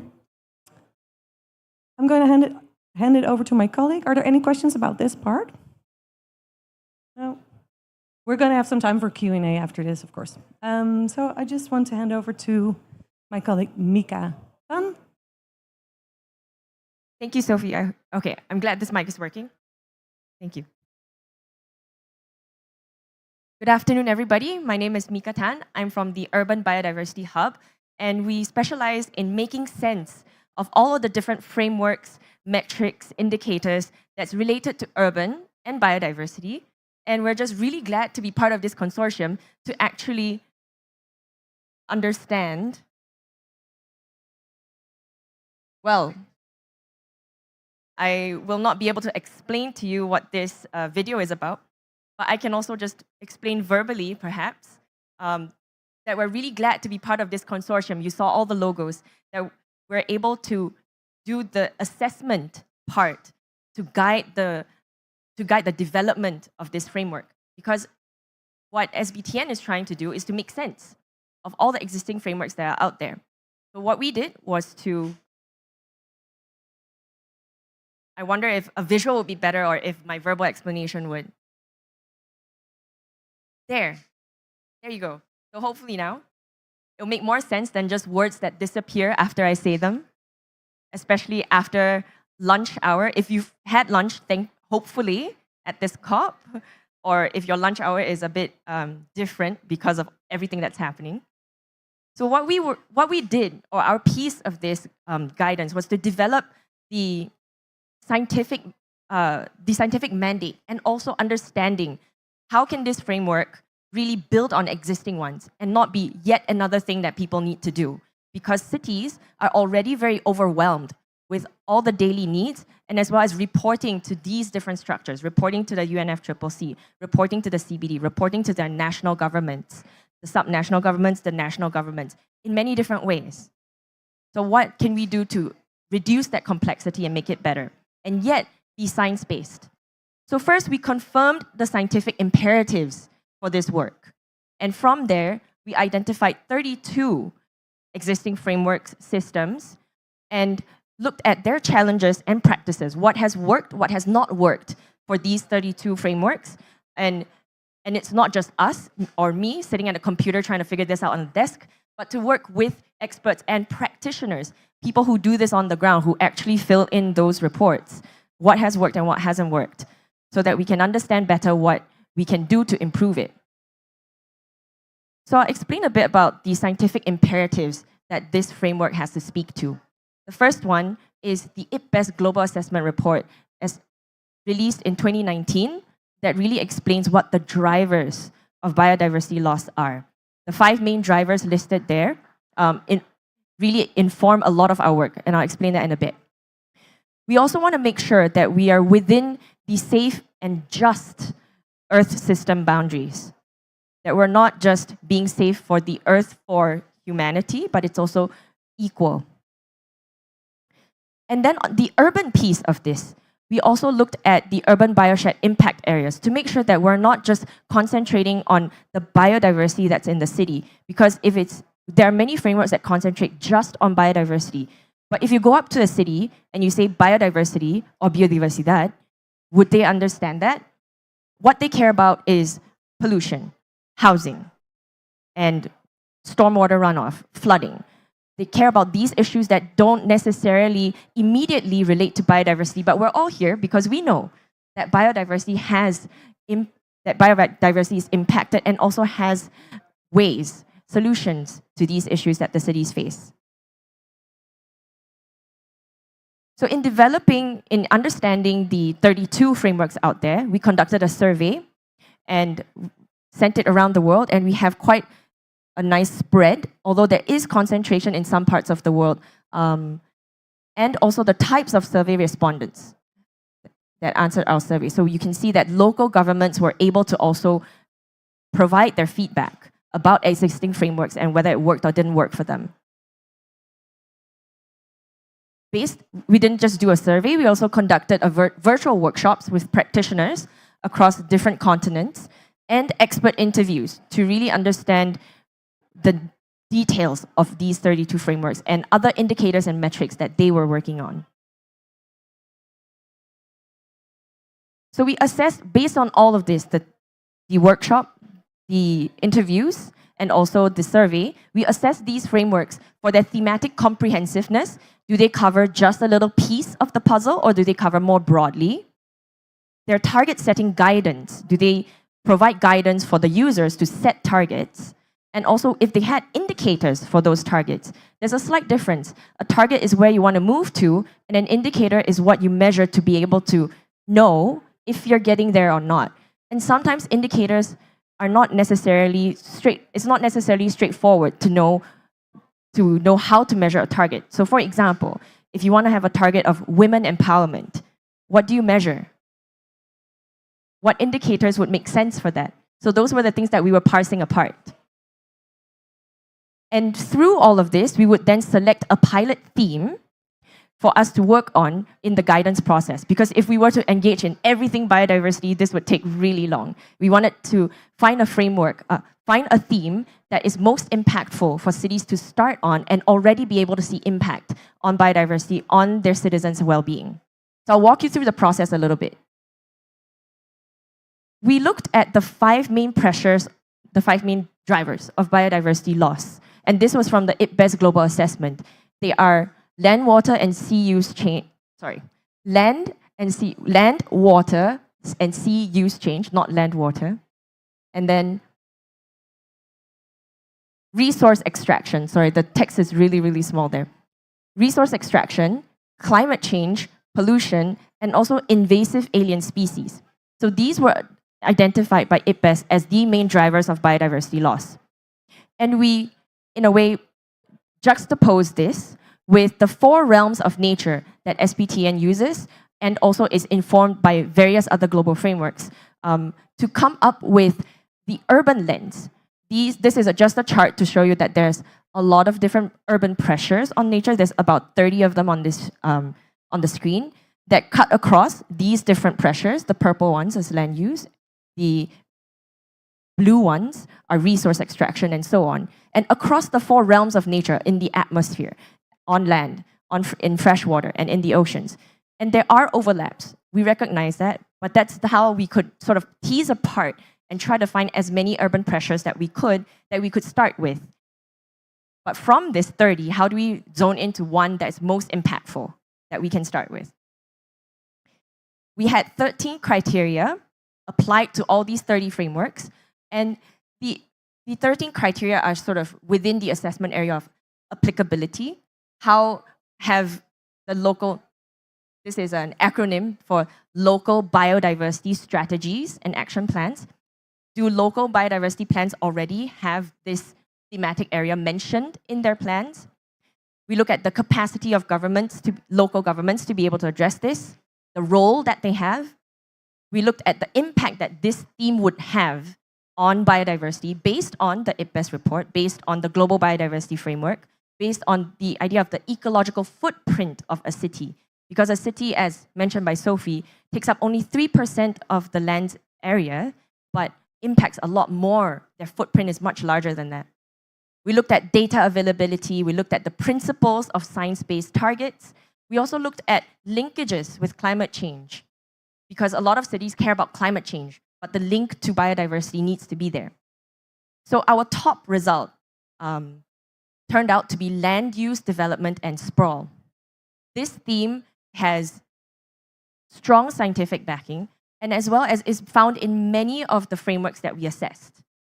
And we also have, besides assessing frameworks, we also assessed cities' plans, and many of the cities' plans already mentioned this as something that is important to look into. And this was also validated in our survey, where 2/3 of the local government representatives in our survey mentioned that land use, development, and sprawl is a piece that is important to them. So with all of this, we decided that we would go with the land use, development, and sprawl theme to develop the pilot for how you set targets related to this. But I mentioned earlier that targets is one thing, but how do you measure your progress to it? What are the indicators of whether you're doing well with land use, development, and sprawl? So we have the pilot theme, and from there, we identified 146 indicators related to land development and sprawl. 146. There's not even 50 people in this room. Can you imagine if you had one indicator in mind, you would need a lot more people in here for that 146. How do you distill that for a city? If you meet 146 people today, do you remember all of them? Maybe if you have a super mind. So we had to distill this 146 into some way, some kind of guidance for them to be able to know what's best for them, what makes sense for a city to pick this indicator and not something else. And that work is not done by the cities. It can't be done by the cities because there's just too much else for them to work on. And that's what this guidance is trying to do. We're trying to guide them through that process. So in order for us as well to make sense of that 146, we needed a structure to then just simplify a little bit. And we used the Global Biodiversity Framework's 23 targets just to give us a structure to categorize that 146. So within that, we looked at the indicators that had relationships with a target in the biodiversity framework and identified 55 clusters of indicators. So there's 146, we put them into clusters, and there are 55 clusters across 10 of these global biodiversity targets. And then we conducted expert workshops to work through the indicators and to understand would this be applicable to a city regardless of their capacity, regardless of their location that they're at, or what considerations would you need to have in order for it to be applicable to your various situations. So we ranked and refined this 146 into the top list of indicators that the cities will then have to navigate through. Through workshops, as I mentioned before, looking at each indicator target cluster and understanding there are like 5 indicators in this cluster. How would you put them according to whether there's data availability? Or how would you rank them according to whether they're relevant to the piece of the target and also the topic at hand? This is just a show of the attendees around the world that attended the roundtables that worked through those indicators. And I wanted to tell you that after having distilled all of this, there's still much more engagement along the way. If you look at this timeline, we're actually now here in October, where we're having more engagement with all of you to invite you to understand more about the framework. But beyond this, we're going to be also working on the guidance itself and getting feedback from people like you from cities, so that there's going to be a launch of the framework guidance in spring of 2025. And my colleague, Tanisha, will talk more about how this guidance framework then is developed through this scientific basis and these kinds of refinements that we went along, from scientific imperatives through to the pressures, through to this theme, through to finding the indicators for this theme and which indicators came out top. So, Tanisha, now to you. Thank you so much, Mika. Good afternoon, everybody. My name is Tanisha Keaton, and I'm here today representing Metabolic as one of the core delivery partners to develop this framework. And at Metabolic, we use system thinking to tackle global sustainability challenges based in Amsterdam. So I will be giving you a glimpse of how the guidance framework will work for cities that have not set any targets yet, and for cities that have started the process of target setting to help continue to guide them through it.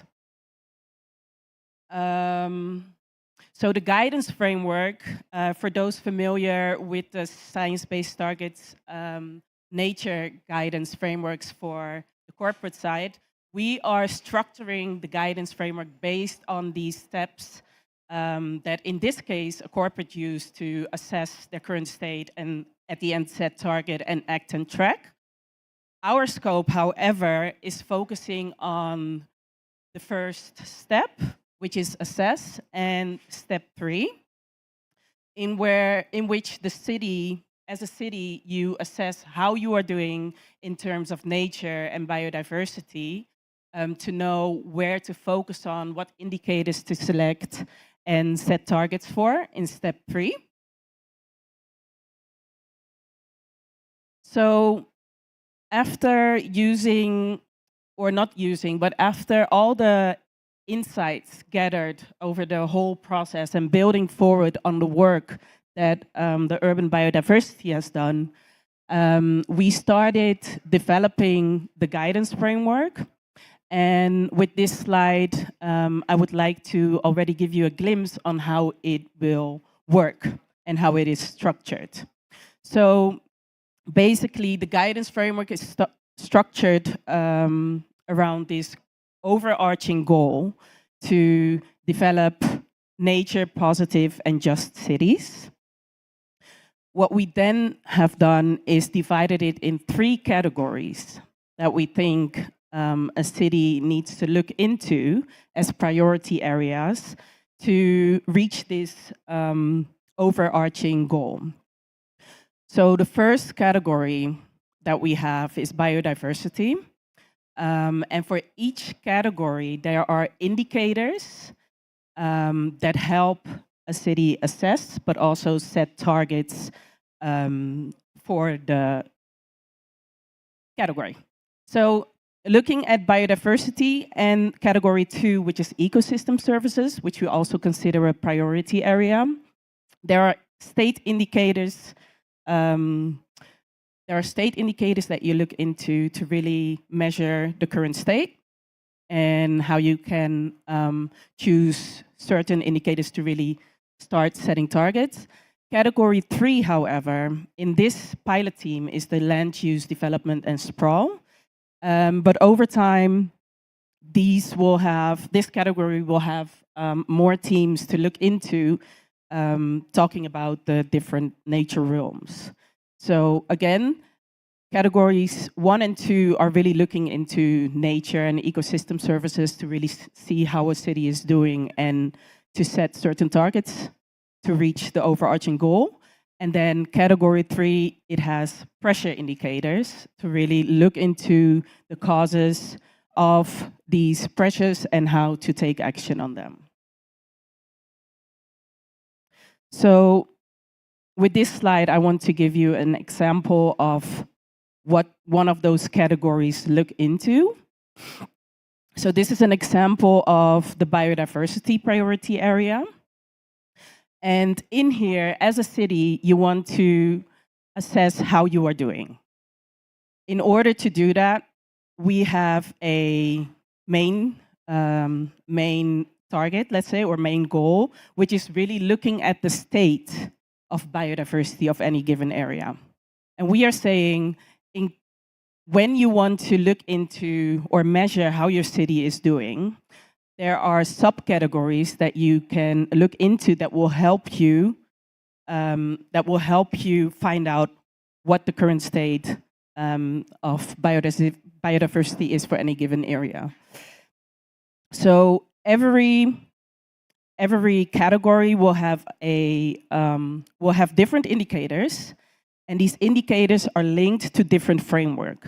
So we want to reduce complexity with already showing which indicator is aligned with which framework, so that a city in the next step, after looking at the current state, assessing the current state, and really choosing an indicator that, so for example, we will have, the city has like the available resources, so it offers flexibility.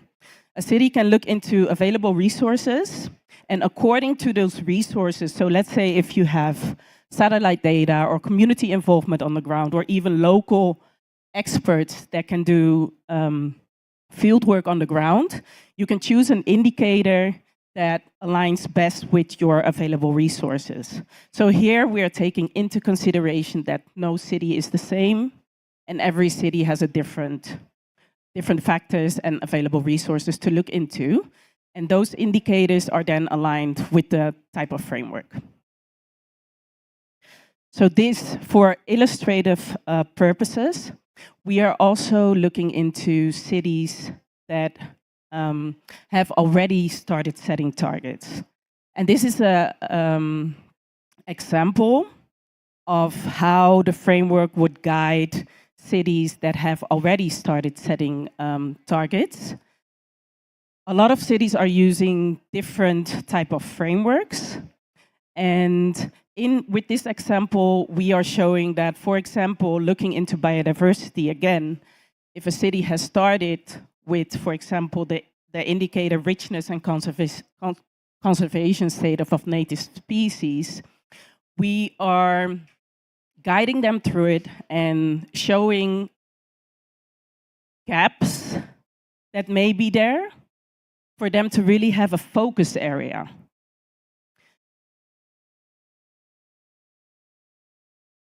When we move on to step 3, which is target setting, again, here we are taking the flexibility of all cities in consideration, because no city is the same, and we have cities of different sizes, but also in different contexts.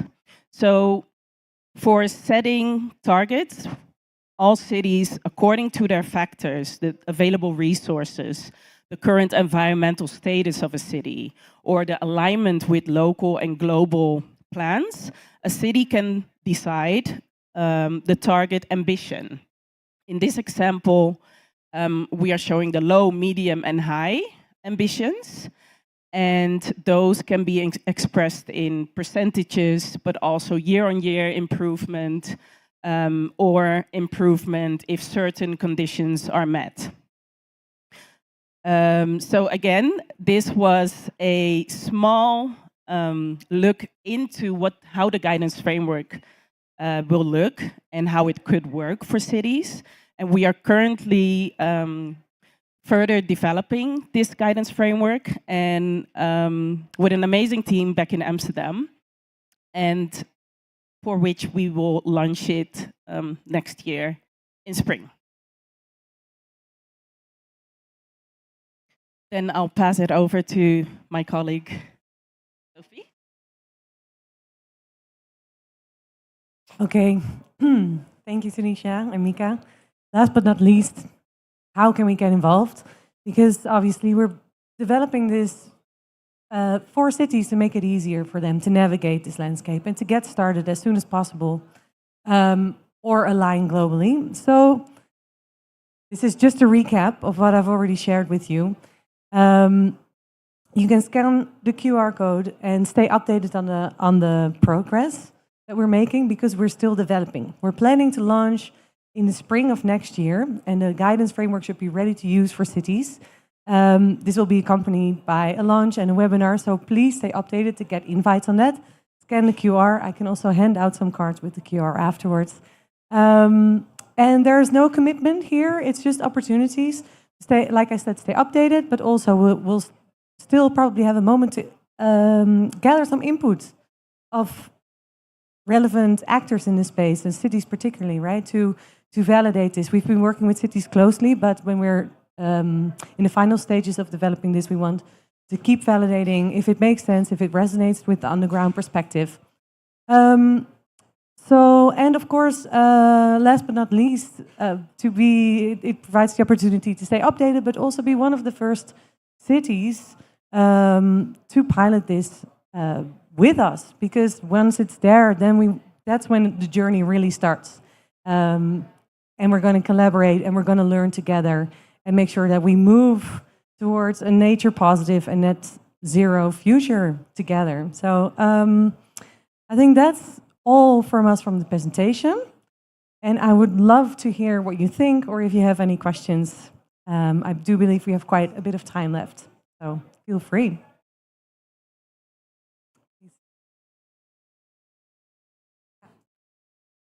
Mics.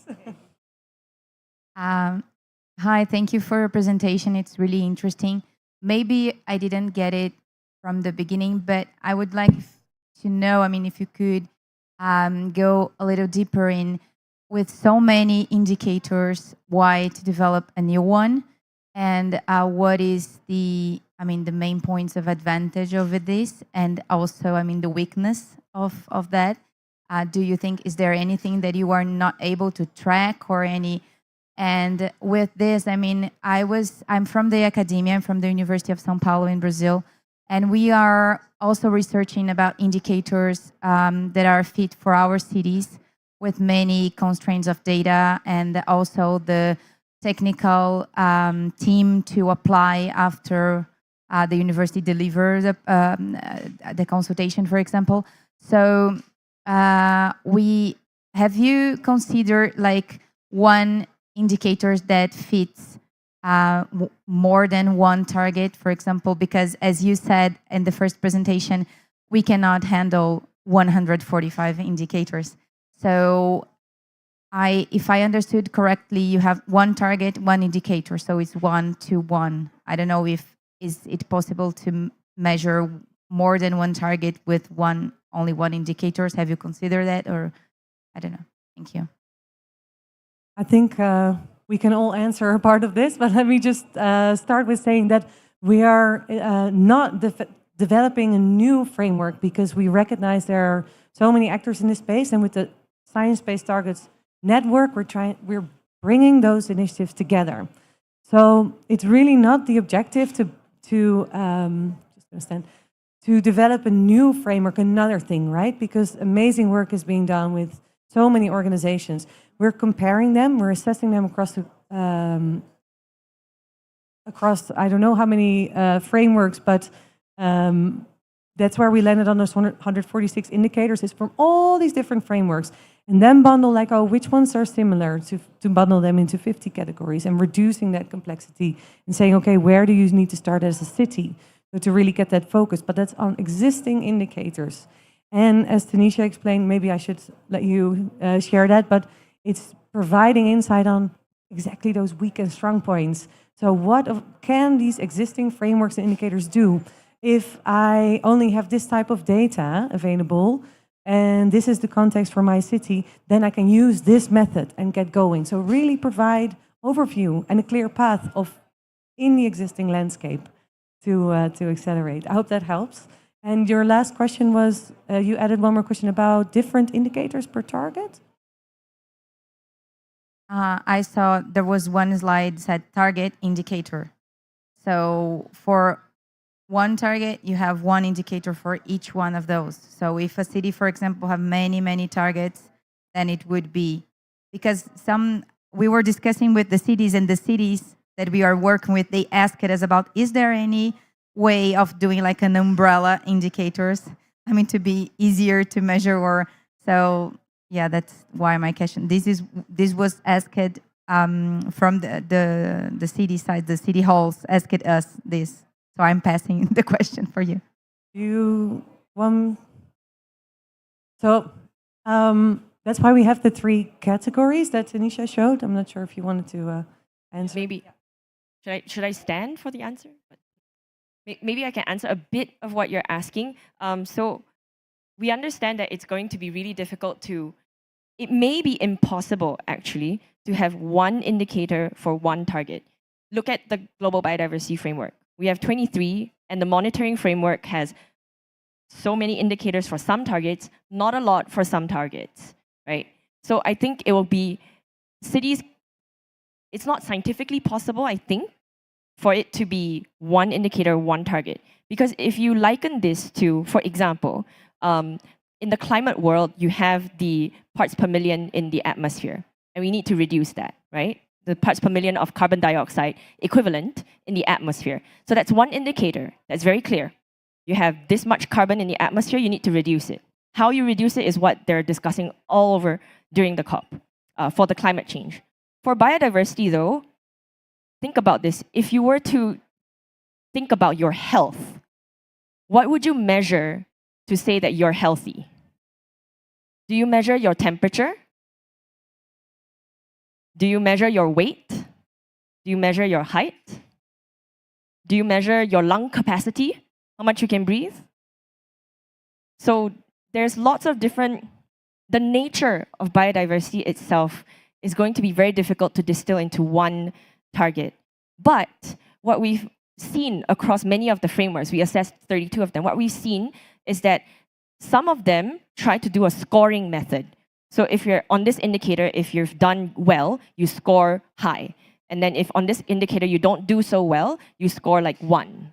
And the other one you score 5. So at the end, there's a weighting system where you plus and minus all of these 1s and 5s and 2s and 3s, and you get a final score. So some systems have that. Other systems are more progress-based, because a lot of cities don't like to show that they're not doing well. They don't want to disclose to the public that their score on this was 1. They want to show that they're improving. So some of the frameworks that we assessed actually are to be able for cities to look at it and be like, okay, yeah, I can do this. It's not going to make me look bad. In fact, it's going to make me look good, that I'm trying to address these problems. And I don't need to tell people that I'm doing really horribly on that number 1. I just need to tell people I've measured currently the state of grasslands in my city. I've measured the area of grasslands in my city, and I have my baseline. So in 1 year, in 2 years, in 5 years' time, when I measure it again, did I improve? Or did it stay the same? Or did I not do well? So some systems are more of a progress-based, improvement-based kind of a system for their targets. Thank you, Mika. And I would just like to add to that. In this overview, so how we are going to okay, so let me say we have 3 different categories, right? And what we are doing is having indicators bundled under these different categories. So to reach the overall goal of nature positive and just cities, we now have 3 categories that a city can look into to set targets for. So targets for each category, and all these indicators are bundled under. So it's not per se one indicator for one target, but a city gets an overview of the targets, and based on that, based on the certain factors, based on resources, they can choose whichever indicators align best with their current state and for the target that they want to set. I think we have another question over here, right?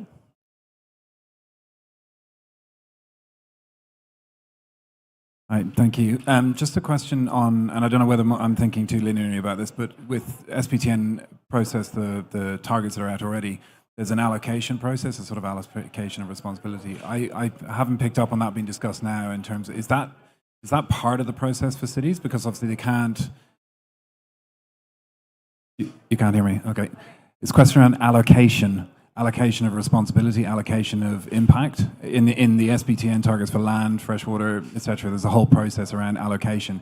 Is that part of the same process for cities, or is that not possible given the fact that cities aren't responsible for all of the activities of the... So I just didn't hear it talked about, so I just want to ask that question. So I'm just trying to make sure that I get the question right. So allocation of responsibilities? When you're going through a science-based targets process, you have to understand your baseline and footprints, and you have to allocate responsibility, where in your value chain you're responsible for impacts, where in your value chain you're responsible for, et cetera, et cetera. So there's a whole process around sort of defining the boundaries within which you're responsible, and then you allocate responsibility, et cetera. Maybe it's just not possible through cities. No, thank you. Thanks for that question. I understand now a little bit better what you mean, but it's quite different for corporates and for cities. And you mentioned, for instance, allocation of where are you sitting in the value chain. As Mika explained, we are focusing with our pilot theme on land development and sprawl, which is very specific for a city context. So there we're already quite different from the corporate targets, where you're going through this materiality assessment as a step one, looking at your value chains, etc. Incredibly important for cities as well.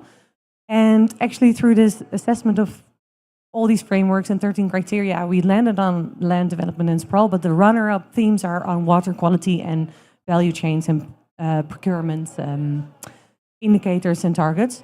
But to get to the allocation question is, sorry, what was I going to say? Yeah, responsibility. So indeed, what is the city responsible for? Part of the reason that we picked this target is also that this is in the direct influence sphere. So we had a look at that as well, and that's one of these criteria. So the city has a very special role in that sense, right? And for our pilot theme, it's not so much yet a topic of discussion, because this is a pilot theme that they're directly influencing. But when we get to those other impact areas, and we're looking to expand this guidance with these other nature themes like water quality and value chains, then we need to talk about, okay, responsibility, but also opportunity or potential. So maybe not full responsibility can lie for your value chains with the city, for the resource consumption of their businesses and citizens, but they do have a potential to act and to be an enabler and to connect those dots. So there it gets a bit more gray, but there's still, I would say, where there is potential to act, there is a responsibility. But we're going to have to dive into a bit more of the details of actual concrete responsibilities when we get to those impact areas. Yeah. Does that answer your question? Yeah. Okay. Cool. Okay. Thank you for your sharing. It's very amazing tools for the cities. And I'm from China, and I'm from Shanghai city. And you know, my city is so big, you know, which has almost 1,000 square kilometers. So I have one question: is it suitable, feasible for such big city? You know, it has many different baomei.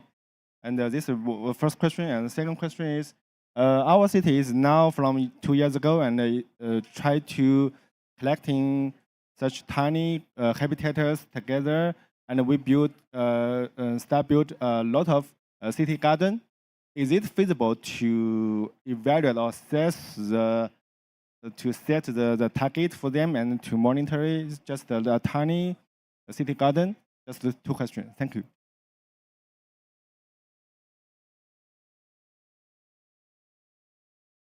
I'll quickly to summarize. The first question is, our city is so big, you know, almost thousands of kilometers, square kilometers. And is it feasible to set the target for such big city? The first question. And the second question is, we are now building hundreds of city garden, which is just maybe hundreds or thousands of square meters. Is it feasible to set the target for such city gardens in city? Yeah. Okay. Got it? Yeah. So to answer your first question, yes, this guidance framework will be for cities of all different sizes because we are adding in that flexibility where a city really looks at the available resources that you have so that you can measure what state you are in, but also according to those resources that you have, you can choose the different type of indicators that you will be able to measure as a city and then set targets for. So I hope that answers your question, your first question. I'll be able to answer your second question. So you're saying that the city is building a lot of gardens, and is it feasible to set a target to measure how many gardens? So in looking at the indicators, for how to measure this kind of a target about having more city gardens, you can have an indicator that's about the number of gardens. You can have another indicator that's about the total land area that the gardens cover. And land area, and when we assessed these indicators, also speaking with experts, land area is a much easier way to get the data on because you can do remote sensing. You can use technology to help you understand really quickly using geographical information systems to know how much of this gardens that you have in a city just through satellite imagery. And of course, there's a lot of other technicalities with that.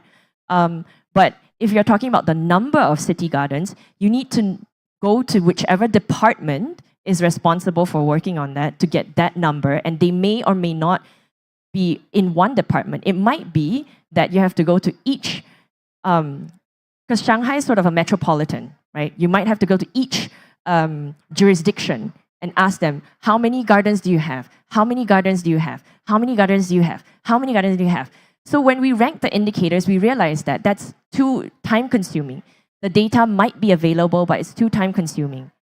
So then we ranked those kinds of indicators, and then the indicator for measuring by land area came out stronger than the one that's for number of parks. So that's what this guidance does. If you just look at it, you might not know, oh, which one do I choose? I don't know anything about geographic information systems. I won't do this one. Then you try the number one, and then you realize that, oh no, it's actually really hard to do. But you have universities who know the answer for geographic information systems. Yeah. Okay, thank you. How are we doing on time? It leaves us for one more question. We have 5 more minutes. If there are any other questions.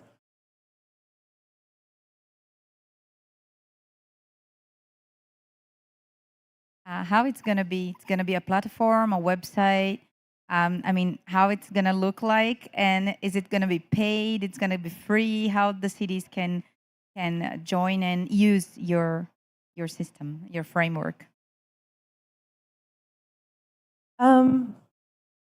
It's going to be a document initially where we will have a clear sort of step-by-step guidance for cities to follow and direct to the right frameworks that are connected, which will be published on the website, of course. It would be, after this, we have this pilot theme, land use, development, and sprawl, but of course this is the first piece of the puzzle. As mentioned, the value chains are incredibly important. There's a lot of impact there. Water, quality, quantity, etc. So we're looking forward to really test this methodology and how do we engage with cities with this pilot theme. And once we've gone through this learning curve together, we can expand with these other themes. I can't make any promises. I can only share my wish list. But when we have these expanded with more themes, it would be amazing if we can make some tool out of this. And we have recognized with the partners that we're working with that this would be very useful, but we have to see how we can develop that in the future. And if that's if that will make it easier for cities. We also need to keep checking with cities if that's something that they're looking for and if that will help them. But we're launching in spring 2025, and then we will launch initially with a document accompanied with a webinar to take cities by the hand and say, step by step, this is how it works, and provide support there. I think that we're ready to wrap up. This was a nice closing question. Thank you for that. Thank you all for being here. Feel free to have a chat with us. And yeah. Thank you.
Ladies and gentlemen, we will start the Messages of Hope event in 3 minutes. 3 minutes. If you would like to come to the Messages of Hope event, it's going to be starting in 3 minutes.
Okay, good afternoon, ladies and gentlemen, colleagues, friends, and of course, partners of this amazing community called BirdLife International. My name is Martin Harper, and I have the absolute privilege of being the Chief Executive of BirdLife. And as many of you know, we have 123 partners in 119 countries around the world. And this afternoon, for the next hour, we want to talk about hope. Now, obviously, many of you are absolutely exhausted after the last 10 days or so. And I hope in the next hour that we'll give you a chance to breathe and be inspired. And if you have not yet had a chance to visit this extraordinary country of Colombia with all of its birds, and you've just been sitting in meeting rooms, just know that out there in Colombia, there's nearly 2,000 bird species who need us all to have hope. Now, we know that the planet is boiling because of climate change, and we know that there is runaway biodiversity loss. Just 10 days ago, WWF and the Zoological Society of London produced the latest staggering report about the Living Planet Index, talking about major declines. And just yesterday, we had the latest assessment of extinction risk, thanks to the IUCN and BirdLife's contribution through the Red List. So we know that we're facing a crisis. But we also know, thanks to the incredible work that you all and nearly everyone around here in Cali are doing, we have reasons for hope. And my belief is, hope is based upon amazing programs which deliver impact, whether it's influencing change or delivering change on the ground. And we do make things better. And to my mind, that helps us give us optimism. Optimism based on the fact that we know that we can make the natural world better. So this afternoon, what we wanted to do, we wanted to shower you with messages of hope from around the world. And we're going to have a series of set-piece talks, and then we're going to have some videos which have come in from all parts of the world, over 3,500 messages, all designed to encourage everyone involved in these talks to ensure that by the end of this week, we leave with an injection of momentum to help us tackle the nature and climate crisis in an integrated way. So I'm going to be helping us navigate the messages we get today. And there's going to be a little bit of coming and going. There are still people who have not arrived, but that's okay. Because if there is a gap in the schedule, you are able to offer your own messages of hope. And if you feel moved and you want to share the reasons why you're hopeful, then you will have the moment to do so. But to start off with, I am absolutely delighted to be able to welcome to the stage two amazing leaders from our BirdLife partnership. Firstly, Fernando, who leads our Colombian partner Calidris, who's been looking after the whole BirdLife family over the last 2 weeks, and also Chiesda from BirdLife Zimbabwe. Please come to the stage and offer a message from the BirdLife partnership.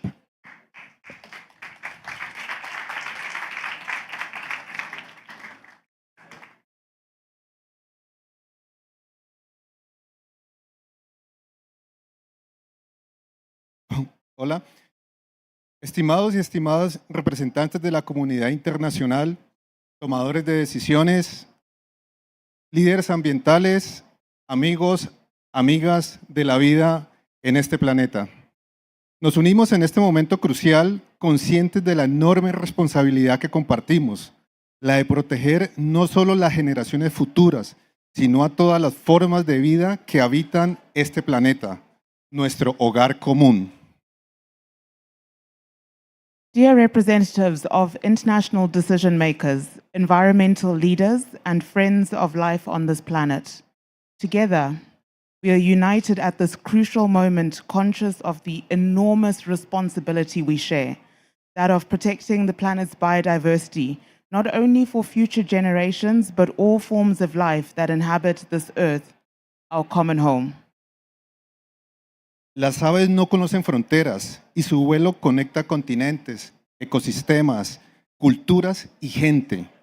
Son símbolo de libertad, esperanza, resiliencia, valores que como nación también compartimos profundamente.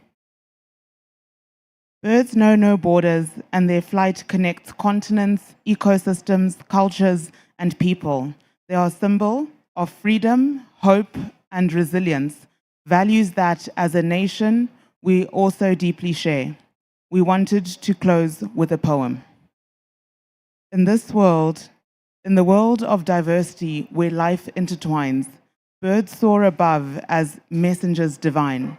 With feathers of vibrant hues, their stories they tell, uniting in flight, a spectacle so swell. En el mundo de la diversidad, donde la vida se entrelaza, las aves se elevan como mensajeros divinos. Con sus plumajes de colores vibrantes cuentan sus historias, uniéndose en vuelo en un espectáculo tan maravilloso. At COP16, they flicker in the sky, a symbol of unity that catches the eye.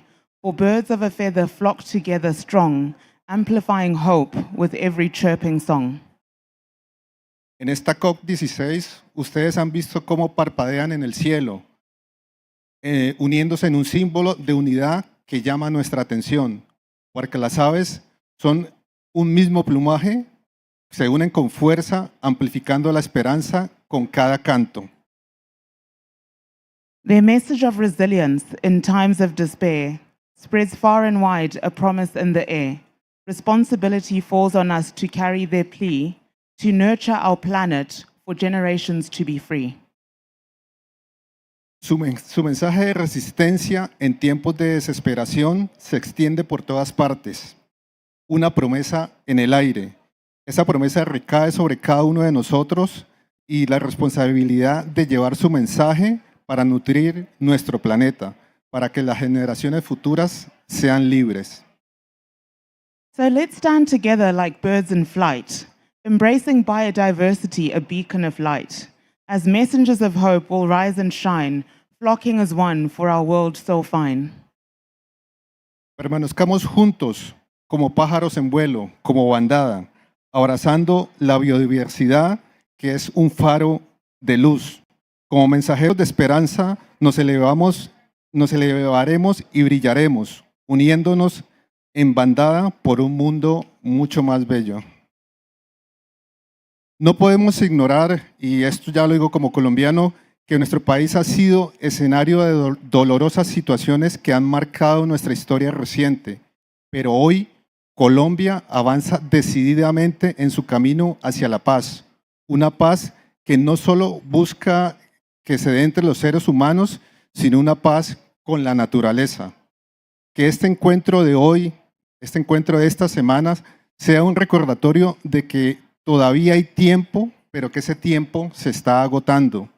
Que el mensaje que hoy enviamos al mundo sea claro y contundente, unidos por la biodiversidad, unidos por la vida, unidos por el planeta, en paz con la naturaleza. We cannot ignore the fact that our country has seen painful situations that have marked our recent history. But today, Colombia is resolutely moving forward on its path towards peace. We hope this event is a reminder that there is still time, but that time is running out. The message we want to send today is that we are united for biodiversity, united for life, united for the planet. Muchas gracias y hagamos la paz con la naturaleza. Thank you. Thank you so much, Fernando. Thank you, Chester. That was fantastic. We're now going to show you a video compilation of some messages of hope that we've received from across the BirdLife Partnership, especially across Africa and Asia. And then after that, we'll have another film, and then we'll move on to more speeches.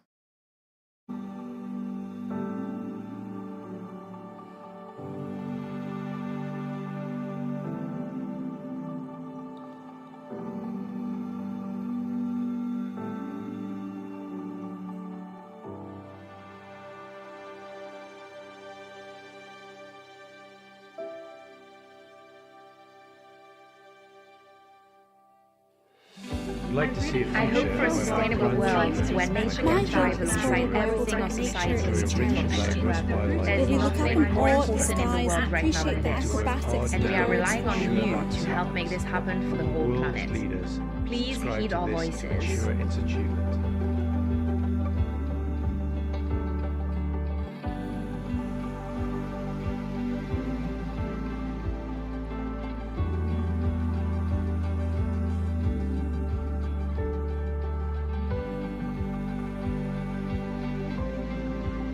There is a world where nature is not a commodity standing in the way of equality, but instead accessible and treated as a necessity, where nature is thriving, ensuring that we can all be alive and free.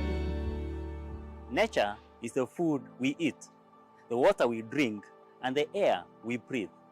We need nature more than anything else. When it comes to our relationship with nature, in my opinion, humans must cultivate a mindful and respectful interdependence to ensure both its preservation and our own well-being.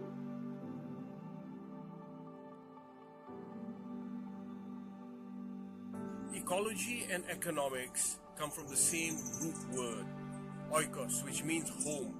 So all the policymakers, politicians, industrialists, captains of industry have to understand that the two are one and the same. Without good ecosystems, you cannot have good economies, and you cannot have a world at peace, and you cannot have healthy people. It's all connected.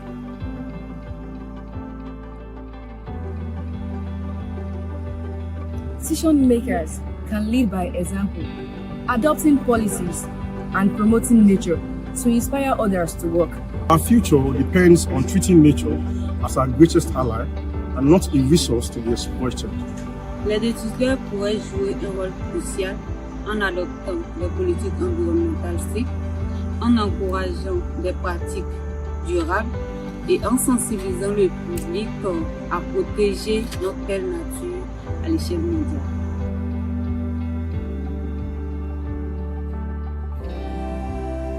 I want to request everybody to be the friend of nature.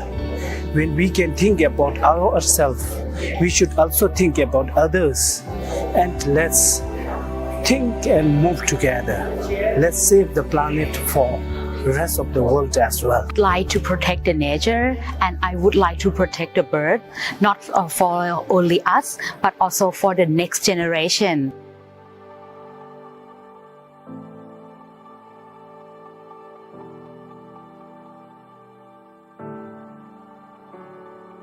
That's great.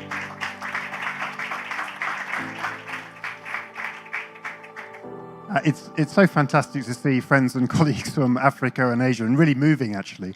But now I want to move on to the next video, which is a message from Lillian Trapper of Treaty 9, registered with the Moose Cree First Nation and board member of one of our two partners in Canada, Nature Canada. So maybe you'd like to play the next video, which is from our dear friend Lillian.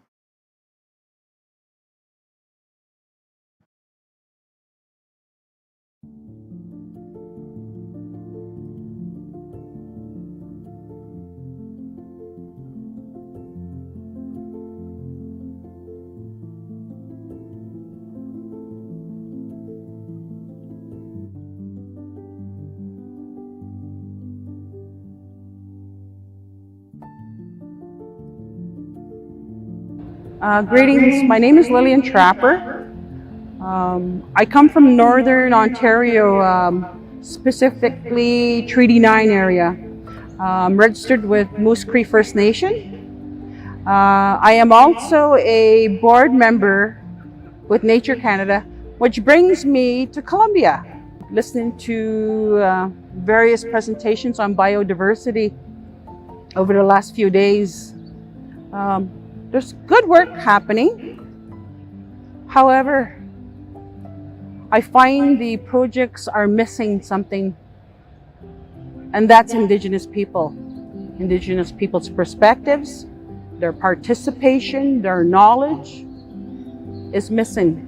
I think with the passing of the United Nations Declaration on the Rights of Indigenous People brings in another tool to help protect species such as birds, habitats, areas, protected areas.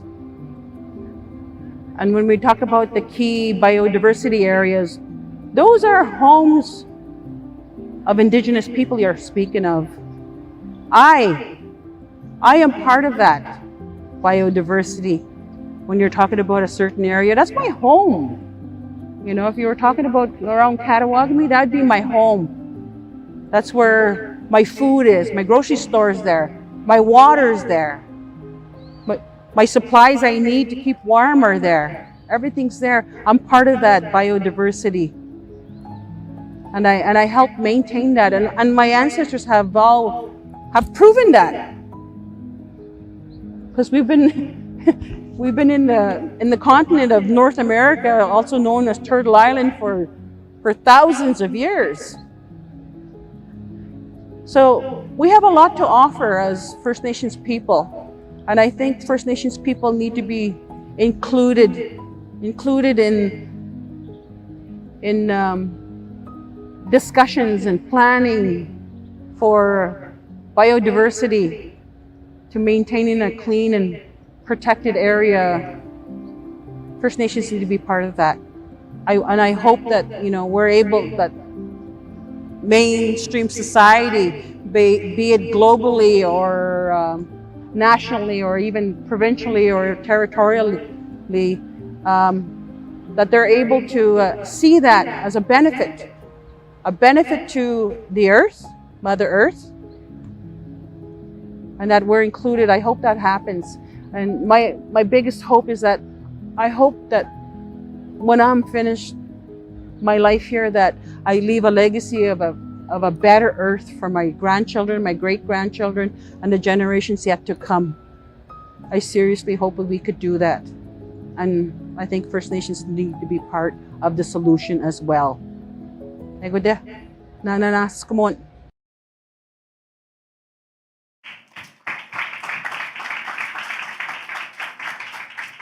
So Lillian has been with us in Colombia for the last 10 days, but sadly had to leave before today. But I'm very glad that she managed to offer that really powerful message. I'd now like to invite up to the podium Sebastian Amler, who is a member of NAJU, which is the youth wing of our German partner, NABU. Over to you, Sebastian. Well, thanks, Martin.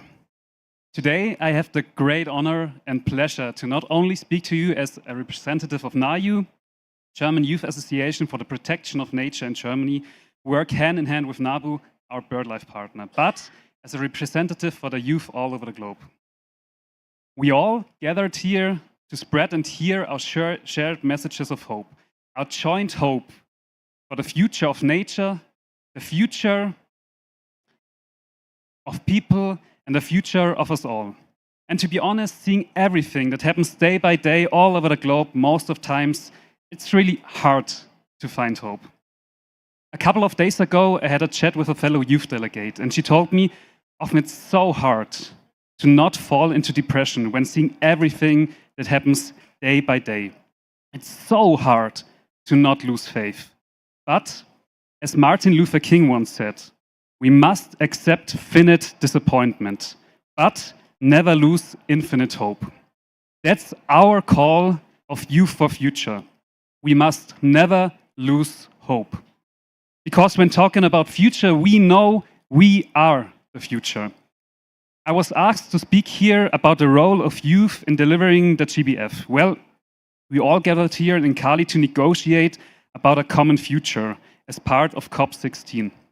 We gathered here to talk about the future of our Mother Earth.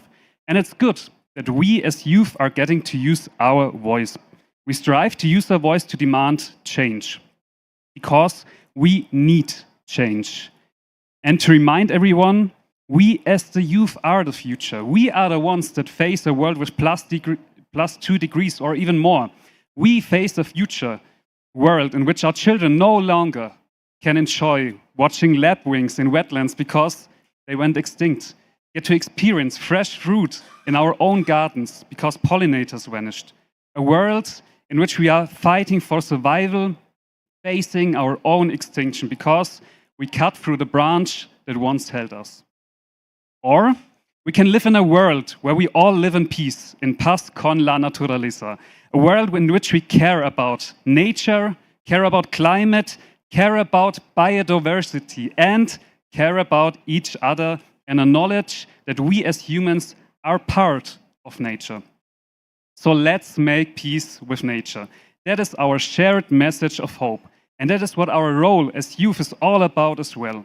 We, the youth, are the ones going to experience the future that we decide upon now here at COP16. And so it's our focus as NAJU and as youth to communicate all of this, to raise knowledge about the protection of our future and to demand change. Our hope for the outcome of the COP is nothing less than to find peace with nature, but also to find peace within ourselves. Our hope for the outcome of CBD's COP16 is that we create a movement that not only moves brackets, not only moves money, but a movement that ignites a common spirit in the hearts of people all over the globe. The protection of nature doesn't only concern nature protectors. It is the sole foundation of humankind. So let's come together in a united voice. Let's form a movement that spreads all over the world, a movement of companionship, a movement of caring, a movement of peace. There is a quote by German Holocaust survivor Margot Friedlander saying, "Don't look at what separates us, look at what unites us." So let's do exactly this. Let's unite. unite in a shared global movement for peace with nature. We all know we need change. That's obvious. And this needed change is not only a hope, but my inner deepest belief. We can change because we are the change. And so I want to end with another quote that you all might know. You may say I'm a dreamer, but I'm not the only one. I hope someday you'll join us and the world will live as one. Let us all ensure that someday is going to be today. Let us unite. Let's move for nature, for a future, for us. Thank you for your attention.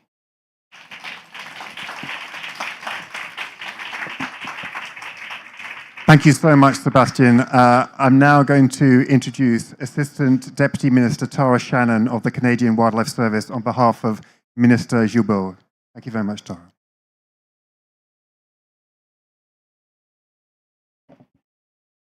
This is on. Okay, good. Good afternoon. Bonjour. Buenos dias. Thank you for the introduction. I want to express my respect and gratitude to all the speakers and organizers for bringing us together for this special event. And thank you. I have a niece who is probably about your age, and so I often think about like the things that she's facing, and so it's nice to see somebody who is demanding us to think positively. Because I think, Minister, it's fair to say we've been in a lot of rooms where we're talking about what's worrying us. Yeah, so this is really nice. I've gone off my script, but I had to. So I'll go back to it now. When it comes to preserving nature around the world, Canada has a central role to play. What we achieved at COP15 in Montreal, we think is something historic. It was a watershed moment for nature, and we must build on that momentum with swift and ambitious implementation to halt and reverse biodiversity loss. We have a long way to go to get to nature positive, the theme of this pavilion, but there are encouraging signs out there. Recently, the State of Canada's Bird Report, developed by Environment and Climate Change Canada and Birds Canada, and released earlier this month, suggests that while some bird populations are in trouble, others have recovered where there's been deliberate and informed conservation action taken. For example, 3 birds, waterfowl, birds of prey, and wetland birds have increased in population since 1970. Building a nature-positive future is within our reach and will have positive impacts on our collective well-being, prosperity, and quality of life. But we cannot do this alone. Harnessing the transformative change needed to halt and reverse biodiversity loss requires a whole-of-government, whole-of-society approach built in partnership and collaboration. And as Lillian said, it must include Indigenous peoples. It must also include women, and we've heard it must include youth. I'm truly honored to be here and to accept letters of hope sent to us by people from all walks of life in communities all around the globe. These are not only inspiring statements, but also a reminder of the work we must do here at COP16 and beyond. These important messages are proof of a collective need for change. For some, it means exploring Canada's natural beauty or looking forward to the return of their favorite birds in spring. For others, it will be working the land and seeing it thrive, supported by the surrounding ecosystems, or watching their business grow as customers seek out sustainable, nature-friendly options. Visions of nature are as diverse as the people who wrote the letters, and that's okay, and it's necessary even. And the Global Biodiversity Framework gives us a way to focus our efforts to get there. When we work together, we can accomplish great things for nature and build a shared vision. Our existence, well-being, and our future, including the future of my niece, whom I love dearly, depend on it. Thank you.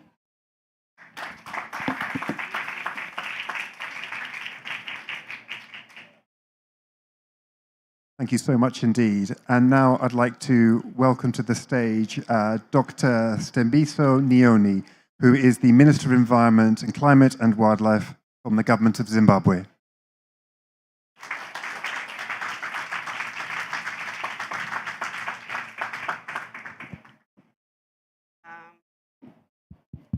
Thank you very much. Let me say all protocols observed and say good afternoon. I was asked to come and deliver a word of hope, a voice of hope. And I think this resonates very well with our president's culture. In Zimbabwe, I sit in cabinet, and which is chaired by our president, Dr. Idi Mnangagwa.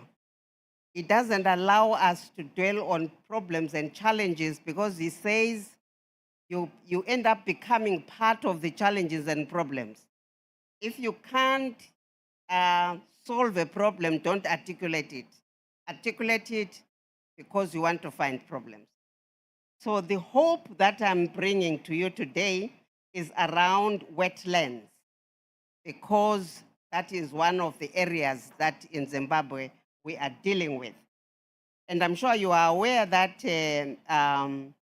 wetlands include swamps, marshes, rivers, lakes, and we have got plenty of those in Zimbabwe.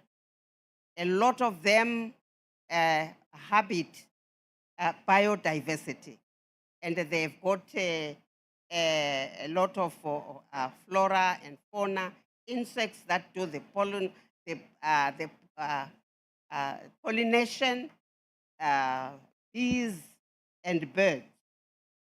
So they also have different animal species, but these have been neglected, and also they had been a lot of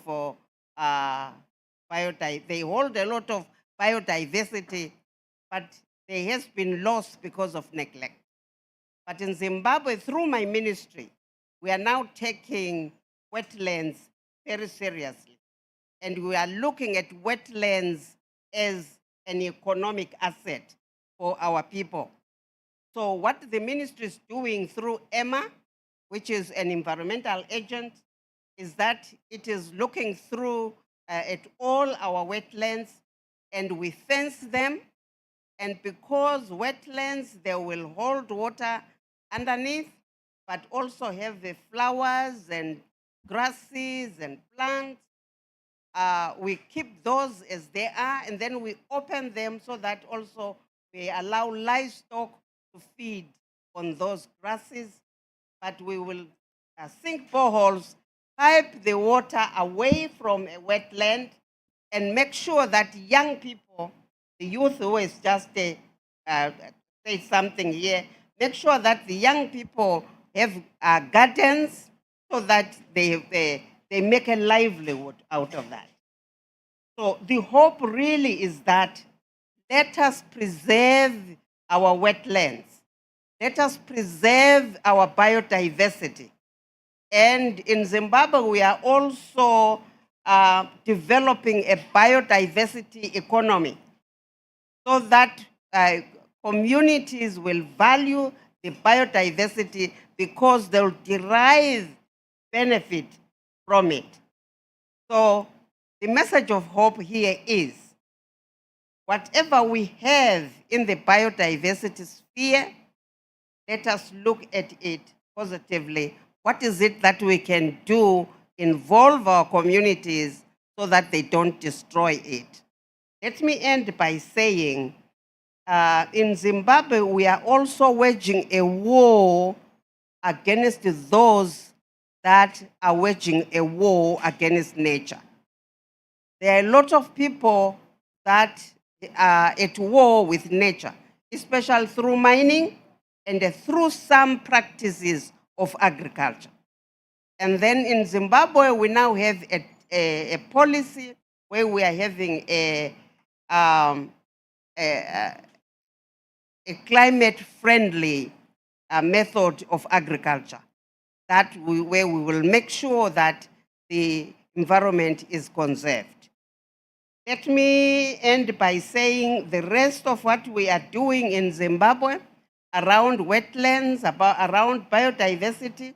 You are all invited to come in July next year to Victoria Falls, the World of Wonders, to come and see not just Victoria Falls, but we are also going to make you see some of the programs that we are doing to preserve our biodiversity, especially the birds.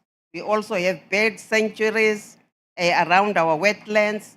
So we will make sure that within our programs, we will take people to see what we are doing. The hope, message of hope is that do something about preventing biodiversity loss by turning the loss into gain for your communities. I thank you.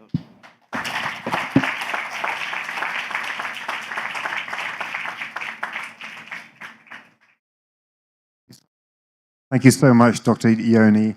And can I just check, is there anyone from the German Parliament here, the Bundestag, who were hoping that we would have a representative? Sadly not. Which it does mean, as I said at the beginning, that there's an opportunity for you now, anyone in this room, if you feel moved to offer your own message of hope. And then after that, we will be delivering the messages that we've received from around the world.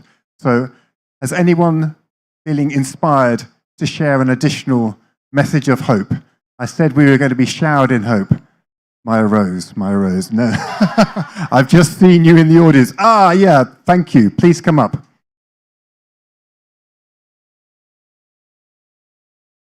I actually can't believe I did that. Something that has come through over the last few days of being at all of these events is I wanted to bring up some of the frontline activists, people who are putting their bodies on the line to protect some of the incredible spaces that we have left.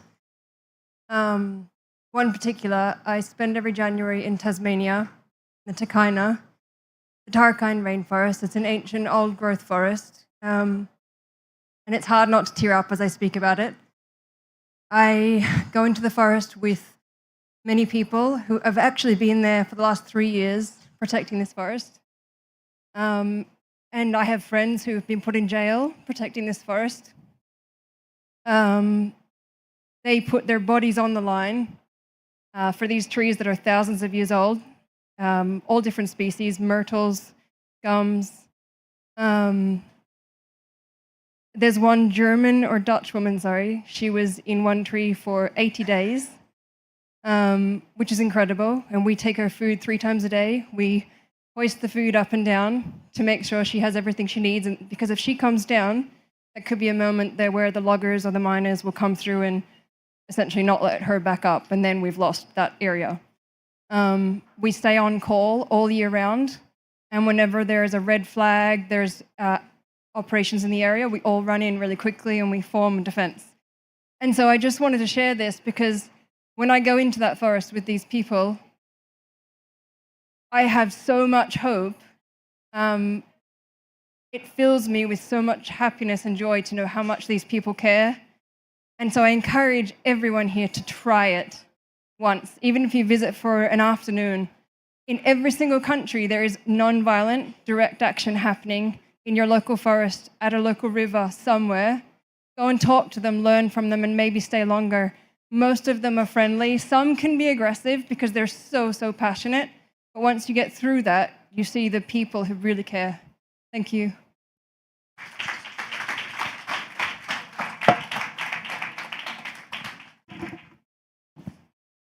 Thank you so much. I'm so glad you did decide to come up because we've been hearing from young people, environmental defenders, the BirdLife community who are made up of conservationists, bird watchers, but we have also heard from politicians.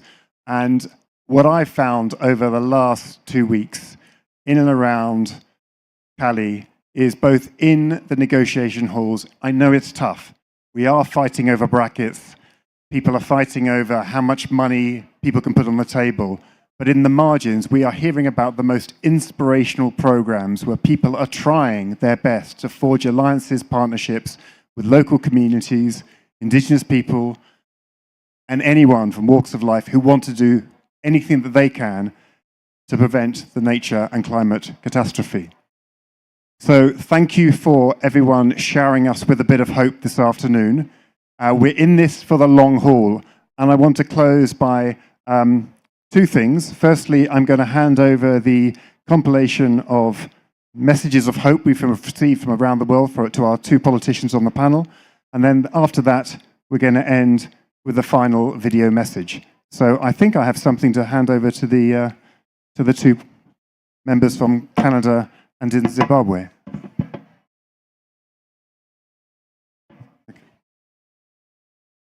So this is our symbol of our message of hope.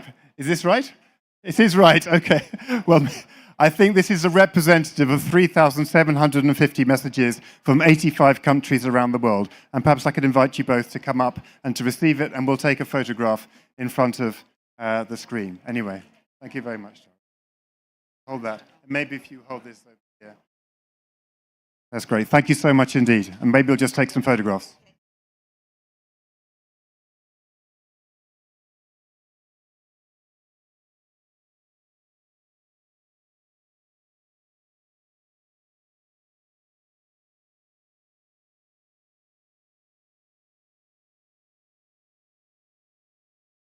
Great, thank you so much indeed. Do we have one each for our wonderful political representatives?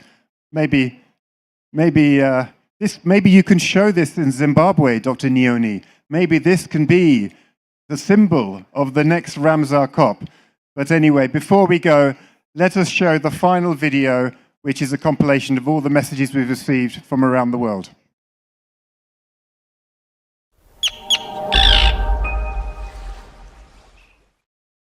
Los pueblos indígenas, pero especialmente las mujeres y juventudes indígenas, estamos aquí en esta COP16 de biodiversidad trayendo el mensaje de la palabra.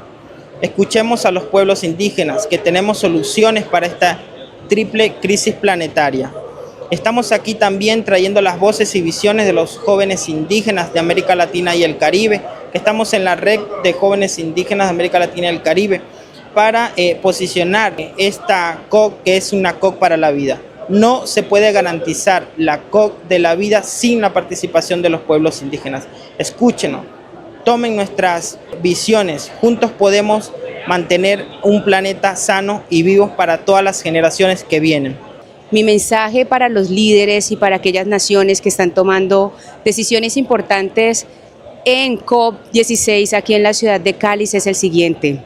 Nosotros como pueblos afrodescendientes venimos conservando la naturaleza y la biodiversidad desde que nuestros pueblos, nuestros originarios fueron raptados desde África. Desde allí construimos nuestra cultura y desde allí también hemos luchado por la preservación de nuestros territorios y por obvias razones de la biodiversidad.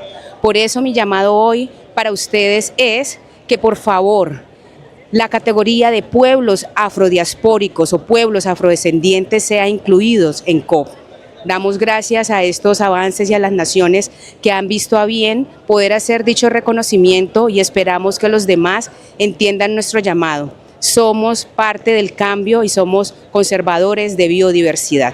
So when I built this giant biodiversity Jenga tower, I wanted to make sure that the tower was standing because there is still time. There is still time for us to take action. And at the end of the day, we're a part of nature. We're not separate from nature. And so we need to take urgent action, and there is still time. So let's do it quickly. I mean, there's so much hope here in Cali. It's so many birds and so many beautiful landscapes. We just want to see the action, right? I think the fact that we can get 12,000 people all in one place just to talk about biodiversity and nature and how awesome it is shows us the need to do something. There's the energy to do something. We just have to make sure that we can make it happen across governments. El mensaje principal que yo quisiera que escucharan es que el medio ambiente y la biodiversidad está inmersa en nuestra realidad diaria. Así nosotros vivamos en ciudades, todos los recursos que nosotros tenemos a nuestro alrededor son gracias a la naturaleza y por eso es de suma importancia que velemos por ellos, los cuidemos y sobre todo nos relacionemos de una manera que podamos seguir teniendo y haciendo uso de ellos y cuidándolos por lo menos para 100, 30, 50 años más. Bueno, esto es un mensaje que viene de la mano de nuestros mayores, de nuestros abuelos, mamás y sagas. No hay otra forma de cuidar la vida, no hay otra forma de cuidar la pervivencia de todas las especies que el mismo hombre aprenda a cuidar sus sentimientos, aprenda a cuidar su cuerpo. Lo que está pasando aquí en el cuerpo está pasando a la naturaleza y es un mensaje de humanidad, de conservar la casa grande que es este cuerpo, que es lo único que podemos realmente hacer, cuidar nuestro cuerpo, cuidar nuestros pensamientos y cuidar cada lugar en donde esté esa sabiduría. Las aves son guardianas del equilibrio de nuestros ecosistemas. Nos inspiran a levantar el vuelo hacia un futuro más sostenible, donde la armonía entre la naturaleza y la sociedad sea posible. En la COP16, desde el país de las aves, invitamos a todos los pueblos a unir sus voces en defensa de la vida y la naturaleza. Si protegemos las aves, protegemos nuestro hogar común. ¡Es el momento de actuar! ¡Juntos podemos lograrlo! Thanks very much indeed. Thank you for coming. Thanks very much to our distinguished guests. And thank you all for showering everyone with messages of hope. Thanks very much. Enjoy the rest of the COP.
Hello everyone, we're going to make a start on this session. We could well have this presentations in both English and Spanish, so if you haven't downloaded your QR code and have headphones in, I'd encourage you to do so now. We might kick off with the opening slides. Thanks everyone for coming. Can we have the opening slides, please?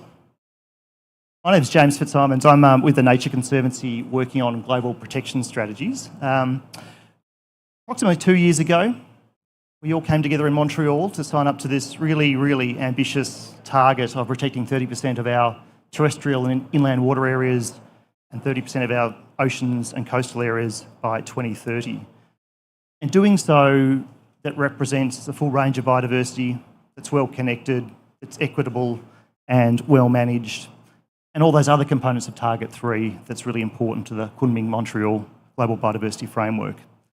We're almost at 2025 now, so we've got 5 years to go to achieve this really, really big target. And it's really important to show progress, and progress is being made in many countries around the world, and to discuss the opportunities and challenges that we have coming forward for the next 5 years to meet our 30 by 30 targets. This session aims to do just that, to present examples from different countries, regional approaches to how 30 by 30 is being achieved on the ground. And we've got a really great selection of speakers to talk today. We've got Brenda Mallory, who is the chair of the White House Council on Environmental Quality for the US. We may well have Mauricio Cabrera, who's the Vice Minister for the Environment for Colombia. He's caught up at the moment, filling in for the Minister himself. He may well be with us later to give a perspective from Colombia, and let's hope so. We have Joe Singh, who's the Director of Policy and Strategic Programs for the Caribbean Division for the Nature Conservancy, and Joyce Bataru, who's the Communications Manager for the Kenya Wildlife Conservancies Association. Thank you all for being here. Just before we get into the presentations, I would like to talk about some of the polling that the Nature Conservancy did just before the Kunming-Montreal Biodiversity Framework. And that polling showed that there was strong favourability for the 30 by 30 concept amongst residents of the 7 countries we surveyed. And the majority of people in all countries except for one found the concept to be very strongly favourable, and more than 70% of people in all countries considered it to be strongly or somewhat favourable. Likewise, those residents also said they were highly likely to support their government's commitment to 30 by 30 in their country. And so what we know is there's strong public support out there for this concept of 30 by 30, which is really important. We know that support is there, and we want to see the continuation of progress being made. So first up, I'd like to invite Chair Mallory to kick us off to talk about the progress the US has been making in 30 by 30. Thank you very much.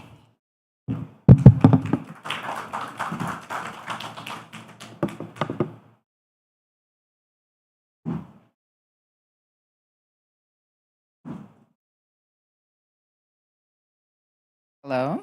There we go. Hello, everyone.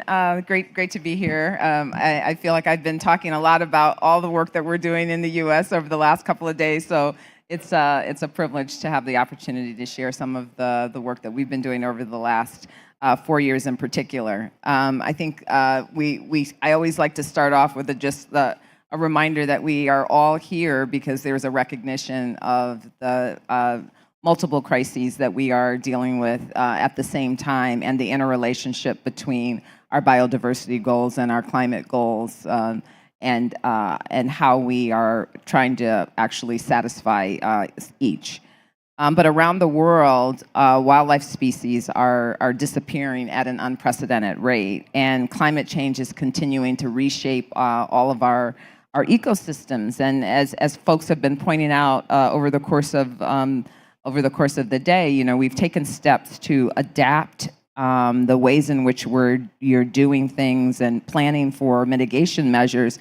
But there's uncertainty because the climate is also changing and the ecosystems are also changing. So there's very much things are in motion, and how we plan around that is a key to how we are going to move forward. The habitat loss and degradation, overharvesting, pollution, invasive species, and disease are disrupting the natural systems that supply our food, clean water, and clean air, and that are indispensable to the economies and cultures everywhere. So the nature crisis really demands action at this point. And so I think that's why in the United States, President Biden and Vice President Harris came into office very much focused on these particular challenges that we were facing, and the president within his first week in office set out an agenda that is designed to kind of help us, guide us through on our climate change and our conservation and biodiversity goals as well.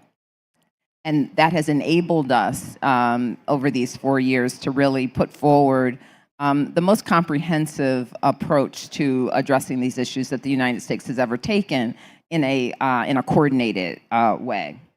The Biden-Harris administration sees conservation and nature-based solutions as really critical parts, critical tools to address the climate crisis, and has to be escalated. We are at a place where we need to accelerate the pace at which we're doing all of these things in the same ways that we are accelerating the activities that we're taking under our general mitigation and decarbonization efforts. In the first days of office, one of our frameworks that was established was the goal of protecting or conserving 30% of the lands and waters by 2030. And to reach the goal, we launched what we call the America the Beautiful initiative, which is advancing really locally led and community designed and partnership driven approaches to conservation. Because what we know, and what is certainly true in the United States, is when you have a collective working within any particular community or region around conservation activities, those tend to be more enduring than other measures where you have sort of a top-down approach to the issues. And so that has been driving all of our work over the last 4 years. So far, the president has protected more than 45 million acres of lands and waters through this ground-up approach. I just lost my mic. Through this ground-up approach that prioritizes community leadership, respects the sovereignty of tribal nations, and uplifts the indigenous knowledge and stewardship. Are we okay with the mic? Can you hear me? Okay. Okay. So I think this has enabled us through this approach to actually be on track to meet that 2030 goal moving forward. But because we know that the planet is losing its freshwater habitats at 2 or 3 times the rate of marine and terrestrial habitats, we've also launched the America the Beautiful Freshwater Challenge. And this is our domestic complement to the Global Freshwater Challenge, and is intended to address to curb the decline that we know is occurring in the freshwater areas.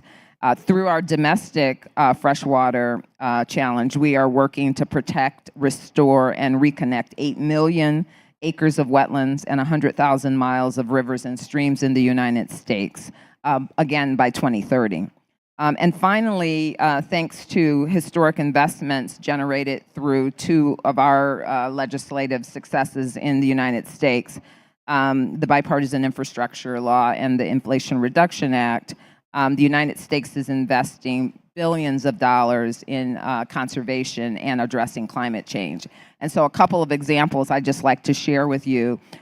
Just recently, I toured the Caño Martin Peña project in Puerto Rico, which was awarded $163 million to help dredge more than 2 miles of the canal to stabilize the shoreline and plant approximately 35 acres of mangroves, helping to make this community kind of more resilient to storms and erosion. Last year, I visited a conservation project at Fort Huachuca near Tucson, Arizona, and with a grant from the administration's America the Beautiful Challenge, the community and federal partners in the area are harnessing those funds and that collaboration to power nature to sustain ecosystems and groundwater supplies in that landscape. The project is driven by a community committed to protecting nature, not just for future generations, but really thinking about the health and resilience of people today. And this was a great example of a community that described themselves as not always agreeing on a lot of issues, but when it came to this local project, there was a collective and shared vision that this was an important way to proceed. And I think that often can be true in local areas. And earlier this month, I visited Los Angeles, California, where the President's Inflation Reduction Act is funding projects to plant trees to expand access to urban green spaces in underserved communities.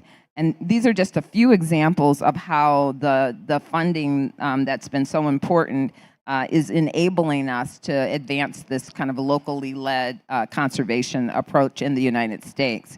And where you can see, concrete evidence of how communities respond when they both have the opportunity to get the funding, but also to work in partnership. The idea of helping them to build their own partnerships has been a really important part of the work.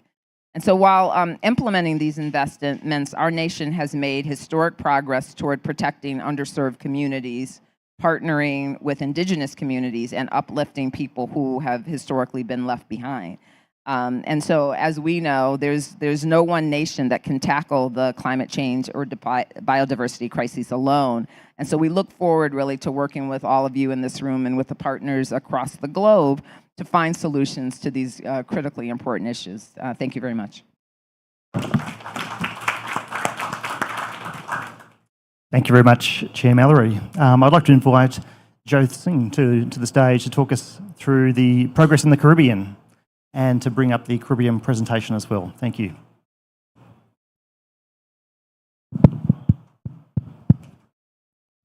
Great, thanks. Thanks so much, James. And thanks for that opening presentation. A lot of what is happening in the United States is so applicable to what is required in the Caribbean as well.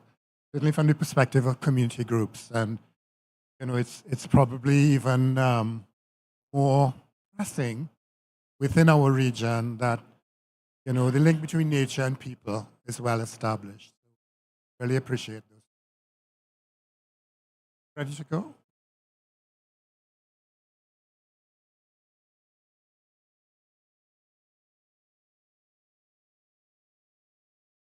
Great, thanks so much. And I'm over on this side because I'm left-handed. It's kind of strange to be sitting on that side and doing the presentation. Sorry about that, James. And so I'm going to be sharing some information on achieving a nature-positive future Caribbean, consistent with the theme of the Nature Positive Pavilion, which is nature positive, that we will halt and reverse by 2050. So this is the intention in terms of the work that we're doing within the region. And just to share with you the scope of the ENC Caribbean division, we serve and work in 17 countries and territories within the Caribbean, including Puerto Rico and the U.S. Virgin Islands in terms of our engagement. So these countries range from the Bahamas up north down to Grenada in the south. So all small island developing states. And so the insular Caribbean is where we really work. And many of you would already be familiar, I hope, with the many challenges that small island developing states face. And so the Nature Conservancy has invested in terms of locating 6 offices within the Caribbean region, located in different places as well, to ensure that we have a presence on the ground and working with community groups, with local organizations, in terms of engaging not only 30 by 30, but other issues that, in fact, affect the Caribbean. And I just wanted to share this slide. It's really one of my favorite photographs representing the beauty of the Caribbean in terms of very, very blue water, but carries a message in the context of our vision is a resilient Caribbean where both nature and people can strive. And the point here is it is not only nature. There is a really direct connection to people within the region, because while we have really beautiful natural resources in terms of forest and oceans, the livelihood of people depends on it. So, for us, it's creating that link between nature and people, and not only in the context of biodiversity conservation, but also in the context of climate change. And, small island developing states are impacted very, very significantly, and I'm sure you know that, in the context of a changing climate. So you have those two issues with regards to biodiversity loss, a changing climate, and in addition to that, of course, there is issue with regards to financial debt, where many of the countries within the Caribbean is dealing with issue related to debt. So there's that triple problem that Caribbean countries are facing. So just wanted to share that slide to put it in context in terms of what we are doing within the region. And to step back a bit and to go back pre the Global Biodiversity Framework, what was then the Aichi targets. And to share with you that the region, the Caribbean region, collectively performed very well against the Aichi targets. And I know globally, many of the targets that were set pre the Global Biodiversity Framework were indeed not met. But in the Caribbean, as a region, we reached 80% of land protected. And with regards to the marine environment, 10% of the marine environment protected. And I think it was significant in the context of a regional effort. And if you count it regionally, then we are seeing that, we have made some progress. Now, this also represents the gap that exists between what we achieved and counted in 2023 to the target that we have set for 2030. So in the region, you can see there's a lot of ground that needs to be covered. But we feel that real progress is being made with regards to the commitment of Caribbean countries to move the needle towards this 30% that we are aspiring towards. And so following the passing, the endorsement of the Global Biodiversity Framework, the Nature Conservancy recognized that we needed a roadmap, and a roadmap to deliver on this nature positive future of the Caribbean by 2030. And we have recognized as well that it is not only an engagement of the Nature Conservancy, it can only be achieved through partnerships. And so, the roadmap that we are designing out is indeed to be engaged and achieved through partnerships of various organizations that are operating within the region. And so, here is a list of some of the partners that is operating within the regional space that we have been engaging, including some of the political groupings, the CARICOM Secretariat, the Organization of Eastern Caribbean States Commission, and then other organizations like the Caribbean Biodiversity Fund, which is a very close partner for the Nature Conservancy. And indeed, the CBF was formed by an engagement with the Nature Conservancy and the German Development Bank, and it's striving in the region. We're really proud of the work that the CBF is doing. And so changing roles from a parent organization to a true partner organization. Fabian, my colleague, is here, and we've been talking about that partnership going forward. So just to say that it's really important that this be addressed through a partnership, and I think that is being emphasized in many very different places. And so what constitutes this roadmap? This roadmap is built on, I would say, 4 pillars. It's built on a science pillar, and this is what I want to talk to you about a little bit today. It's built on a socioeconomic and policy platform, because clearly we have recognized that policy is required to have the change that we need to reach 30%. It's on communicating effectively, and of course it's by financing it. Because all of this will not happen if we do not finance the engagements that we have identified. And so the regional approach, and you would see the theme of this was progress at a national level and at a regional level. And so what I wanted to share with you is this regional perspective that we are developing through a partnership within the Caribbean and connected to that science platform that I have mentioned. Because I think we have well recognized that we will not do well if it is not based on science. And so the partnership that I mentioned to you is moving towards generating information of a scientific nature that will be utilized to guide the work going forward.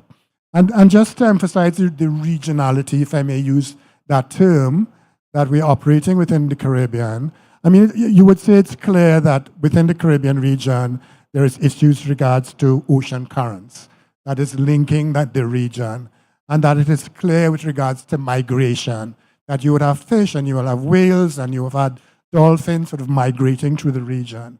But what might not be so obvious is the issue of life cycles. For example, for coral reefs, we have recognized through the Caribbean region that larvae which are generated by coral reefs in different places are moving throughout the region. And therefore, adopting this regional approach is a really critical component for us to have success.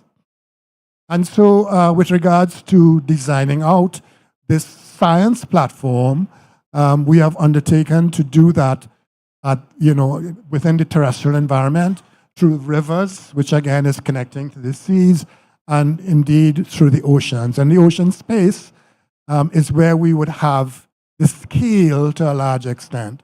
Because I think, we speak about small island developing states, but that language has shifted to large ocean states, because it is where we will have real impact in terms of our oceans. And developing this regional science approach through utilizing habitat maps, connectivity models, migratory corridors, climate refugee models, where we are finding, for example, coral reefs are surviving despite increased ocean temperatures, and ecosystem services models.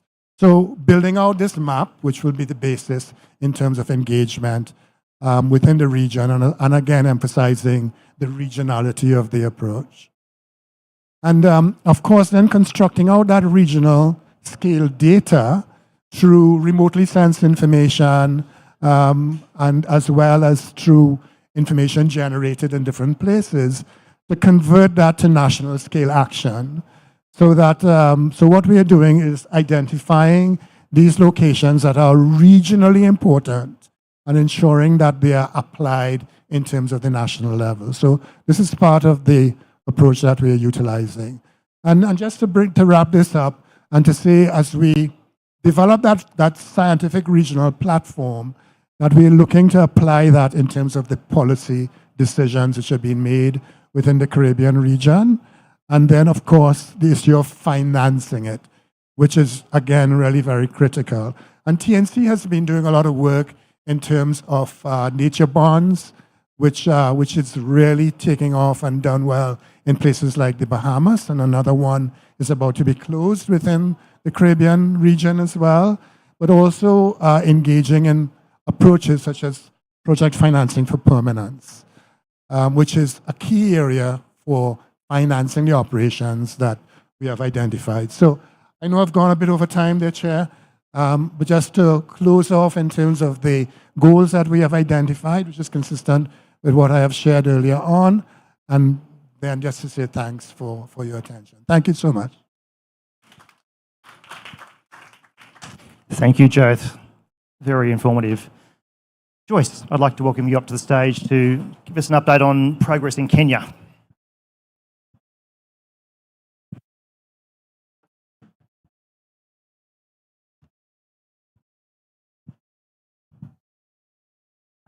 Thank you, James, and thank you for including me in this panel discussion.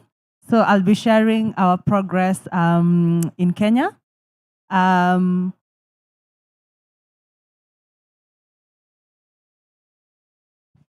I'll be sharing some of the progress we have made at the national level. But first, to start us off, is just to mention that the Kenya Wildlife Conservancies Association is a national platform bringing together community institutions that work to coexist with wildlife, but also manage and govern their lands better for the benefit of people and wildlife. So Kenya, as we all know, is the second and third most biodiverse country in Africa in terms of mammal and bird distribution, and also 23rd globally. Our protected areas are divided into 3 categories. We have public, community, and private lands. These lands are arranged in different governance arrangements in terms of management of institutions. And they are also, some are co-managed between the public and communities, in the case of community forest associations, for example, to ensure that conservation is done. In the public area, we have 22 national parks, 28 national reserves, and 4 national sanctuaries. And also we have 6 marine protected areas, all representing 8% of Kenya's landmass. And within the community and private lands, we have where the wildlife conservancies fall. Currently, they occupy 10 million hectares of land, representing about 18.3% of the country's landmass. We are seeing there are more people establishing these conservancies as a land use option, with about 79% increase in the last 8 years. And because of that, as you can see from the map, the brown areas are these conservancies. They buffer the national parks, which are in the light green, and the dark green are the forested areas. So you can see there is potential for expanding the area of conservation in Kenya. Currently, when you look at the number of wildlife that we have outside of these protected areas, is at 65%. So this provides an opportunity for this community and private lands to continue protecting our biodiversity. We have about 245 of these conservancies in 29 counties out of the 47 counties we have in Kenya. So Kenya considers, of course, conservancies as a broader strategy to achieve the 30 by 30 target, because there exists minimal public land to expand government protected areas. Because of Kenya's goal or commitment towards achieving target 3, we are looking at how can we also make them more effective, but also sustainable. So the biggest question, of course, when it comes to effectiveness is the issue of, financing. And early this year, KWCA and the Nature Conservancy, we did commission 2 baseline reports, assessments looking at the status and potential of these conservancies to inform evidence-based needs, but also strategies to achieve the 30 by 30 target. These 2 reports looked at the governance, management, and economic sustainability to quantify Kenya's conservation financing gap within these wildlife conservancies. The report concluded that Kenya would require about $912 million, to create a conservancy network that is representative, effective, durably financed, and inclusive. That means they would have a good governance structure that includes women and youth, but also they would begin to develop some funding mechanisms of their own, generate revenue and income, and have revenue that basically would be able to manage the conservancies, but also distribute the benefits equitably to all the communities that are involved.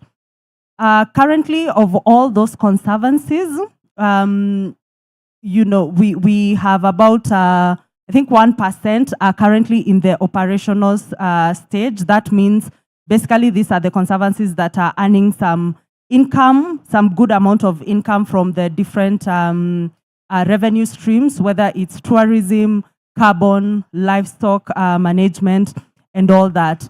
And majority of them are actually in the proposed stages. So for us to be able to get them to the level of operational growth, it will take about at least 15 to 20 years for them to be at that level. And therefore, if we get them to be effective, that means Kenya could add at least 23.9% to the 15% protected areas to achieve the 30 by 30 target. So basically, what are some of the opportunities or progress that we can, or the progress that have been made currently by the Kenyan government?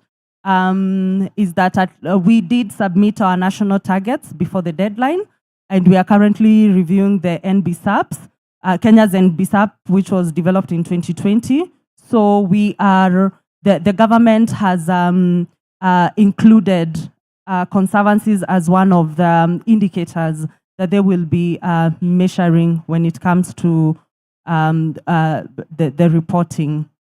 Also, President Ruto has also shown some goodwill in terms of developing an integrated natural resource management policy to coordinate and harmonize policies that impact on Kenya's natural resources. Currently, we have different policies governing different natural resources. So we have like a Forest Act, a Water Act, a Wildlife Act and all that. And in all these policies, there are different elements, for example, of benefit sharing that sometimes conflict with each other and confuses some of these conservancies or communities who are doing conservation work. So he did give a presidential directive last year in July to see how all these natural resources could be coordinated. Also, the issue of land tenure security is a challenge for most of these communities or community lands because without registration or title deed, communities are unable to venture into nature financing. For example, they require investments to be able to make them more sustainable. And therefore, land security is one of the biggest challenges that we've had over the years. But with the implementation of the Community Land Act of 2016, we have seen some progress of communities registering their land. And but we have about 300 community lands that are yet to be registered. And therefore, the president feels that there's need to fast track the implementation of that community land, and that means that communities will be able to plan and manage their land better, including conservation within their community land use plans. Also, the Kenyan government, through the High Ambition Coalition for People and Nature, is in the process of determining what counts towards Target 30 by 30. There has been a big debate in Kenya in terms of whether conservancies could be considered as OECMs. And while OECMs have been adopted into the larger CBD framework, its definition that conservation is a secondary objective differs from Kenya's legal definition of conservancies. Hence, the need to seek better clarity on what factors should be considered to determine what counts for both protected areas and OECMs. I know the Nature Conservancy, IUCN, and other partners in Kenya are looking at having a national dialogue to see, to basically discuss the issue of what counts within the GBF framework. There has also been a national biodiversity coordination mechanism that was launched just recently, about 3 months ago, to be able to provide a structured and unified leadership to aid in implementation of the KMGBF through a whole government, whole of society approach. Lessons we learned from the Aichi targets and the previous NBSAPs is that we were not coordinated as a sector, and therefore through this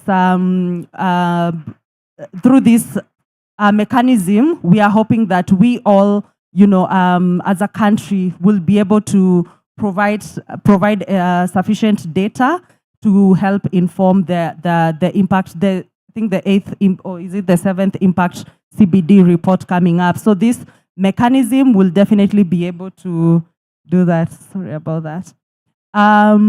Yeah, and then the other thing is that we have a National Conservation Trust Fund. This trust fund was recognized within the Wildlife Act. It has not been operational for the for years, and last year the government did set up a board that will enable it to oversee the operationalization of it. Currently, the government had put in $2 million seed capital to be able to support, create sustainable enterprises for communities and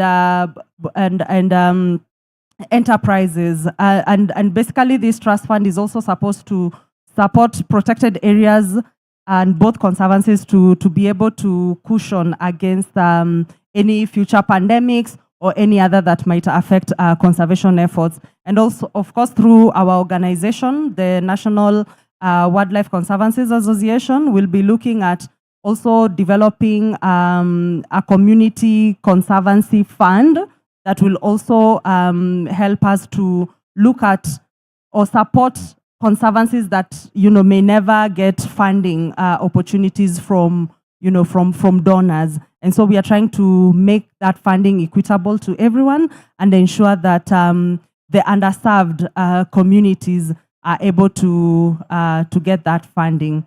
And there's so much that we can talk about, but I know time is not on our side. But yeah, I'll be happy to engage with each one of you to discuss more about the progress we've made in Kenya. Thank you.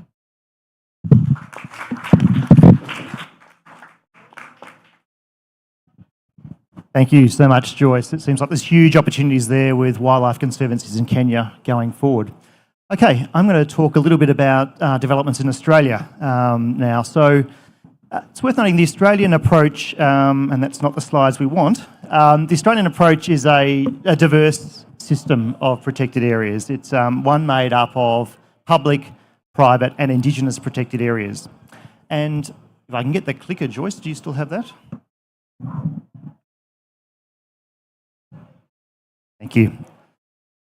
It's worth noting where we've come from to know where we're going to. And so this was the Australian Protected Area State back when we signed up to the convention in the mid-1990s. It was about 7% of the continent, mostly made up by national parks, nature reserves on public land that each of the states have created. So each of the states and territory jurisdictions create their own national parks estate.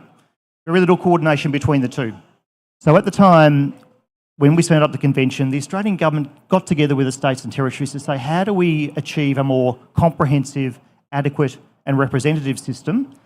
And they came together and created a number of programs developing new categories of protected areas called Indigenous protected areas.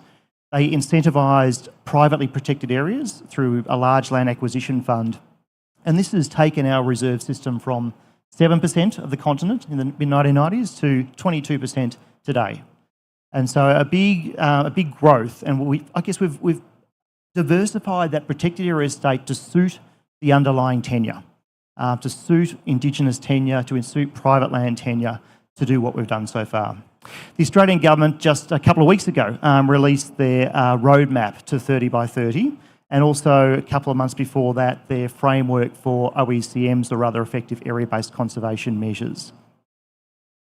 They've also announced earlier this year funding for 10 new Indigenous protected areas and an extension of 2 more, totalling about 7 million hectares. So quite large areas. So our gap at the moment is about 60 million hectares in the country that we've got to get to for the 30% target. So 10 million is likely, 7 million is likely to come on board through IPAs.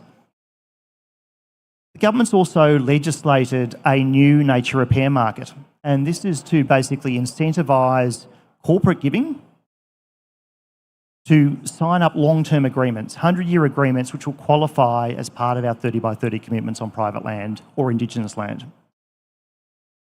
There's also been a lot of activity around land acquisition, and so bringing philanthropic money to the table to partner with state government agencies to buy new land for new national parks. And this is a case in point. Earlier this year, the Nature Conservancy received a record donation for the country of about $21 million Australian to help acquire this 300,000 hectare new property as a national park, which will link up to form a corridor of about 1.8 million hectares. And this is being replicated across the country. Where state government agencies have dedicated land acquisition funds, we're finding philanthropies coming to the table to partner and match to get much bigger outcomes. State governments are also doing their own things in upgrading pastoral lands to new national parks. Some really large areas are coming on board in the past couple of years. And the land trust sector is also out there tapping into the philanthropic market. One of our partners, Bush Heritage Australia, acquiring large new sites for land trusts, private NGO run reserves as well. What we're seeing, though, encouragingly, is a growth in the number of landowners signing up to what we call in Australia conservation covenants, like easements in other parts of the world. And we're seeing a dramatic increase in those. And that's really encouraging. In this state, New South Wales, they're offering perpetual funding for these agreements over time. And a really great example is this in Guyene in southern New South Wales, where the Nature Conservancy and others helped the Narri Tribal Council, the Indigenous Land Council there, purchase this property.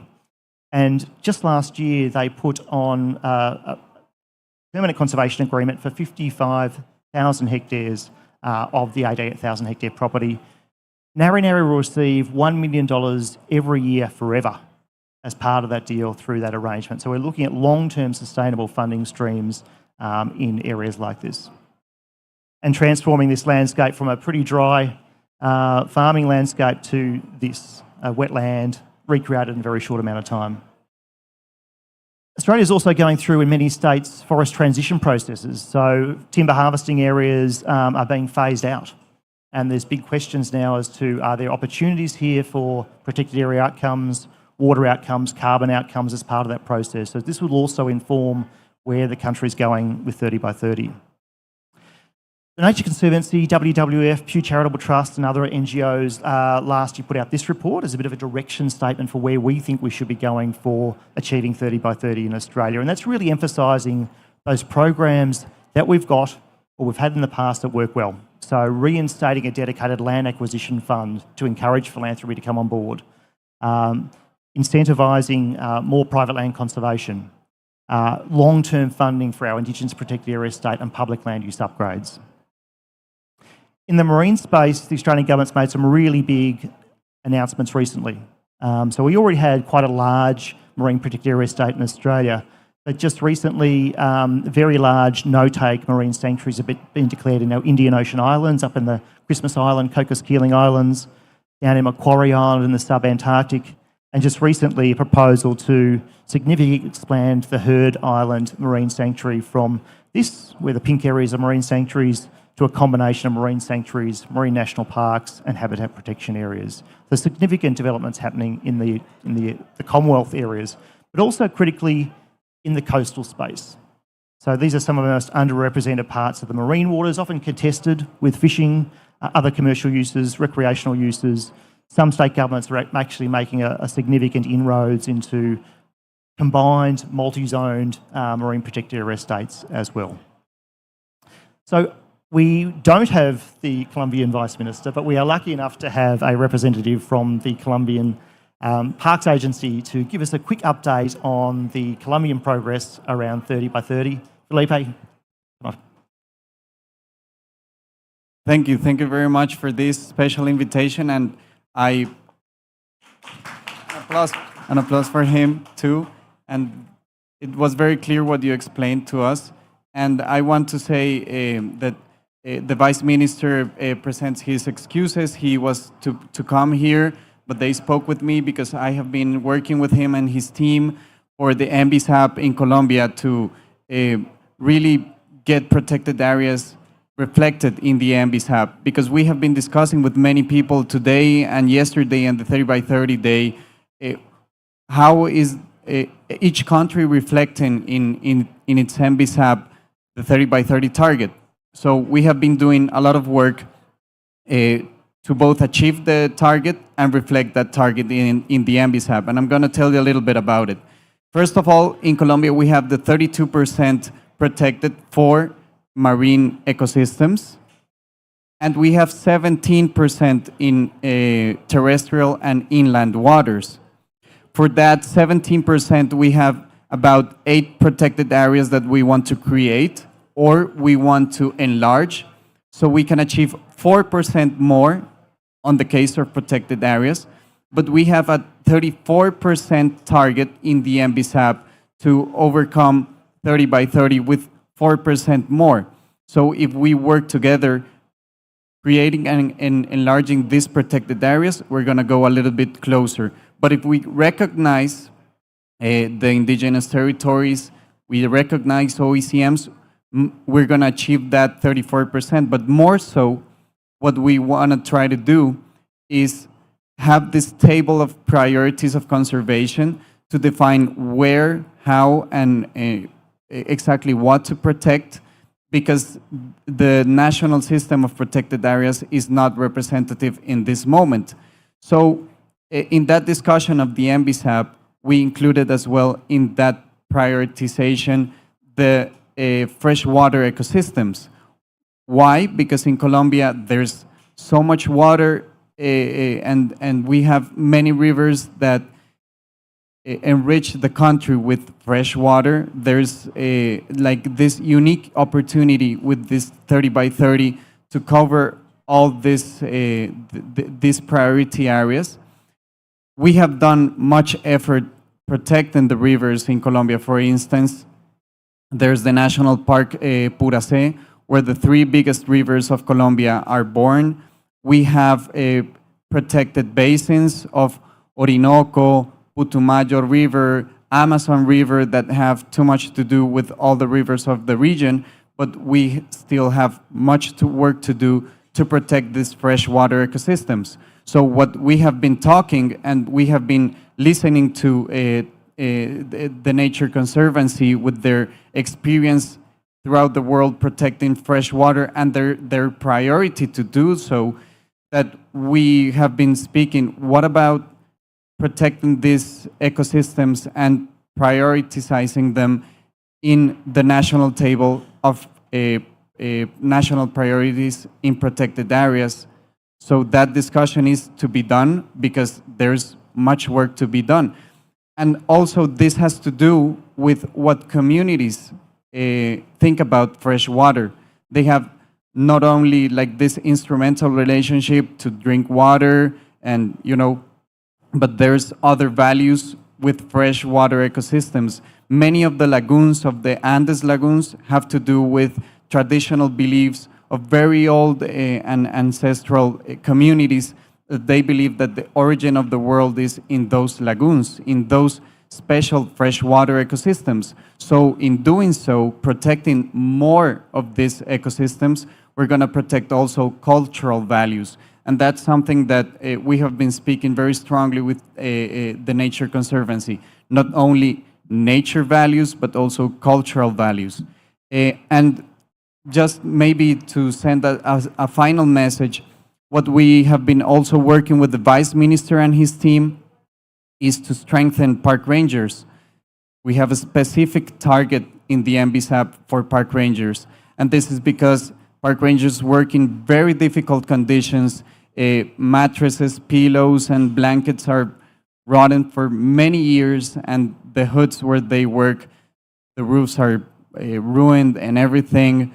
Violence have affected them psychologically and the armed conflict. So we have been working not only strengthening their equipment, but also in a plan of reparation because they have been victims of the armed conflict. 17 park rangers have been killed, and we also are like put the solidarity on our side with other brother countries around the world where other park rangers have been killed and threatened as well. So thank you very much for this space, and I hope that freshwater ecosystems can be a priority for not only Colombia, but the other countries in the world.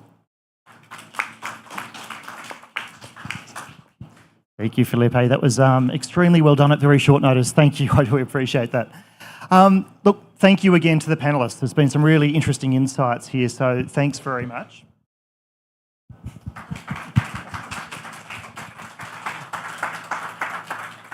We've got a couple of minutes for questions if there's any burning questions. Otherwise, the speakers will be around after this as well.